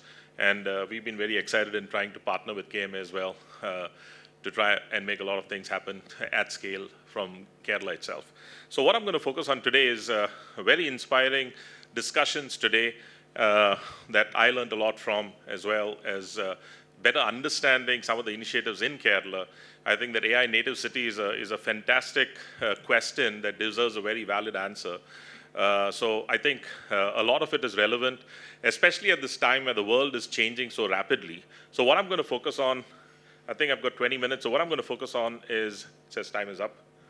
So, so what I'm going to focus on is just touching on what's going on and what we are seeing in our experience around the world, primarily from a technology standpoint, but also from multiple verticals that we are involved in. So the first thing is, I want to talk about how do we keep up with the progress and innovation that's happening at scale and at the pace at which we are witnessing what's happening around the world, okay? So firstly, if you look at how we think about problems, one of the foundational questions that we have been asking our team, we discuss with our clients, is how do we all make decisions? There's really no formal methodology that any of us have been taught through academia on how we make decisions. And if you look at this concept of critical thinking, which is to question every assumption that's put in front of us and validate the positions taken by the rules and regulations around us, it's very interesting that that is the path that's been defined 2,500 years ago, actually, by Socrates and such. And a lot of that is required to actually think through the most optimal solutions for the problems at hand. I mean, it's really nice to see a young audience at the back here as well, represented by academia. And these might be some really valid thoughts, because if you look around us, everything we see is suboptimal. And the massive opportunity with AI is simply the opportunity to actually optimize almost every aspect of our lives and how we go about it. Now, this was a statement by Einstein in 1905, that if you have an hour to solve a problem, spend 55 minutes on the problem and less than 5 minutes on the solution. So why was he saying this in 1905? Because what we witness, and we see this around within the organization with all the initiatives we try to achieve, is 5 minutes into a discussion, there's 7 options for a solution, we grab one of them, and then we go and execute. But the moment you go deep into the problem, the opportunity there is the most optimal solution starts bubbling up to the top, and that's why you need less than 5 minutes to address the solution. So I'm starting with this just to kind of share some of the information and the data around what we are seeing. So firstly, what's happening in the world today is tagged as the 4th industrial revolution at the pace at which this is happening. So everything started with the first industrial revolution, which was driven by steam energy and the mechanization that came out of steam energy. The second industrial revolution was driven by electrical energy and everything that could be done with electrical power. The third was computers and the internet, and what we are witnessing right now with AI, robotics, and automation is now branded as the 4th industrial revolution. So just to kind of put a bracket around what's going on around us. So why is this relevant and what's different? So what's going on is the technology advances that we have seen in the last few thousand years was very, very slow. If you look at the timeline that it took for us to get to the steam engine, it took thousands of years. But from the moment we hit the steam engine, which was the first industrial revolution, then you can see the speed at which things have been changing in the world around us. And we're getting to this point of AI, automation, and autonomy. The question is, nobody knows exactly when, but it is pretty obvious that this is happening right in front of our eyes. And so I'm just going to touch on what is driving this pace of change. So if you look at what's happening with regards to change, you can think of linear change And linear change is where you look at, hey, if I want to take 30 steps across the room, I can predict where I'm going to be, right? I'm going to be 30 meters ahead. And that's what happens with linear change. But what's happening today is exponential change. And exponential change is with each iteration of each change, it is almost doubling in capabilities. And with exponential change, you cannot predict what the future is going to look like, and you cannot apply the metric of the past to the future, because what happens is, typically what we do is we measure the future based on our experience of the past, and where we end up is in a very different place, right? And this could be a challenge. A lot of people look at automation tied to job losses, AI tied to job losses. So those are challenges, but it's also an opportunity. So that switch that is happening in the world today in terms of that exponential change is driving opportunity in every single sector, in every single industry, and opening up opportunities at scale. So if you think about what Satyendra showed us this morning on how easy it is to create videos using VO, you can be a school kid in college today and create an ad that could be sensational. And the challenge, I think the bigger challenge that we're witnessing today is how do we differentiate between AI-generated content and reality, right? Because it's very difficult to differentiate between the two. And you can see the rapid rise of AI-generated content on platforms like YouTube Shorts, TikTok, and such. So again, if you look at the case studies, in the United States, you've got multiple examples, Netflix versus Blockbuster. The CEO of Blockbuster said they're not even going to be looking at Netflix, and then Netflix just took over the media industry in terms of firstly shipping CDs to everybody's homes, and then through streaming media and such, and Blockbuster went bankrupt. But it's not just these individual case studies. If you look at the largest companies in the United States, in 2006, these were the dominant companies in the United States. Amazon was way down there and was actually not even making money.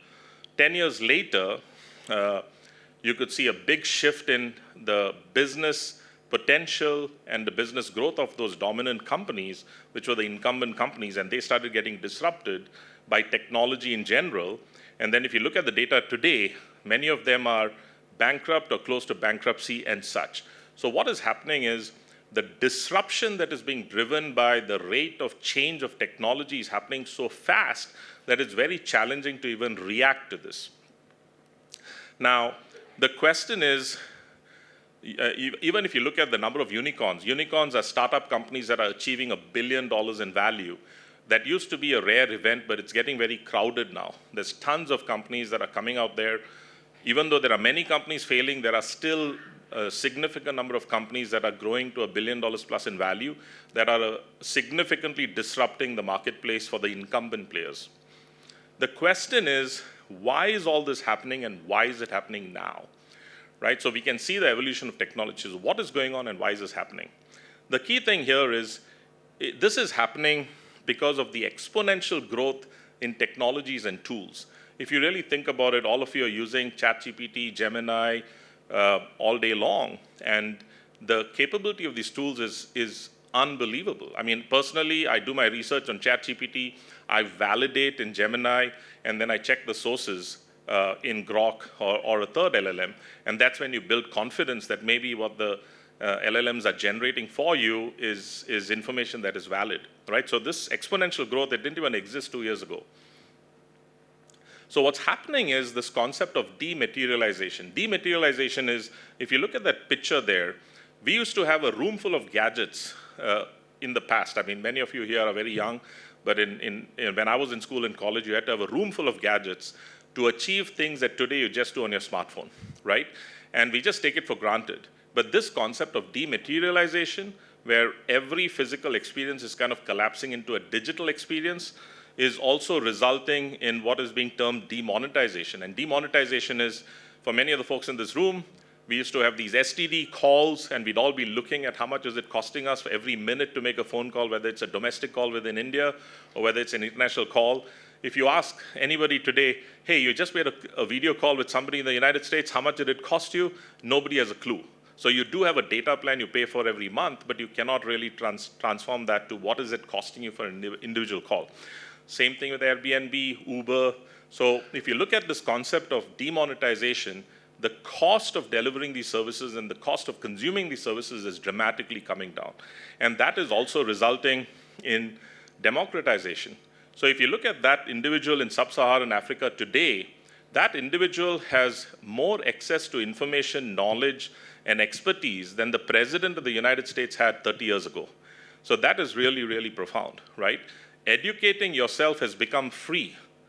I mean, if you think about it, you can have access to any kind of information at any depth with basically a data plan and maybe a subscription to one of these LLM models. So dematerialization, demonetization, and democratization is a way of articulating what we are witnessing around us. And what is happening with all this is this new transition that we are seeing to an AI-centric world. So when we're talking about this transition, definitely with what we are seeing, I mean, we are primarily a software company. Most of our mid-level software engineers do not want to work with junior engineers because it's a lot easier for them to generate the code using these AI tools. We would never have thought a few years ago that software programming is going to get disrupted, but it is happening at scale right now. And we see this across the board. You can see this, we see this in our healthcare initiative, we see this in our construction initiative, which is fascinating. So what is this transition that we are witnessing to this AI-centric world? Again, we spoke about sustainability, we spoke about the impact of what is going on with automation and robotics. If you ask yourself the question, what do you need in this world to create anything you want? And there's two primary drivers. You need labor and you need energy. And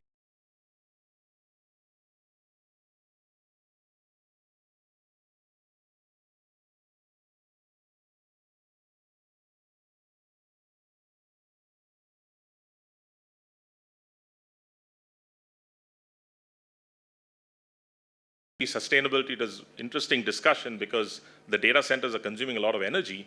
But right here in Kochi, if you look at our, an office we have, 30% of energy is coming from solar panels that is the facade of the building.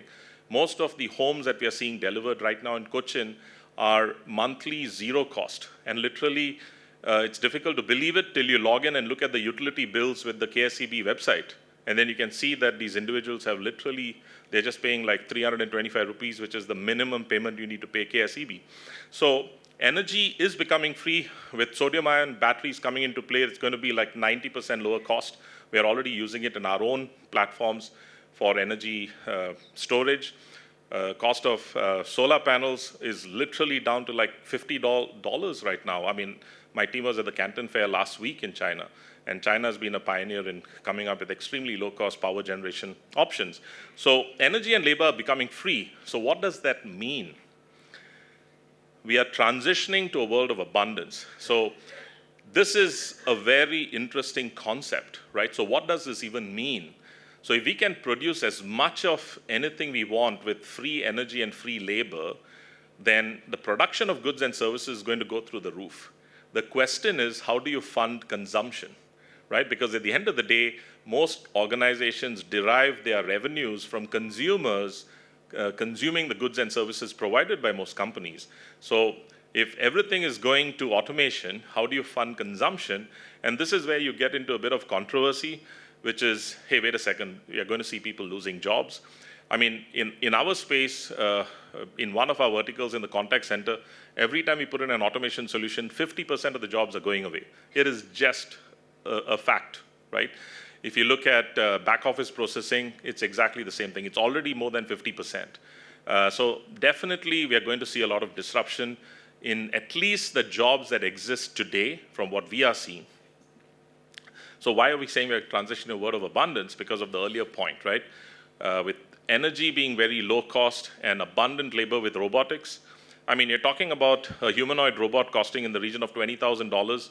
That translates to a monthly cost of $250 to lease a robot, a free resource, a free employee that will work 24/7 weekends and holidays with no coffee breaks and no bathroom breaks and such. That's a very provocative thought. Now, the abundance revolution is around the corner.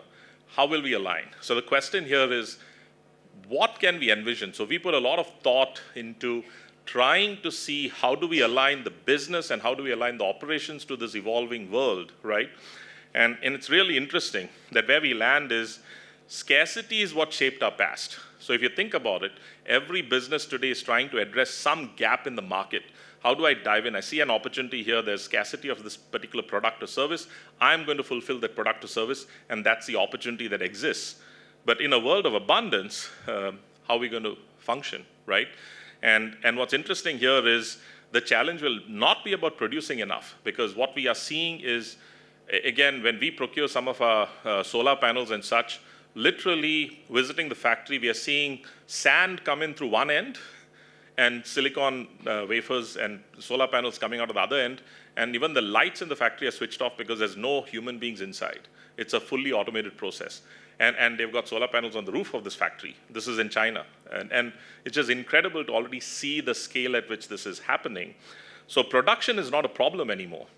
And by the way, I just want to share a data point. So we moved into our Infopark Phase 2 campus in 2020, just before the lockdown. We moved in January.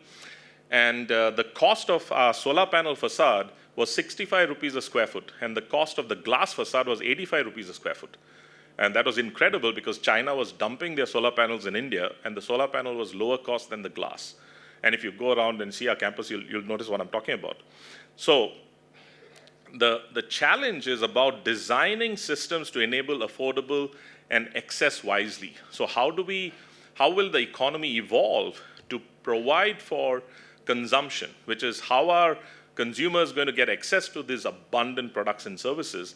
And this then gets me into this controversial position, at least that we feel is where things are going, and there's a lot of debate about this, but I'll just share what our thoughts are. We think we're going to transition to this concept of universal basic income. So what is universal basic income? Universal basic income is literally everybody in the country earning a pension, right? So what is a pension? The government just pays you a sum of money every month. Now imagine that happening at scale to every citizen in this country, okay? The question then is, how are you going to fund this, right? Great concept. Where's the money going to come from? And this is fascinating because in our research, so again, the background here is for the last 30 years, we've been working in the financial services sector in the US with banking, primarily banking, credit unions, insurance and such. And the understanding of how the system works at the granular level has been fascinating for us to witness. And I'll share some of that with you today. So the question of how do you fund this? There was an earlier question about how do you fund projects in Kerala. There are fantastic case studies if you look at Infopark itself, or if you look at the Kochi International Airport, where most of the funding came through the banking industry. And I'll just make a statement here because that needs a longer discussion. All the money in the economy is created through the banking industry. It is not created by the government. In India, 90% of all money in circulation, the source of the money is a bank loan. Every single bank loan is new money entering the economy. The money comes into existence when the loan is funded, and when the loan is repaid, the money disappears. That is truly the mechanism. You can, there's any amount of data and evidence that can be shared about this concept, but for some reason, it is not well understood or debated in India. So how do we fund universal basic income? Let me just share some data points. So again, it's a busy screen, but I would just like you to look at that fourth column there, the per citizen money supply. So what is a money supply? The money supply is the total quantity or quantum of money created by an individual country, okay? Now, if you look at the very bottom there, you've got Sri Lanka, and the per capita money supply in Sri Lanka is $2,000 per citizen. Above that is India, $2,222 per citizen. What does this mean? Take all the Indian rupees, divide it by the currency exchange rate with the US dollar, and that's where you land. So if you look at China, 31,000, China has created 15 times more money than India. Now, we can debate and argue whether a COVID vaccine worked or did not work, but you have to confront this data and say, what is going on if this is the reality of what's happening? And now if you look at the United States, 30 times the money supply that India has created. If you look at Singapore, which is a country of 6 million people, has bank assets almost equaling what India has in totality, okay? 50x what India has created. And which country has the highest amount of inflation? That is the last column there, it's India. So what is going on? How can this country with the lowest per capita money supply have the highest inflation? So again, if we double the quantity of money in this country overnight tomorrow, we would still be 7 times less than China. And if you really look at what's happening in India today, what we are witnessing is everybody who works for us, whether it's in software, in construction, they all are willing to work hard. They all are willing to work 6 days, 7 days a week and extra time. We are also the youngest country in the world. India average age is 28. China is almost 40. The United States average age is 39. Europe is 50. Japan is 50 plus. We are the youngest country in the world, and before AI and robotics take over, this is our opportunity. So I just want to share some of that information with you. My time is up. Thank you very much.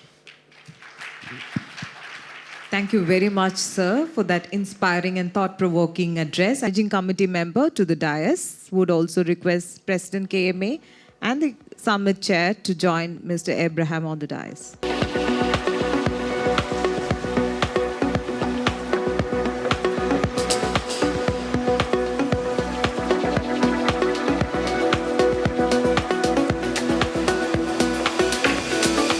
Mr. Manoj Kumar is a visionary leader with almost 40 plus years in IT and manufacturing, including 18 years at SAP in global and regional leadership roles. He has led multilingual, multicultural teams across large-scale digital transformation programs. An alumnus of GEC Thrissur, BTech, he holds an MBA from CUSAT and a postgraduate qualification from Indian Institute of Material Management. He is also the author of the award-winning memoir, Palakalangalil Chila Manushyer. He is currently the founder and CEO of KMA Digital. Over to you, sir, and welcome. Thank you. Good evening. We had very exciting talk. I just came by afternoon, so the first session was Susanth's session. He is my fellow alumnus of GCT Thrissur. So I was telling him I am proud of him. A lot of good things going to happen. Okay. Now I am not keeping well, so I will keep it short. These few slides. Can you? Okay, thank you. So, when we discuss the topic, from automation to augmentation, in our day-to-day life, how we are augmenting with the help of AI? That is the question, actually. So let me ask you, is there anyone here who has not used ChatGPT, Gemini, Copilot or Perplexity? I think all are using, right? And to the ladies, any of the ladies who have not tried the Gemini, Google Gemini traditional, the flower wala? Lega, you did it? No, not yet, but still, you know about it. So we all are using AI in our daily life. This is an example of augmentation, simple. Now, if I talk about global things, what is happening around the globe in AI space, will that be really justifiable? I don't know, because I wanted to give examples from my life, actually, basically. Of course, Amazon has saved 4,500 man-years by using AI in their legacy systems. But for me, I don't want to give those examples. I will give examples from my life, my company, how we are trying to augment AI in a daily life. So, start with SAP. So, I was with SAP for almost 18 years. SAP is the company which made me what I am now. SAP is the company who gave me precision, process, and discipline. It made me opportunities to travel around the world, work with world's leading companies. So, last year, 31st of July 2024, it was my retirement day at SAP. I was I was with SAP for almost 18 years, in the ecosystem for 24 years. The last day, the setting was the office, my office in Dubai. It was in Media City, Dubai. It was closed that day. The office was closed for a week because they found E. coli bacteria in the water. Then nobody was in the office. When I walked in, I could not find any colleagues, no friends to see off. I was feeling very sad, actually. When I went to the reception, I met one security guard.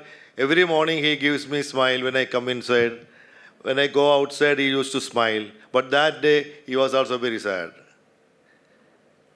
Because he knew that I am retiring. So anyhow, this is a scenario, I don't know, I was feeling very sad, very low energy, plus I felt extremely low that day, actually. Because it's something like too much empty. I don't know how to define that. But I knew from my bottom of the heart that there is something brewing up, actually. It's my new company. So, 2 months earlier, I was in Kerala, here in Kerala, on vacation. So I have already decided to start a company, AI first company. So, why AI first? എല്ലാവരും തേങ്ങ ചേരേണ്ടപ്പോൾ നമ്മൾ ചിരട്ടെങ്കിലും ചേരണ്ടേ? ഇതാണ് നമ്മുടെ ആലോചന. അപ്പോൾ AI തന്നെ വേണം. അപ്പോൾ I have decided I am going to start a company. I don't want to sit idle. I don't want to lose the adrenaline rush which I used to have all these years. So that day after dinner, I was sitting with my daughter and granddaughter. So I wanted to get the name of the company. I wanted to get a logo. I was thinking about that. Then a small bird, a yellow bird, came to my mind, actually. So I have decided the color. In fact, this is a blue and yellow. It's a SAP color as well. It's a vibrant and energetic color. So I decided on the color. So this bird, this small bird, came to my mind. So I was not able to get the name of the bird. So I asked my daughter, what is the name of that yellow bird? She told me, it's Canary Acha. So that is the moment when KMA Digital was born. And where to start the company? I can start in Dubai. Of course, I have a company registered in Dubai. But I wanted to start it in Kerala. This is the place where I was born and brought up, where I had my education, where I started my career. So I wanted to start in Kerala. Kerala ecosystem is thriving now. Lot of good reforms from the government, industry-friendly reforms from the government. We have Technopark, Infopark, led by Susanth. Lot of industrial park across the state. Industry on campus. So this is the place where we can do the business, and I wanted to start it here. Initially, I wanted to start it in Infopark, but again, Susanth's place, it was not available. So I had to get something near my home. I started it in Alua. So when we started KMA Digital, it was actually 3 of us. My co-founder, myself, and our first employee. We started our journey in my home office. So this is this is the dream of two of us, myself and co-founder. That is, the dream is to blend the creativity with the code. The technology should go in hand with the, it should go together. That was the dream, actually. So the creativity and technology for canary, it is the two wings of the same bird, okay? So we started with when we started, my co-founder is an expert in digital marketing. So that is one reason we started with digital marketing. So initially we have decided it's an AI-powered company, so we will do only AI-powered solution. We will take AI support and then we will develop our products. So in digital marketing as well, so we wanted to have AI-powered solutions. So initially we started with third-party solutions, but we developed our own solutions, first with SEO and then AEO. Then the entire value chain, starting from campaigning, the content creation, campaigning, and the performance evaluation, everything put together. End-to-end, we have the AI-powered solutions available as of now. So then over a period of time, we were going along with the flow. So we started building our own AI creation. That is, in last year, we started to create AI videos to start with. So when we started, actually, it was not working well. One person, somebody is standing to this side, his hand will go to the other side. So, but we have perfected it in the process. Now, at the moment, we have started a division called Canary AI Studio, where we do produce AI films, basically. We are starting with the short films, but we will be moving soon to the feature films. And this is the place where we are planning to have the streaming AI only for AI. We want to have a platform dedicated for the AI films. So we'll be launching it soon. So this is one area we are progressing. This is an example, actually, how we are augmenting AI in our day-to-day life. Now, when we progress with the digital marketing campaigns, there are some interesting use cases which has come, actually. So we got into voice agents into a very interesting example. So we were part of the Nilambur by-election. We were supporting on campaigns of LDF candidate, basically.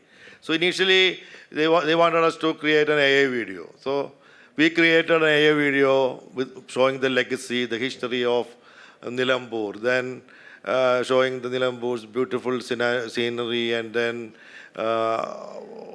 Comrade Kunyali. We had a photograph of Comrade Kunyali, which we created a AI video out of it, how he was educating and transforming the people in Nilambur area.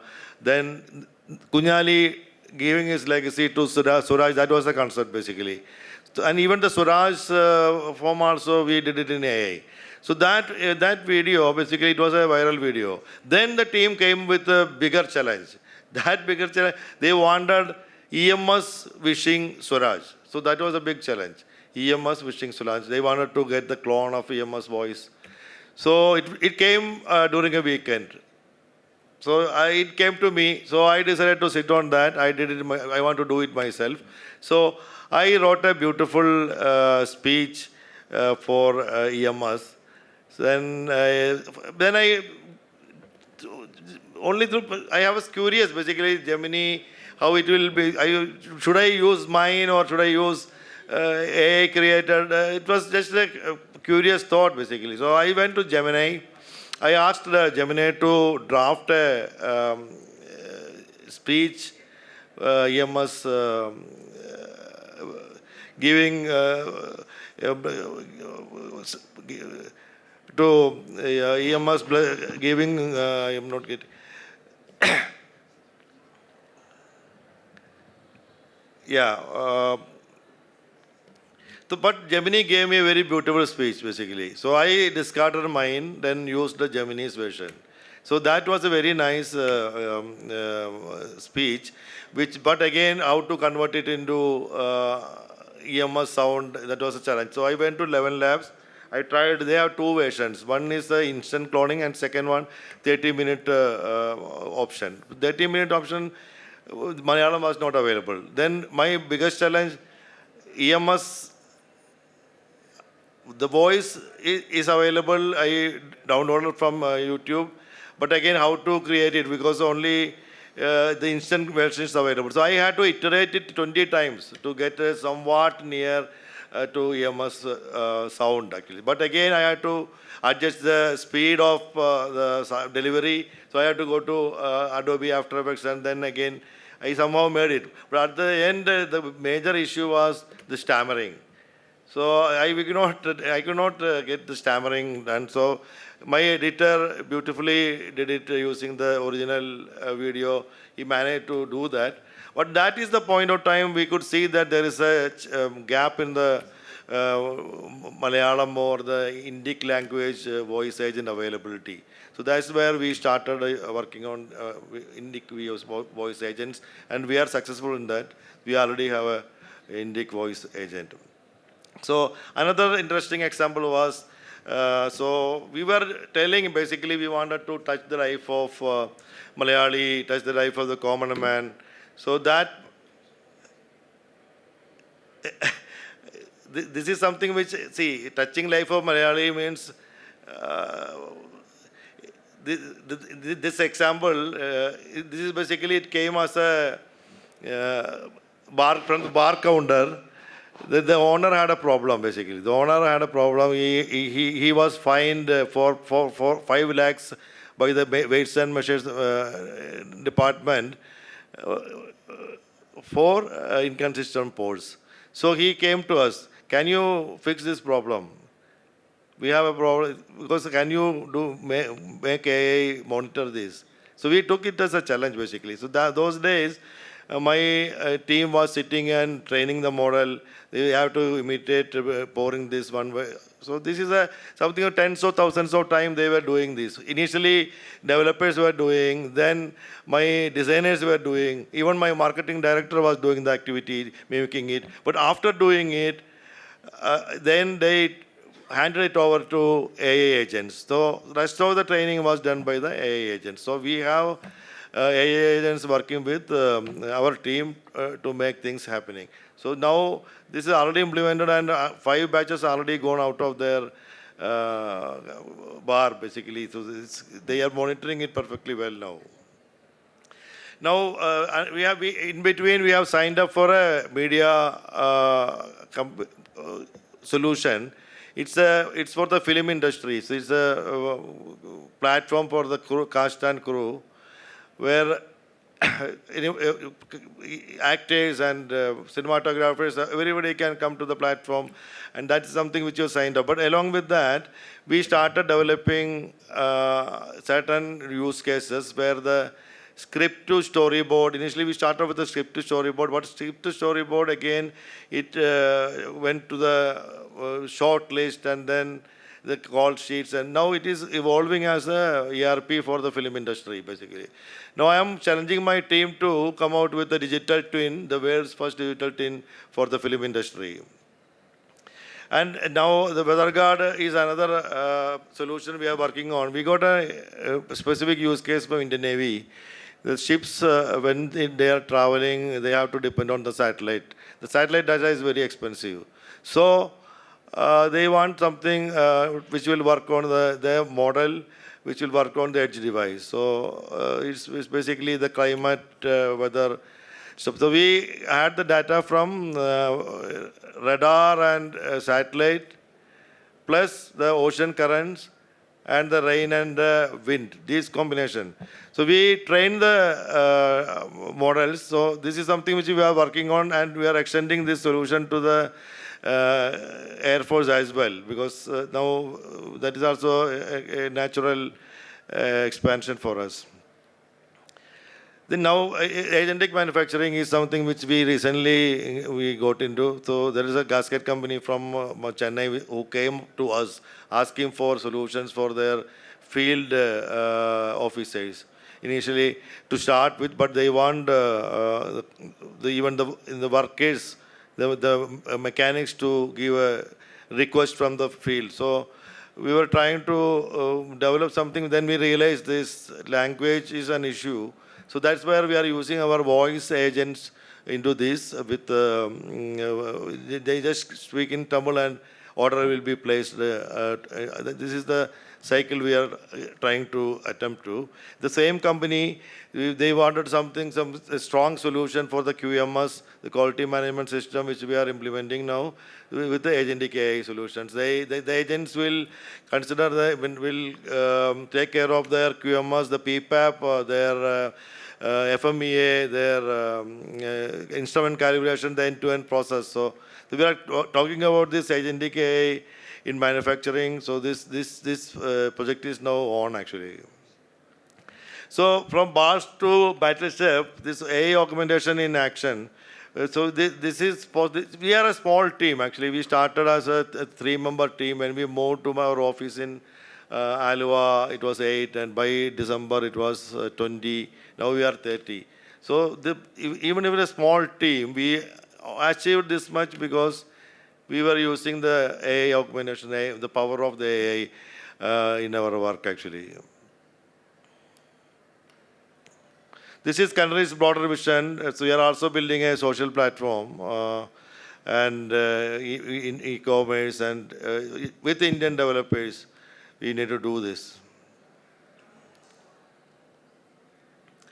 This is how we use AI in daily life, digital marketing, software development, AI video creation, and for us the AI is an enabler. It's not a replacement. So this is how we augment day-to-day life.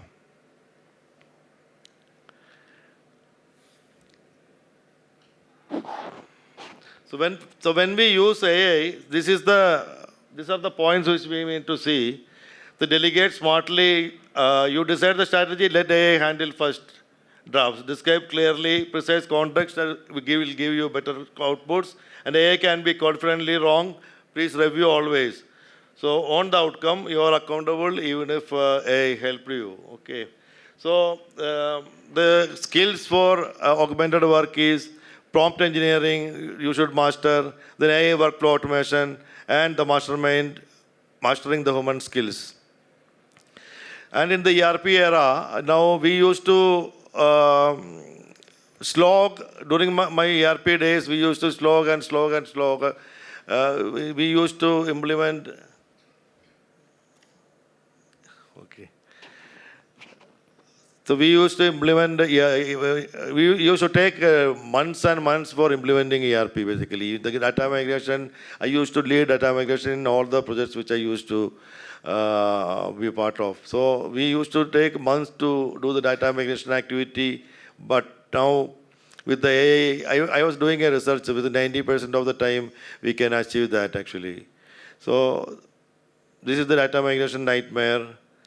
So we are moving from systems of record to systems of reason, and for automation to intelligent orchestration. That is the current scenario now. So this is the era of AI agents. So now the automation replaces and augmentation reinforces. That is the message. In the ERP days, it's like moving from a single symphony orchestra to a jazz ensemble, adaptive, improvisational, and alive. From ERP to agentic AI, this is the new architecture of value, basically. And when these agents comes, okay, now they are autonomous, they will be more powerful, then we need to have a responsible AI in place. And India is leading in that, actually. Since we have a lot of reforms, we have a Digital India AI mission, AI mission, then we have the ONDC. So the organization need to align with that as well, in the country's direction. So it is not that we keep on adding AI everywhere. So that's not the right approach. See, and we cannot get dumps from the ChatGPT and then push it. Actually, this is not the right approach. Now, Deloitte was fined last month, I believe, for Australian dollars 440,000 for giving false report from sources which are not correct, actually. So we should be careful in that. And core to AI development, 6 responsible AI principles are fairness, reliability, and safety, privacy, inclusiveness, transparency, and accountability. And AI governance in the boardroom has 12 points basically. So These are the 12 points. I'm not reading it out. Time is up, I believe. So it's basically activation is required, not the exploration. So AI adoption is a mind shift, actually. So we need to step outside our comfort zone, move from tools to systems, ask tough questions, privacy, ethics, and scalability. And the real win will be the mindset of learning. And what CEOs can take away? Build strong foundations, get the data right, empower your teams, reimagine governance, start small but start slow, start now. And while training employees is the right approach. The foundation level should be the prompt engineering, the middle level should know the workflows, and top level about the APIs and all. And the singularity topic, Sam Altman is telling it will come by 2030, the super intelligence. So for me, I was a fan of Indrayal comics in 70s. So there was a Mandrake edition which was telling a supercomputer creating more computers and a small boy with a catapult hitting its head, and then everything will be stopped. So it's a human intervention basically, that's more important. And AI is not new colleague, not your replacement. And AI obesity is something which you need to avoid. And man-machine is the dream team. So remember this, AI will not replace you, but someone who knows how to use AI might. The question is, will that person be you? Thank you. Thank you, sir, for your interesting presentation. I request Mr. Jose Philip, past President KMA, to hand over a small memento to Mr. Manoj as a token of our love and gratitude.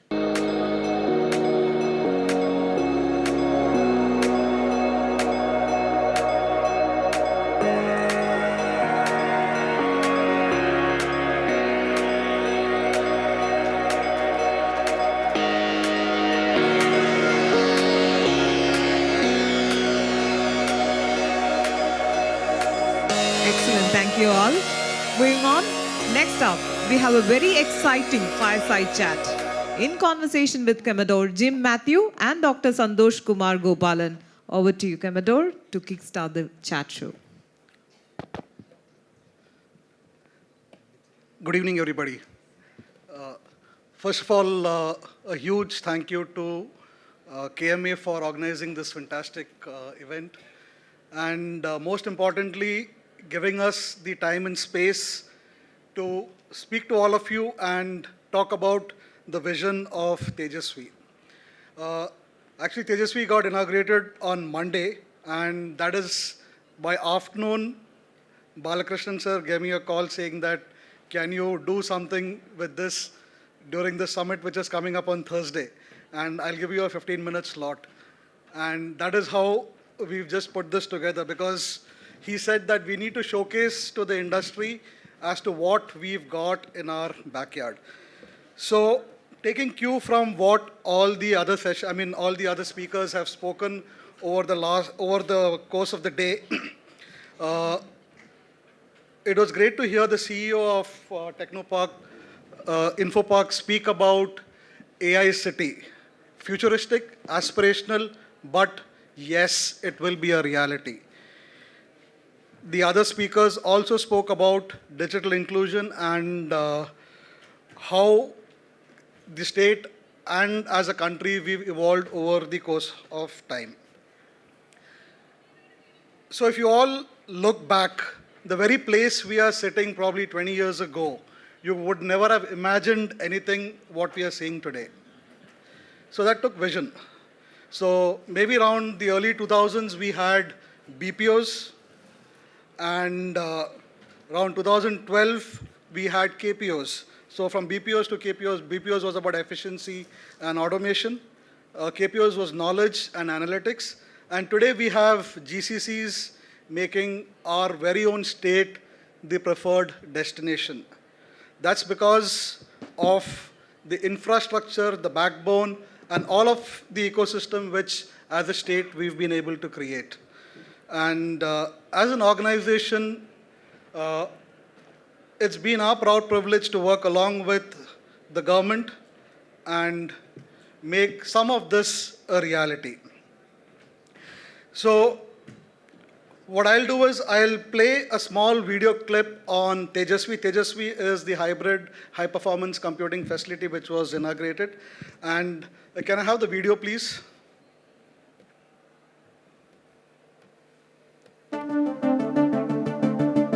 In the heart of God's own country, Kerala, at the cradle of innovation, was conceived an idea. An idea to unite innovation, cutting-edge research, and self-reliance under one powerful roof. A facility accessible to the industry, academia, and the wider research community across the state and beyond. Tejasvi, a name that encapsulates brilliance and power.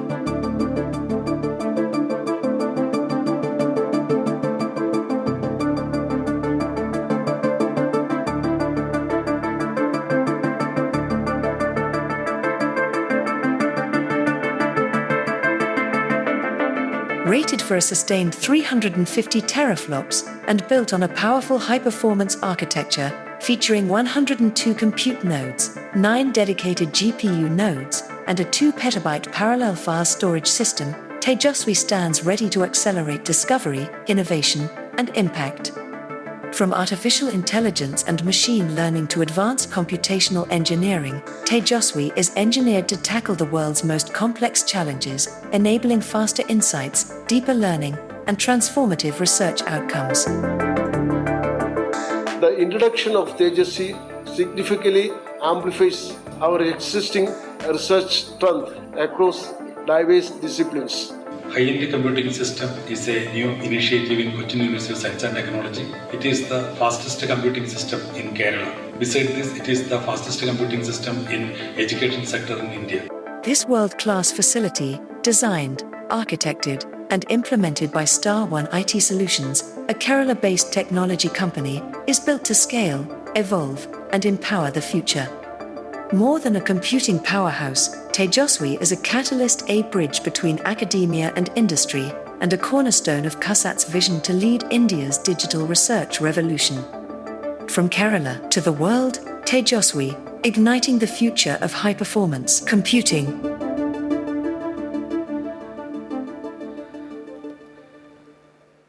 So it all started with an idea, and the idea was of none other than Dr. Santosh Kumar. We have him with us today. Dr. Santosh Kumar,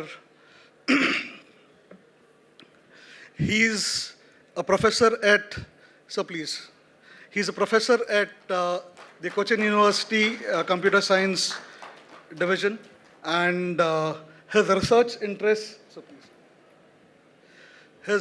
interests include natural language processing, artificial intelligence, cyber-physical systems, all of what we spoke about during the course of the day. He's a subject matter expert on all of this. And as director of the Computer Information Resource Management Center at CUSAT, he's been driving the digital revolution at CUSAT. Additionally, he's been the brainchild behind Tejasvi. So, sir, it's an absolute pleasure. It's an absolute pleasure to have you here. And over the course of the next 10 minutes, what we'll do is we'll pick Professor's brain on as to how we can leverage this particular facility for the larger benefit of the state. So, starting, sir, if you could run us through, I mean, the video did say a little bit about the capabilities of Tejasvi. If you could run us through as to what a little more deeper into what are we looking at, what is this facility about, and how this vision became a reality. Yeah, thank you, Jim, and a big thanks to KMA for giving us an opportunity to showcase our newborn baby. Monday we had conceived the baby, and now it's just 3 to 4 days. So basically, as you know, Cochin University is a premier institute in Kerala, and we do a lot of cutting-edge research. And I have 24 years of teaching and research experience in QSAT. And we do a lot of research, and we depend on traditional kind of HPC, where we used to do a lot of simulations to get the concept about the problem that we are trying to solve. But recently, data-driven kind of approach came with AI and ML. And many of our new generation researchers and teachers are asking for we should have AI ML capable kind of compute facility. So we thought we should blend it like a hybrid kind of a compute facility where we can do HPC, traditional HPC kind of simulations. And we have built a system which will have a 350 teraflops of sustained performance. And AI/ML kind of facility where we have 24 GPU cards which will accelerate data-driven technology. And along with that, we have constructed a data center which can cater to even, we can scale out this facility towards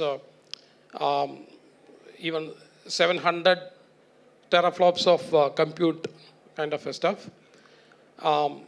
And we have state-of-the-art kind of parallel file system, storage system along with that. So we can tackle traditional kind of scientific related research problems as well as data-driven AI and ML kind of problems as well. So this is the kind of facility that actually we have built, and yeah. Fantastic, sir. Sir, if industry needs to leverage this in terms of they want to run their workloads at QSAT, because everybody is talking about running AI workloads, how do they go about doing that? When we had the inauguration on Monday, you also inaugurated a port. I mean, we also had a portal inaugurated where you had a repository of all the facilities available at QSAT. And what I saw was users both within the university and those outside of the university could click on select services, pay for it, and use.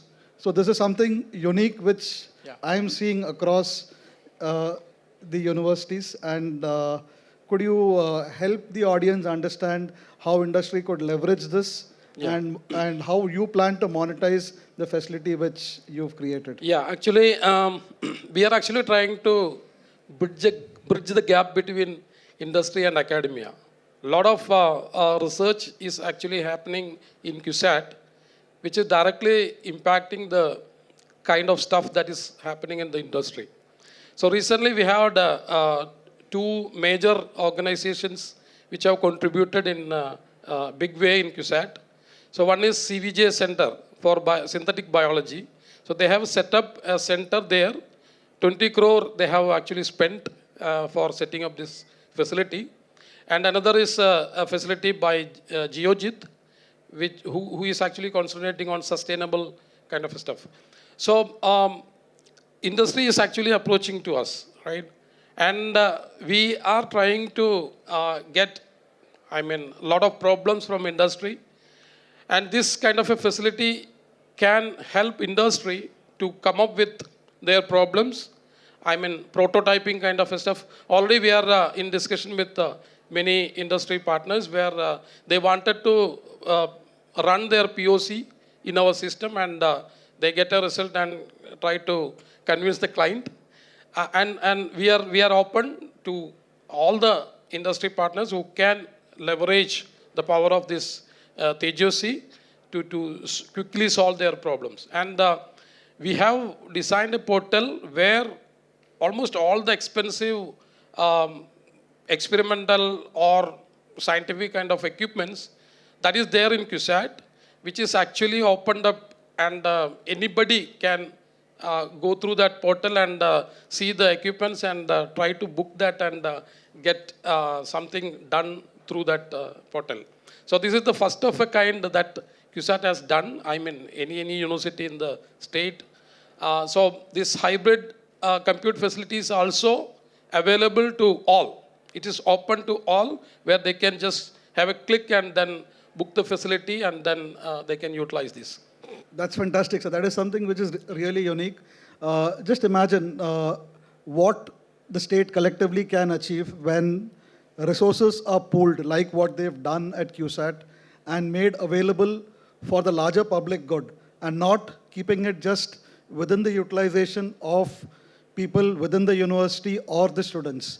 So that to me is actually a game changer, sir. And that, it speaks a lot about your vision and the university's vision in making Kerala one of the most preferred destinations in the country. Now, this brings me to another question. There's a lot, when we talk about high performance computing is available on the cloud. So, I just want to ask you, so that everybody understands, how would this be different from if I can access HPC on the cloud?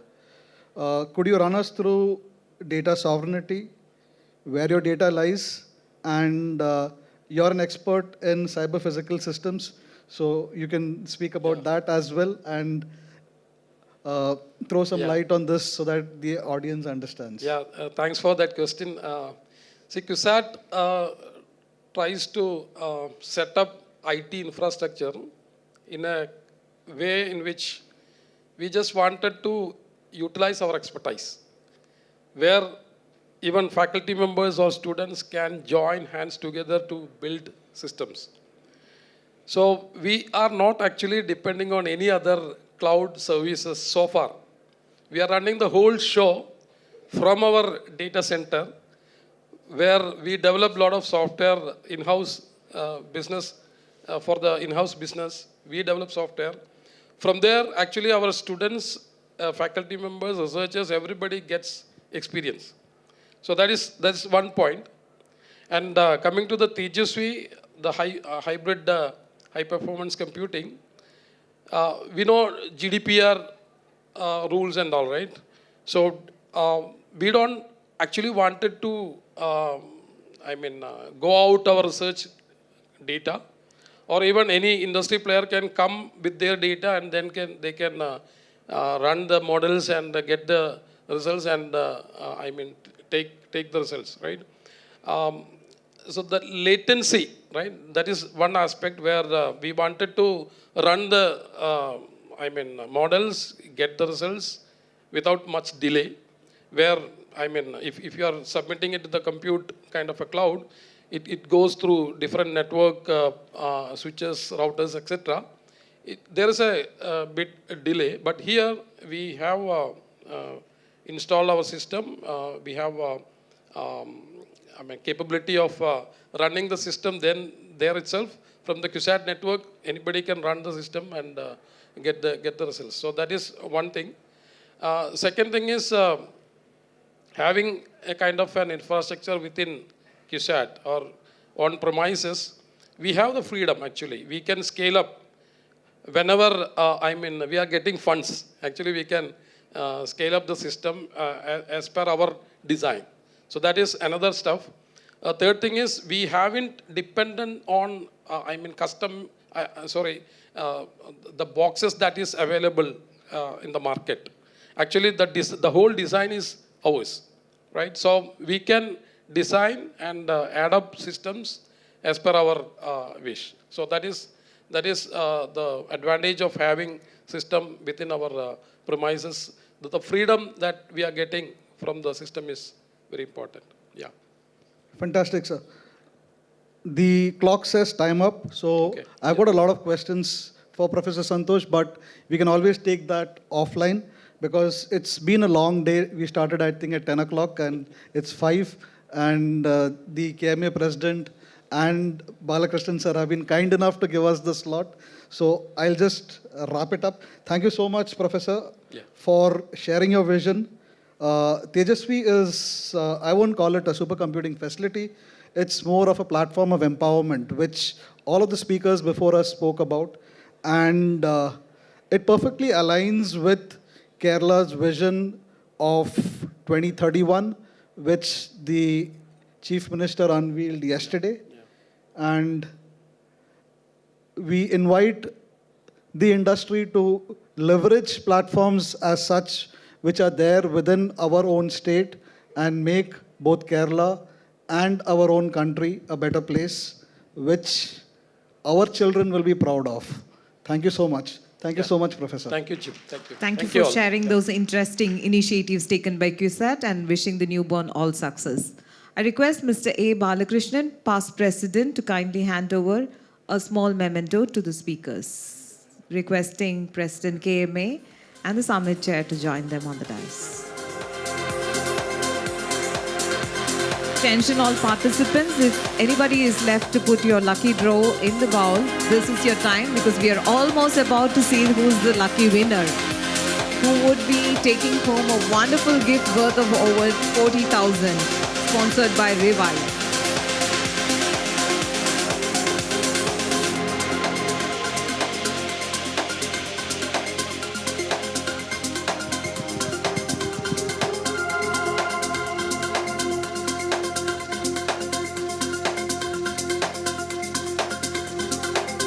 Thank you all.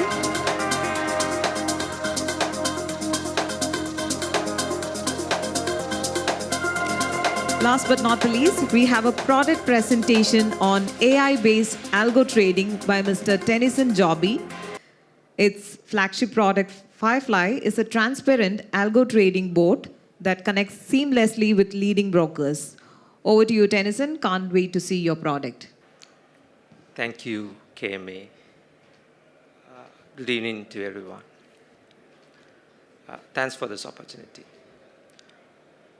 Do you know what is the biggest difficulty in designing self-driving cars?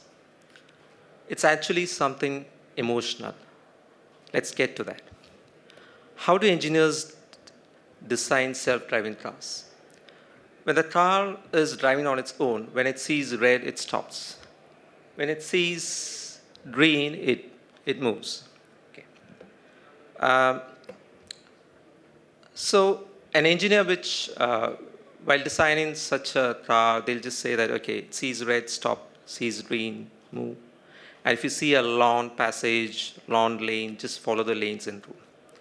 But then they come up with a question.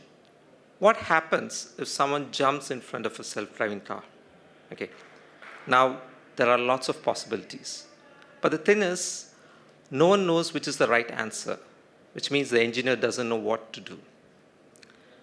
To get over this problem, what they do is they call a group of people into a room and then they take a poll. So what happens? They ask everyone, what do you do if someone jumps in front of your car while you're driving? And if 80% of the people say, okay, we just go and hit the person, then they'll say, okay, that's the right one.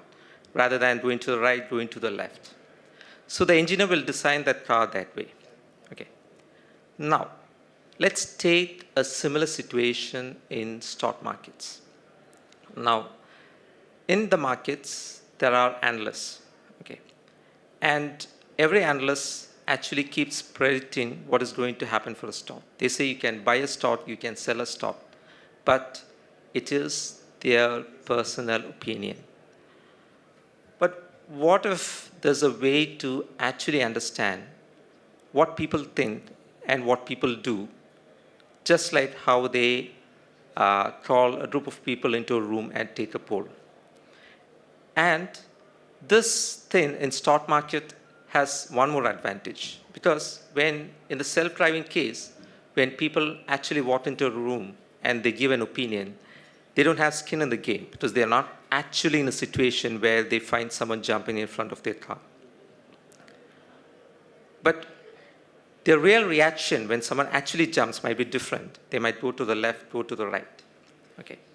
So we thought in the stock market, if we get this data where we actually see what people are doing, not analysis, not predictions, what they do when actually they are in the market. They buy, they sell. So we thought we'll collect data the same way they started collecting for self-driving cars. And we did it in an automated way. This process of collecting data and arriving at how a crowd behaves in a situation is called swarm intelligence. Swarm intelligence has been in research for the last 30 years, much before we started hearing about AI. But now it's part of AI. Now, what is swarm intelligence? Just like how we see in this picture, you see there are thousands of fishes actually forming a pattern. And it's a pattern. And that's what is called swarm intelligence. Swarm intelligence studies how humans, animals behave in crowds. Why do ants all move in a line? Why do honeybees all stick together? Why do birds fly in the same direction? Why does this fishes in this picture is forming a pattern? That would be so many reasons. We are not behind the patterns, but we are trying to understand that pattern. So when a group of people come into the stock market and then they buy and sell, it forms a pattern. And we started studying those patterns to come up with ideas. So what our bot does is when everyone buys, the bot will go and buy. When everyone sells, the bot will go and sell. So it's a bot which is to itself says, I'm done. Just like ChatGPT, it says, I don't know anything, but people feed me data and I behave accordingly. So this bot says, I just keep seeing what people are doing in the markets, and then I jump in when everyone is buying a stock. And the bot is not behind the reason why it is happening. It's just seeing that pattern. We don't know why the fishes are forming a pattern. We actually don't know. What we need to know is that there is a pattern. And so we built a bot which is something which actually trades fully automated in the market. It uses artificial intelligence, which in specific is swarm intelligence, and it trades automatically, no manual intervention. Now, what is this doing to a sector which is growing? Now, let's take how a stock market works. In olden times, or even given times, one person does an analysis, he forms an idea, then goes, buys, or he takes ideas from an analyst, he goes, takes that analysis, and then buys. So what we thought is we built a product which has its own risk management, which has its own trading abilities, own algos, etc. This product takes in everything which just like how we see emotions are coming in self-driving cars, it takes all those emotions into account and then keeps predicting the markets. It's actually not predicting, it's following what the market does and then goes through its things. So this is exactly the product. Now what happens? It takes data, then it has an analytics engine, and it has a tuning engine. So what we did is, just like how we build softwares, we keep things each in silos. So what we did is, we have an analytics engine which has all the analytics, which takes data and it keeps analyzing the data. And then we built variables outside, which is actually the tuning engine. Now, what we are currently doing is we are embedding machine learning into the tuning, which means the market will, or the bot will keep on analyzing market behavior. It will keep tuning the bot. So it will say, okay, the markets are aggressive, market participants are aggressive. So it will make it aggressive. Or when it is less aggressive, it will make it less aggressive. And then it pushes that data into the execution engine, and then it flows, this flows into multiple brokers. So what was a few years back a long process where you try to understand, you get information, and then you perform, has now become a millisecond action. So what does this mean for the industry? Which means, going forward, algorithmic trading, as we say it, which was a product for institutions, is now getting into the retail space. And then it's getting into the retail space with enough regulations. So what we're trying to do is, now going forward, someone who wants to trade in the stock market doesn't have to actually do the research. They can just subscribe to the bot and everything happens automated. One more point is that this SWAM intelligence is not something which can be used just in stock markets. We are using it in stock markets, but this can be used in various other sectors. It can be used in, say, fashion. It can be used in media. Any place where we get this data in data packets, we apply SWAM intelligence and then words. We can predict what is the fashion theme of the season. We can predict what is the news which is in social media, which is not in mainstream media, what they need to cover, and so on. So our vision is taking it forward. We use this algo intelligence, SWAM intelligence, into our bots, and then we make algo trading accessible to retailers. That's it. Thanks for your patient listening, and thanks ABK sir for giving me this opportunity. Thank you so much, and wishing Firefly all success. May I request President KMA and the Summit Chair to kindly come up on the dais to hand over a small memento to Mr. Tennyson.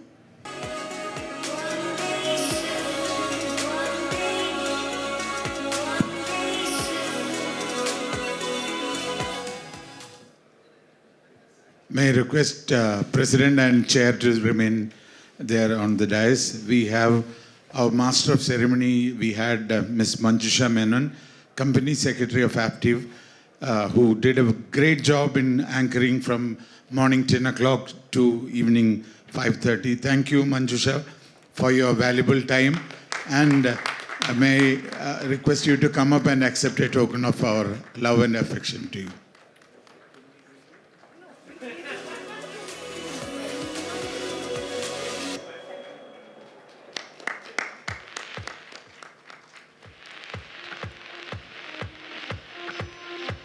President and Chair, kindly stay back. We have our lucky draw happening now. May I request the bowl to be handed over. And also request Ms. Chinju Sadan of 3R Green Private Limited, the manufacturers of Revive Home Kitchen Waste Composer, to come up on the stage to join our President and Chair. Ladies and gentlemen, the wait is finally over. Let's see who that lucky winner is, who will take home an automatic kitchen waste composter worth over 40,000 rupees. Sponsored by Revive. Keep your fingers crossed. A gentle reminder, the lucky winner whose name is announced, if you're present in the venue, you'll be handed over the gift, else we'll look for another winner. And the winner is Sujay. Sujay. Sujay, are you here? Uh-oh, you just missed the wonderful gift.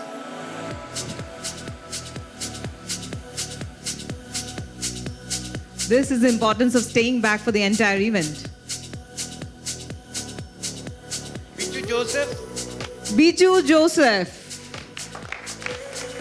Biju Joseph is that lucky winner who is going to take home an automatic kitchen waste composter sponsored by Revive.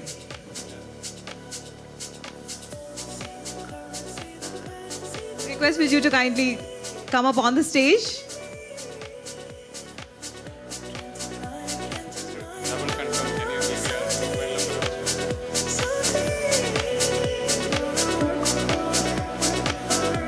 Luck sure favors Biju today.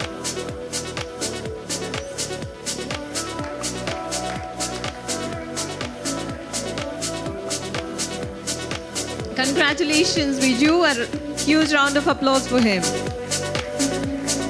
And thank you, Revive, for being the gift sponsors for the Digital Summit 2025. Finally, may I invite Mr. A. Balakrishnan, past President KMA and advisor Kerala Management Association Digital Summit 2025, to sum up the summit. I know that it is already late, so it won't take much of your time. I just summarize what exactly happened over here the whole day. After the ceremonial inauguration, Mr. Sambasiva, our IT secretary, made some remarks which is very important for us. Fundamentally, he was talking about the Kerala industrial ecosystem and ease of doing business, what government is actually helping the industry to flourish in Kerala, and the collaboration of government and industry, ease of doing business, and quality of life and connectivity, all those things he explained. And also he highlighted the startup numbers. Kerala has 7,000 registered startups. His goal is actually to, by 2030, it will be 20,000. So that's an interesting remark from Mr. Sambasiva. Then we had an interesting presentation made by Satyendra Khare of Head of Emerging Business, Google India. He actually talked about the business transformation and technology adoption and AI disruption in industry, across the industries. Also his product Google AI cloud adoption and what are the solutions available in the Google environment. Then some case studies, interesting case studies, some of them he demonstrated, and the partner ecosystem of Google and how they are supporting the industry. And also he touched upon the future outlook of the AI adoption, which was actually a very interesting and illustrative presentation from Sambasiva from Google, Satyendra Khare. Then we had a panel discussion, which is the AI challenges and opportunities. Basically, they were talking about the rethinking work environment.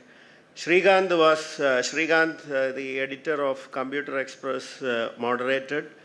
We had an interesting panel, Pradeep Sheth, Johnson Joss, Vijosh, and Anil Menon.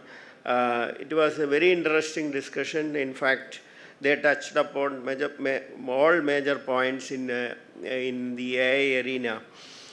Couple of points I just want to highlight. In the banking industry, it is slightly regulated. RBI is dictating terms, which is Johnson mentioned. And in the Lulu side, on a consumer and retail side, which is not so regulated, how they are implementing the AI in their environment. Then also we had discussed the ethical consideration fundamentally in the financial service industry, how AI, and the what impact it will on the jobs, on various jobs, and organizational challenges. Also they touched upon the trust, which was, I think it was triggered by a question on the trust, which is also very interesting conversation between the panelists. Next was actually a very interesting on ADAS by Srikumar of Tata Elxsi. This ADAS actually he coined with the other environment, apart from the automobile industry, how we can actually adopt to the same concept in our in any business processes. And also he talked about the sustainable and ethical business model. He actually illustrated how Tata is actually working in that model. And also he's narrated a couple of stories on which was also interesting. First time I heard about the voyage of Swami Vivekananda and the Tata, and I didn't know that Swami Vivekananda offered a wonderful CEO position in Tata at that time. That was an interesting story. Anyway, I have to again ask AI whether it is correct or not. Next, there was a wonderful lunch. I hope all of you enjoyed the lunch. Thanks to our president, he actually organized as a Ona Sadhya. No. The afternoon, it was again Susanth, our CEO of Infopark. He actually gave us a wonderful projection on the AI city, which is probably one of its kind in our country. very promising city. He also talked about the core 8 attributes of that city. If I remember it correctly, one is actually carbon negativity, then water positivity, zero wastage, accessibility and inclusivity, security, maintainability, connectivity, which is actually he mentioned. These are the pillars of that city, and around 350 acres of land, which is they got government approval. And thanks to Susanth, publicly announced over here, which is actually, we were hearing this in the newspaper and all, but he narrated it properly. So we have we can dream it now onwards what is going to happen over here. Then we had another interesting panel discussion, which was on Sustainable Technology Hub moderated by Joseph Martin. Very intellectual panel, actually. Joseph Martin, Mr. Kochi of EY, Ms. Foshmi of UST, Sony, and Jignesh, all of them actually contributed well. And how AI can actually create a sustainable future in the business environment and in the socio-economic activity. They explained, and a lot of data points Joseph Martin brought in, so that the questions were triggered from that such points. So it was a very good session. And thanks to Joseph Martin for a precise and time kept the session. Thank you very much, sir. Then Mr. Vinod Taragan, he made a very innovative presentation. Actually, one important takeaway from is he actually started from the Industrial Revolution and finally on the now AI-driven society he promised. And we all actually started with the scarcity. At least in my case it is correct. I started with the scarcity, but I don't have abundance still now. But that is something very interesting observation. And second is actually that dematerialization, demonetization and democratization of technology. That is, he illustrated well. And the banking and money supply, and how the inflation actually and our opportunities, etc., which is he gave a different perspective on the entire subject. The other point, the other one is actually very interesting. One person actually left from SAP and started. That's also a promising. After retirement, I am also thinking of something similar to that. So Mr. Manoj actually talked about how AI can be utilized for marketing.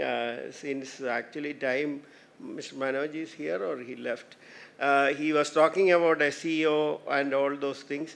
But last week what happened was Atlas released, and they are now talking about SEO will disappear from the world. So I am not disappointing Mr. Manoj, but this is how the business is changing. But a very good presentation, because he had to cut short that presentation. Thanks to Mr. Manoj. Then we had a fireside chat with our professor, Santosh and Jim. That was on high power computing, which is available now right in our city, which can be utilized by industry for high level of computing. They have 24 GPU cards, and also they mentioned how we can book that center. Hope that will help us in actually doing some internal research. Normally, in our basically very difficult to set up an R&D in our environment, in business environment. Probably this can help us to do a lot of R&D. And thanks to Professor for presenting and offering this to industry.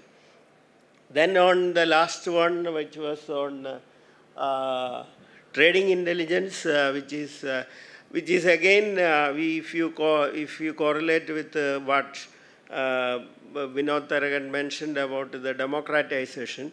Normally, algo trading and high frequency trading were used by institutions. Now it is democratized, even people can use it.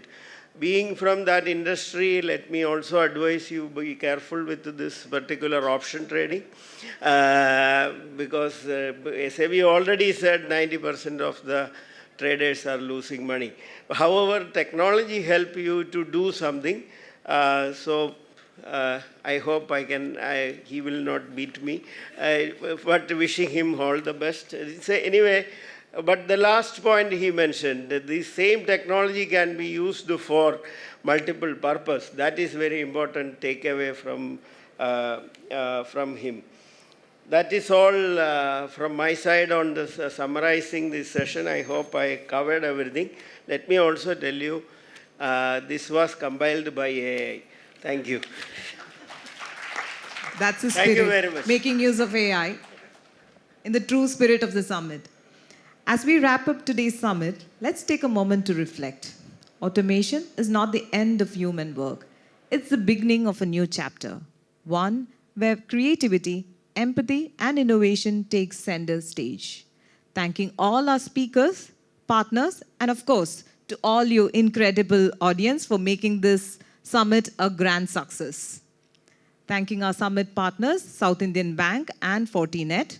Also placing on record our sincere thanks to Lulu Tech Park and Revive. Thanking Tamarind Events, our event partner. And last but not the least, Brindavan Caterers for that sumptuous meal. Huge round of applause, guys. We have come to the end of the summit. So until next time, keep rethinking, keep evolving, and keep augmenting the future of work. Stay safe and stay inspired. With that, I request you all to kindly rise for the national anthem.